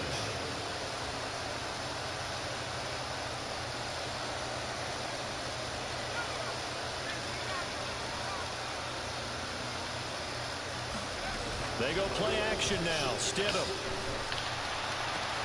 Open man, that's Renfrow. And this is going to lead to another first down as the tackle's made at the Bucs 39. 14 yards is the pickup there at a Raider first. On 1st and 10, it's Stidham. Escaping the pressure right. Back to Renfrow again, complete. And he is out of bounds, but not before he's inside the 30. That's why you don't baseline. They'll throw on 1st down with Stidham. And he takes a shot on the release as this will be incomplete. Well, it looked like a march to the end zone has hit a momentary roadblock with that incompletion. No need to panic. They just got to come up with a high percentage play call and see if they can get their offense back on track. Gotta catch that Waller, bro. It's gonna kill that cover 4 right there, man. It's going to lead to 3rd down. This offense was on the move. Now 2 straight incompletions have them looking at 3rd and 10. And here's a diving catch made behind the line of scrimmage. They've got another 1st down. The Raider passing game clicking on all cylinders right now. When you're a player of his stature, you don't just circle the games on your team's calendar. You circle the Pro Bowl. Baseline, you take away your run fits. Figure you're going to be in each and every year. That's because of catches like that. You know. That's why he goes. And he'll find his way down inside the 10 to the 9-yard line. A gain of 3, 2nd down.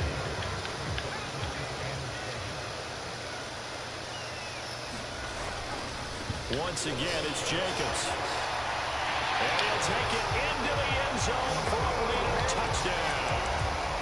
Josh Jacobs, a 9-yard touchdown run. And the Raiders get a late score here in the final minute of the 1st half. Josh McDaniels, he's got faith in his offense, and he's going to have them go for 2.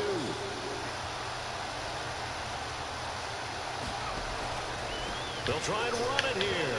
And he'll get into the end zone. That's on you. You don't want to play run fit defense. You don't want to match personnel. I'm going to get your ass every time. So we're right back where we started. All even as the kick's away. And they'll let that one go as it skips through the back of the end zone for a touchback.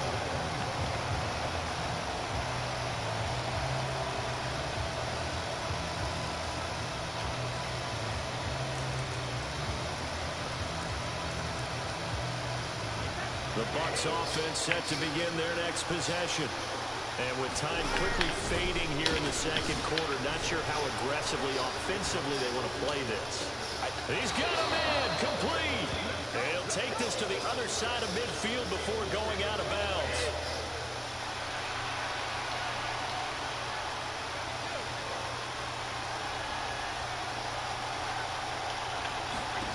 Brady now on 1st down.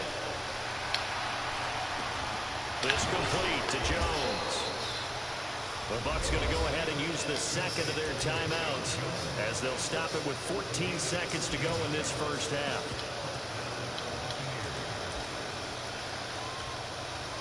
So they'll come up 1st and 10 now from the 33.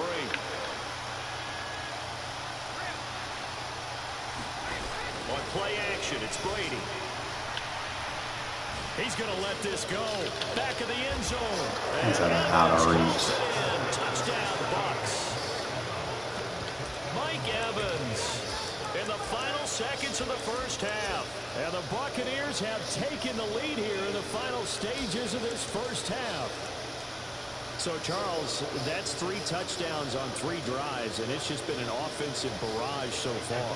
Great word, partner, using barrage right there. I'm going to add another word if you don't mind. How about perfection? No surprise that they're leading right now. Absolute dominance throughout this ball game and no signs of slowing down. And they're going to get the 2-point conversion. This one's caught. And it stretches their lead up to 8. So just 8 ticks remaining here in the 1st half as they'll kick this one away. Field. Oh, and miscommunication on the lateral. The ball's out. Come on, man. Pitch the fucking ball back. Him up there. That was nearly disastrous. Jesus Christ. And the way that you coach these things, you want to make sure you have eyes towards the return guy because you want to make sure that the catch is secured. A lot of teams do that. They have at least one guy. Okay, you're responsible for making sure he secures the catch. He's not always the one that makes the recovery, but he can always sound out the alarm. Hey, ball's on the ground. We're going to get it back. So we have reached halftime here in what's an 8-point game. As we send you to Orlando to check in with Jonathan Coachman at our EA Sports Halftime Report. Coach, and the Buccaneers able to recover. Their hands team does its job. A very interesting call and one that backfires. I know they're losing, Charles, but boy, to start the second half with the onside kick, risky. Felt like a sense of urgency from their side, coupled with, you and I both know the special teams coordinators, they sell their key plays each and every week to the head coach, don't they? And I guarantee he's been selling this one. We can get it, coach, we can get it. And that came together with that sense of urgency you talked about. Looking downfield for Jones. And so close, he gets it to the one. Out of bounds right there. What a play that turns out to be, 36 yards. This offense continues to be a hot knife through butter. 3 drives, 3 scores, and knocking on the door again on drive number 4.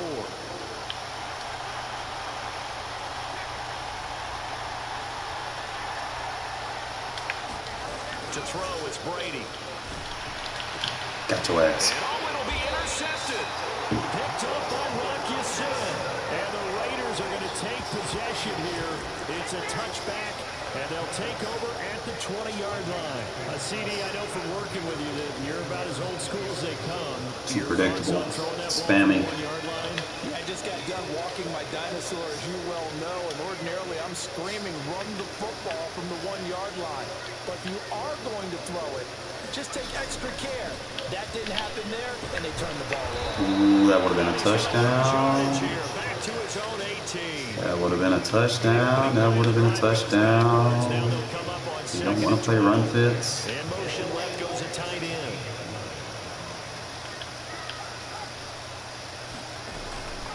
Opting to run again here with White. This will be a short gain of 3 before he's brought down at the 22.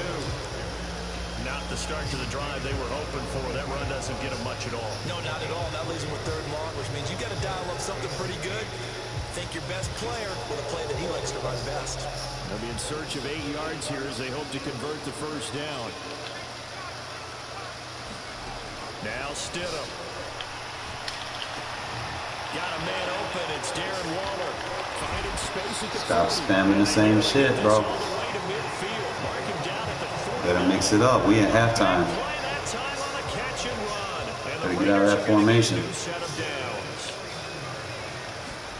Stidham sets to throw on first. Your user's ass. Delivering another one here to Darren Waller. He's got it again. And he is tackled inside the 40, not quite to the 35. Stop spamming. So from Buccaneer territory now, it's 1st and 10 at the 36. Stidham from the shotgun. Stop spamming. It's complete. Abdullah.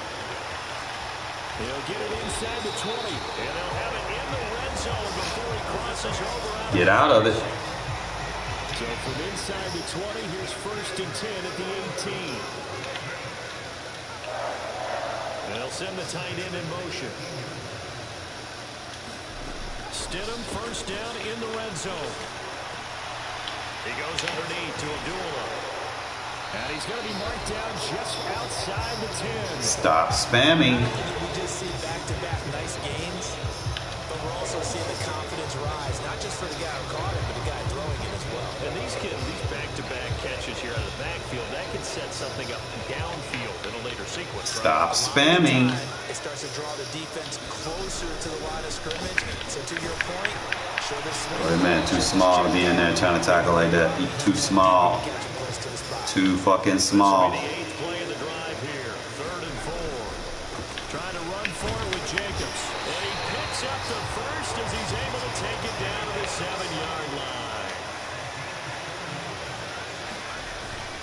Here's Jacobs. Too small, bro. And he fights his way into the end zone for You ain't got no linebackers, bro? What's good? Jacobs with his 2nd touchdown of the You don't know what a linebacker is? You need a linebacker to tackle that man. They'll send one of those 2 tight ends in motion. Stidham going to look to throw for. Stop run committing, bitch. And he's got it. So they went ahead and went for 2 to tie the game, and it works out. Nothing separating these two sides. 24 score as he sends this one away. And that one will bounce out of the back of the end zone, so we will start here at the 25.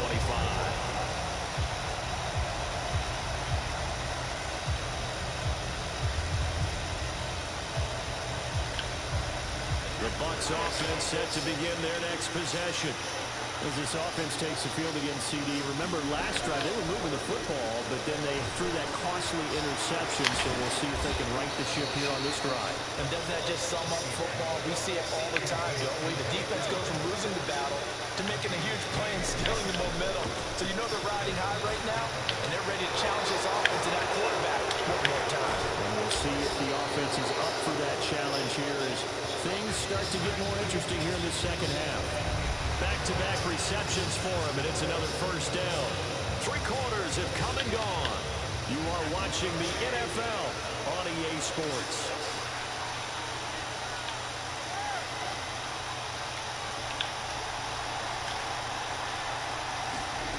Play action, now it's Brady. Eluding the pressure right. Over the middle to Evans. And he'll be brought down at about the 23-yard line. On 2nd and inches, Brady. Jones has it. That catch puts him over 70 yards receiving now as he's got a first down. Into the red zone, it's Brady. Flush to his right. There he is again, another catch for Julio Jones. And all the way to the 2-yard line there before crossing over out of bounds. Consecutive catches for him. That good for 11. Just picking up yardage in bunches here these last few plays. They have moved right down the field, and just like that, they're going to be set up for the 1st and goal. Right. And just a short gain that time as they're able to get him down. Under 4 to go now as the clock runs and they come up on 2nd down. Again, this is White. And he's in. Touchdown, Buccaneers. A touchdown run there from a yard out. And the Bucs answer back with a touchdown of their own to break our tie and take the lead here in the 4th. All right, now a big 2-point conversion attempt still to come. They're going to keep it on the ground. Oh, we play run fits, bro. Touchdown run, but he won't get in here. He'll be stopped short, and they'll come up empty on the try for 2. Don't need to commit. Kick this one away, and off it goes. Fields this way up at the 17. Man had a tackle. And he's up across the 25 and down at the 28. You don't want to get juked out of your boots. Stop kicking it there. The Las Vegas offense ready to start this next drive. And they will be looking to answer the touchdown. Their Stop defense pass committee. surrendered. Still a good chunk of time remaining here in the 4th quarter and a chance to regain the lead in a tight one. The cornerback, it's Logan Ryan who brings him down. The free safety roaming all the way up to the line of scrimmage to make that stop. How about his ability to trust his eyes and figure out if it's not a pass play and go fast towards the line of scrimmage in order to make that tackle. They'll go up the middle with White. And he gets this one just shy of the 40 down at the 39. Stop spamming. 39 now. They'll come up on a 1st and 10. First down, here's White. And slow going there. There y'all ass down. Maybe up to the 41. The run only got a yard. Here's 2nd and 9. Here's Stidham to throw.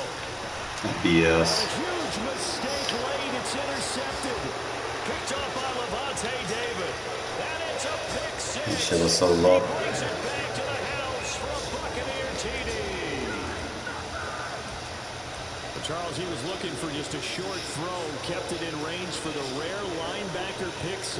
And give him full credit for his focus. He just kept the quarterback in his sights, and where he was looking to throw, he positioned himself perfectly to be there for the interception. He made the play of the game for his defense right there.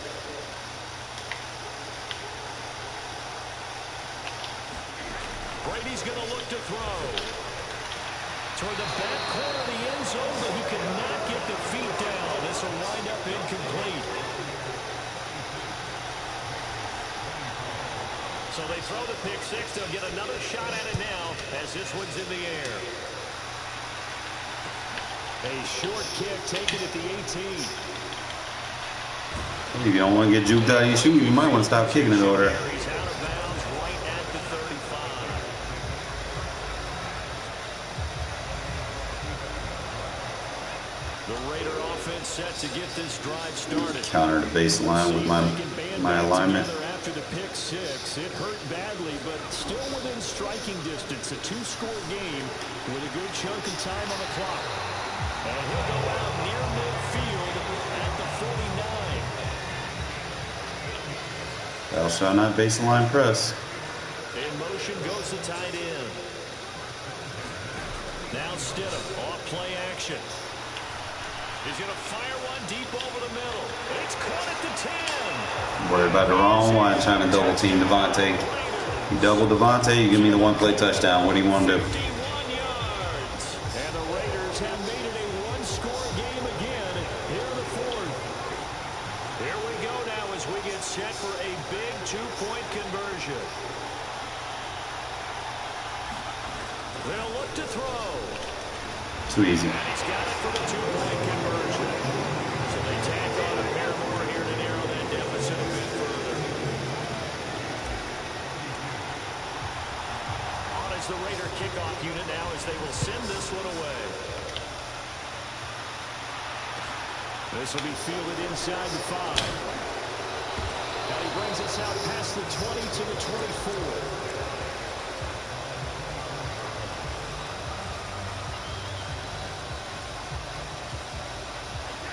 The Bucs offense set to begin their next possession.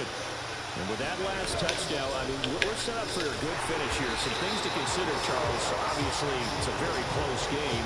You're in the fourth quarter. Defensively, they've got all 3 timeouts in their back pocket. So the chess match really ramps up, doesn't it? Because in these situations, what do? Do you run the ball and kill the clock here? Or you try and bury them with another score? And how about defensively? Do you use your timeouts at earliest opportunity? Or wait till you hit the 2-minute warning? So there's a lot going into this one. Let's see how each side goes about their strategy. Good fucking user. Good shit, Polo. The Raiders are going to take over here up near the 40. My, how the tables have turned now. They were trying to salt this one away, but that interception, potentially a game changer. And I just got to think to myself, at this point of the game, I know you've been aggressive. I know that's your MO, and that's fine. And all those teams that talk about all gas, no brakes, you better have the emergency lever to pull occasionally. They could have used it right there. They put themselves in a tough spot with that interception. Stidham's throw taken in by Adams. You know better right now to stop playing man coverage on Devontae.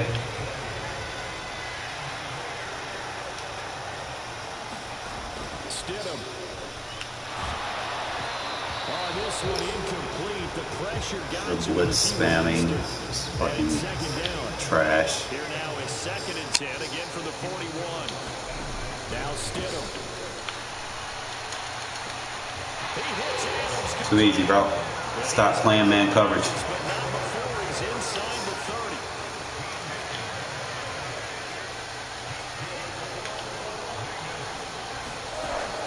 Thanks for shading outside, my guy. Come on, Madden. Come on, shade outside again. Come on, shade outside. Come on, shade outside. Good boy. Good fucking boy. Thanks for shading inside. Thanks for shading outside. Got him. I think they're going to try and get several plays off in quick succession if they can.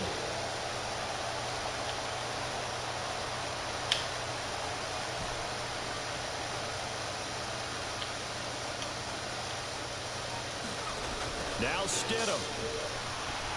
Get your ass all day. Keep trying to shade on him. Told you to stop playing man coverage. First and 10 at the 11. Thanks for shading outside. Now I can hit you with this in route.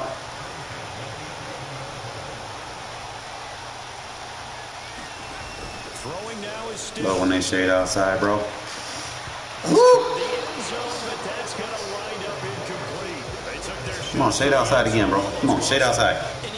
Shade outside, I dare you. Come on. But boy, it looked like he had a chance to come down with the football. If he does that, this thing is over. Instead, he leaves. You got a fucking Devontae. You gonna keep leaving him one-on-one? Touchdown. Stop playing man coverage, fucking dumbass. His second touchdown of the afternoon. And the Raiders have moved out in front here in the fourth quarter. They'll motion out one of the tight ends. Stidham to throw it. To the end zone, but it's incomplete. Popular down near the goal line. Quick slant. Nice job there to get in, knock it away. It was. One of the other things you're concerned about when you throw that route is to make sure your offensive linemen use their leverage to get the hands of the defensive front down so you can throw it through that little bit of crowd and get it to the receiver. In this event, they did, but a nice play by the defender knocking it away. Yeah, rebounds. Let's go.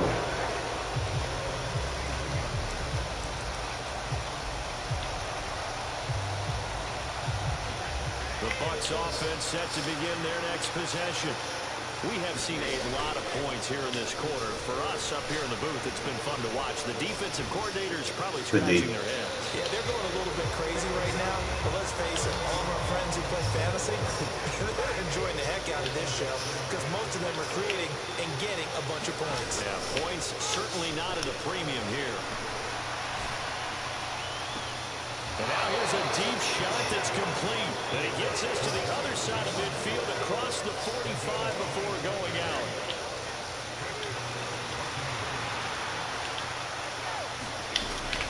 Brady gives this to White. Another nice gain, 13 yards that time, and another first down. Clock's under a minute. Still plenty of time, Parker. They have all three timeouts. That means they have plenty of options in their play calling and where they target on the field. They can throw it downfield, maybe even in the middle, and use their timeouts. And they'll be inside the 25 now at the 24. It's a 6-yard gain on the ground, and that'll make it 2nd and 4. And now they're going to get the timeout. A huge play has him in field goal range with a chance to win.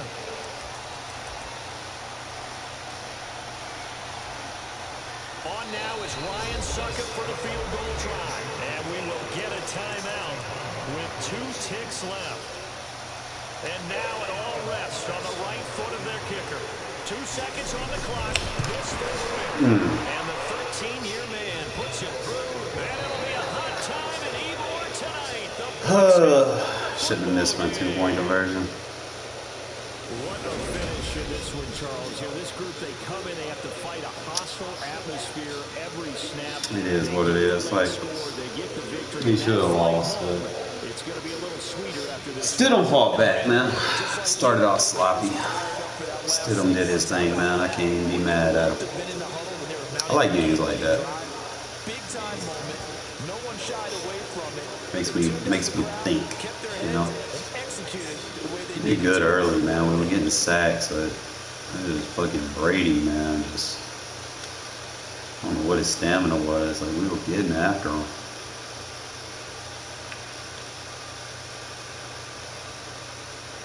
I figured he ran a trap run. I need to find out where the run fit for the trap run is. I think it's on the outside. That DB on the outside. So I need someone like a safety. I shouldn't have went inside. Just double check my run fit, see where everybody's at. Yeah, my safety should have been outside the receiver, playing right there. That's what I should have been. Or I could have crashed my line to the left. There's 2 gaps, really.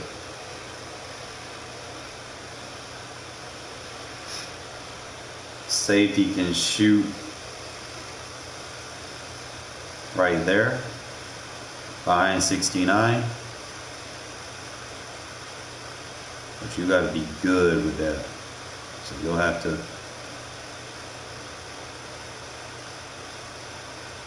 You can get in there, bro. You can definitely shoot that gap versus those base runs. Because you don't want to get out in front of the base runs because they're going to have a lead block.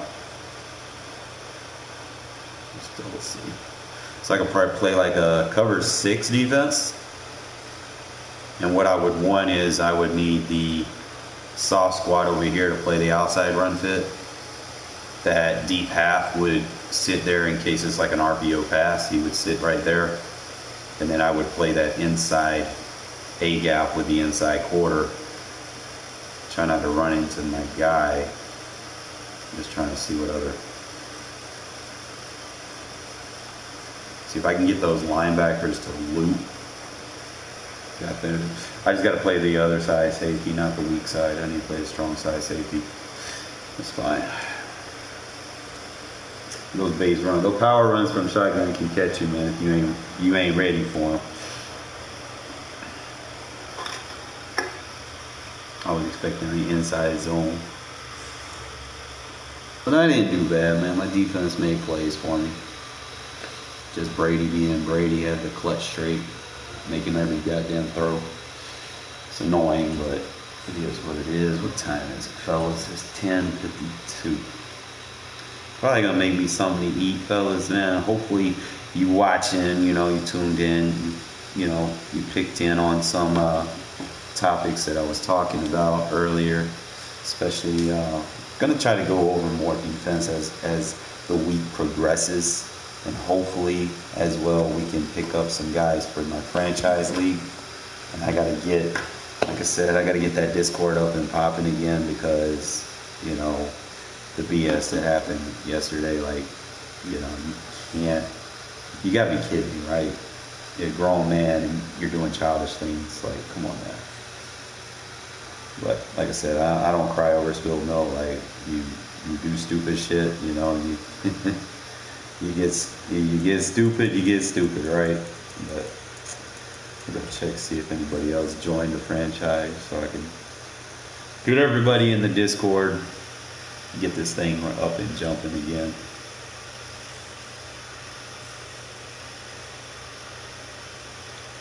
Let's see where we're at. It's like no one should play their games right now. You can just kind of run with it as it goes.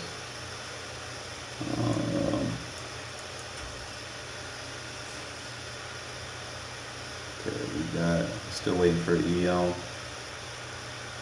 And now I'm waiting for Freddie.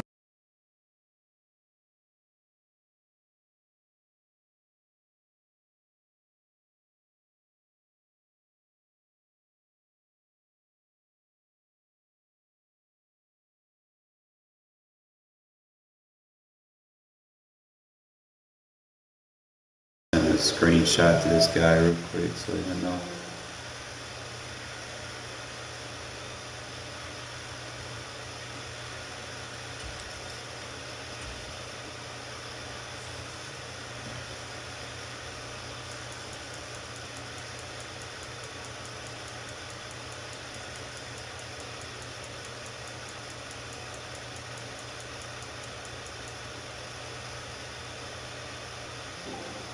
Yeah, man, I always try to be competitive, man. I know sometimes, you're not going to win every game, because obviously ratings kind of play a factor into it, but you want to ultimately be competitive.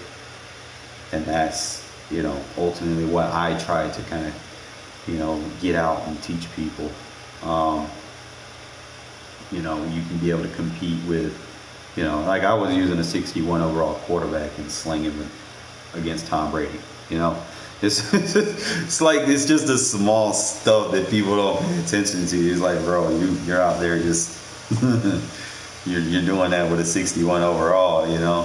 Just kind of pay attention. I'm starting to learn ways to attack baseline spammers, or people that spam the same play over and over and over again. Try to get them out of it. But like I said, this generation, people spam even when you beat them, So sometimes you'll have, those offensive games where you just put up a lot of points, and you might want to manage the clock, but if they're going to just keep giving you the pass, you take the pass. So let me give this off to this dude real quick. Maybe he can join.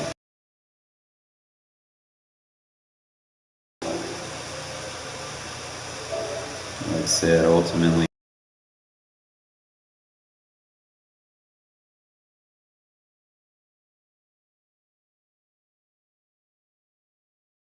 something beats you, adjust. Like I changed my coverages up. You know, I was trying to find new ways to match up with some of the route concepts he was doing. So sometimes I hit him with the corner blitz, you know, catch him running the same play, and he goes off on the next play and he goes back to running crossers. So I go back to running cover 2.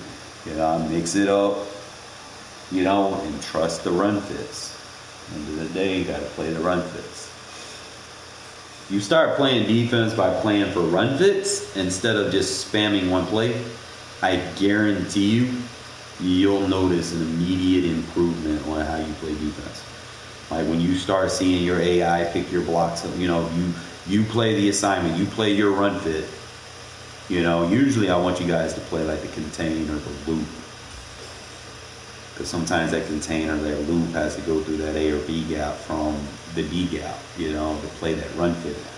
You know, especially sometimes you might have a weird alignment or they might motion someone over and it's going to change your run fits.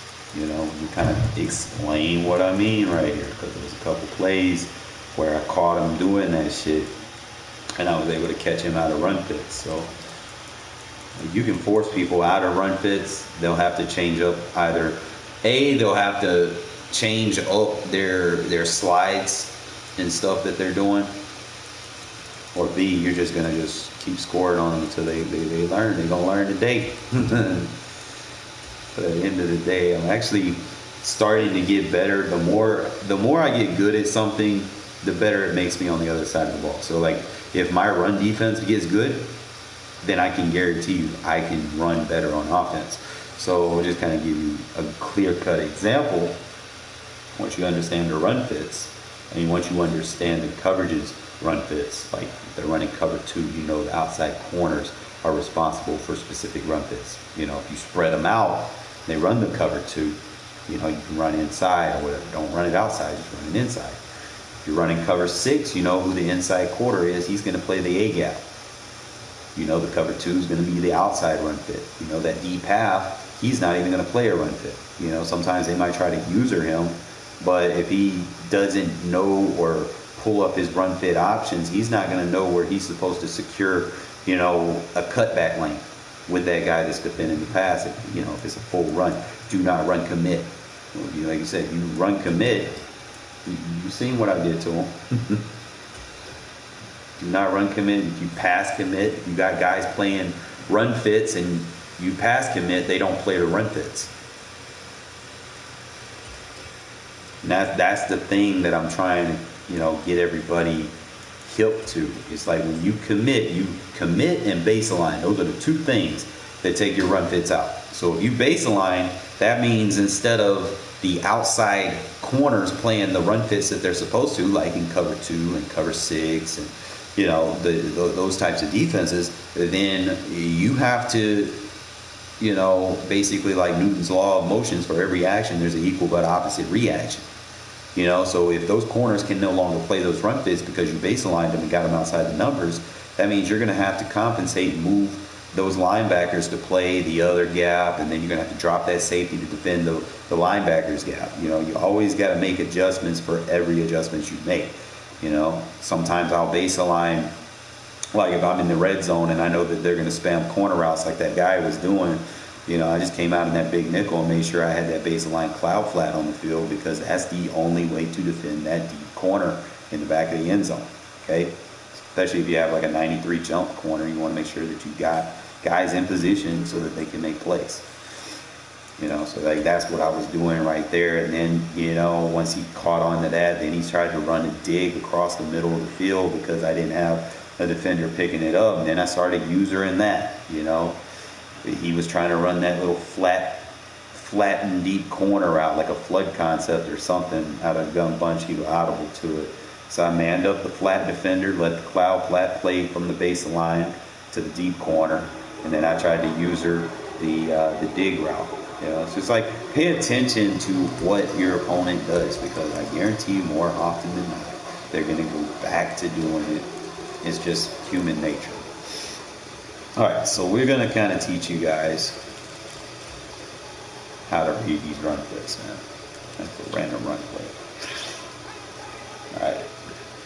So that could be like cover 0. Cover 0 run fits are usually to the outside, you know, so they might get like a shed block unless you get like a motion or whatever. Now, if I see a formation like this, I know if I motion this tight end over, the only person that I'm taking out is the corner. Okay, he's not in a run fit assignment, so there's no point of me motioning him over unless I run like a trap run, which beats man coverage. So you would audible to the trap run, and you can bring the safety and that corner out of that outside run fit. Now we're going to have the hack count here. Okay, so the only thing in RPOs that you read on is the pitch defender. If he bites down, then you throw it. That's it. And usually your target is based off of the depth. If he's pressed, then usually I might not try to throw it. It might be chancy. Sometimes I might throw it. But if he's off coverage, you throw the backside. Okay, so I'm looking at 2 reads right here just based off how he's aligned. I'm looking at the in route on the backside, and then I'm just kind of looking at run fits here. So what I'm going to probably do is read what this defender in front of 87 does to decide if I'm going to throw that flat route or not. He comes in, we throw it. That's all you got to do, just read. Don't necessarily read the pitch defender, just read the edge defender. Okay? So again, I see man coverage. What I like to do here, okay, is I'll motion him over. And I want to get a double team block. Now, I'm kind of counting heads here for run fits. So if I want, usually I like a double team there and ID there. Okay? Because I know I'm going to get 52. He's got to have to worry about these. I know that this guy's going to get a double team. Usually a double team would shed off and block the second level. That center, or if I'm not mistaken, that center should pick up and lead block for me. But I could be wrong. Nope, he picks up and lead blocks. He just goes the other way. But that's fine. Because who they block really just depends on the defense that's called. Remember how you pull up your run fits, you got different angles. Those offensive linemen are responsible for picking up those angles. So if he's the threat defender is going to be right here. You pick him up, and the center just goes down the field and takes him out of his run fit. That's why usually sometimes you'll have those 2 gap reads where one guy is going to be responsible for picking up a block. So if you have like a high impact block player and you want to play good run defense, sometimes you're going to have to take on that impact block because you know your guy's going to get blocked. So it's basically playing chess where you're swapping pieces out to clear space. Let me kind of give you an example. Like I was showing you guys early before I go to bed. Yeah. Let's go random play.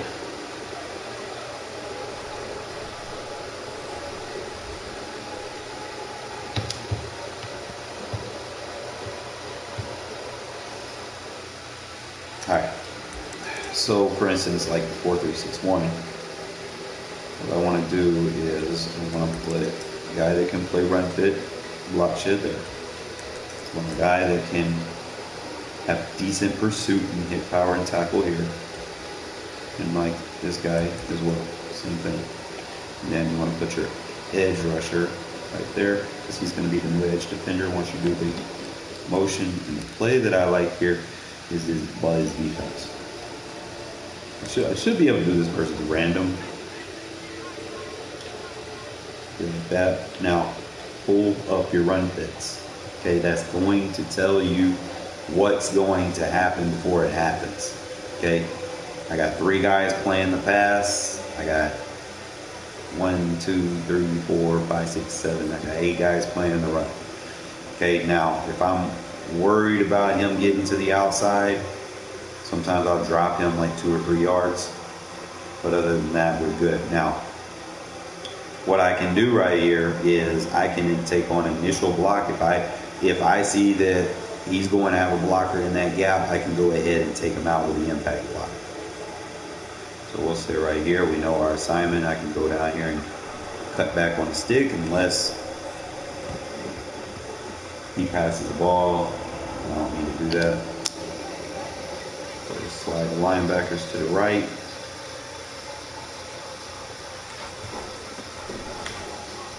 And that's going to be your run fit. Pretty good run defense, you know. Slide them right there, and then when you slide them right here, kind of reminiscent of the days that I ran the 4-3 over. Used to have like a lot of turbo blitzes. And like I said, if it's a pass and you know you're using this guy, he doesn't have very good change of direction. That's just something that you guys have to be mindful of. So always, you know, sub in guys that, you know, fit the personnel of what your opponent is doing. So if he doesn't have very good coverage and you're playing someone that likes to pass the ball, you know, you're probably going to need to swap him out for someone that's a little bit quicker on his feet. It's just something like that. Like I said, just always check your run fits. It's going to basically be, see, all right, here's another thing. All right, so when that defender over there is playing a run fit, he's going to get blocked on RPOs. So it's just something, if you don't want to get blocked on RPOs, you want to make sure he's not playing a run fit. So you're just going to have to play with it. So as far as I know, the cover 0 matches up with it.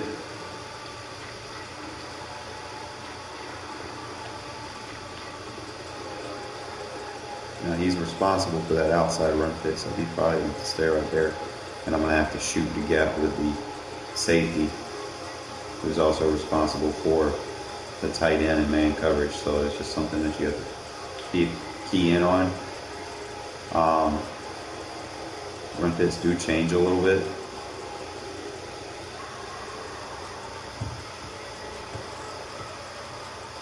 That means I'll have to take on a block. And it bugged out. Typical Madden. But, you know, like I said, we'll go over more, you know, throughout the weeks, teach you guys how to play a better defense. You know, be competitive at the end of the day. You don't want to lay down for nobody, man. These little people that spam too much, you know.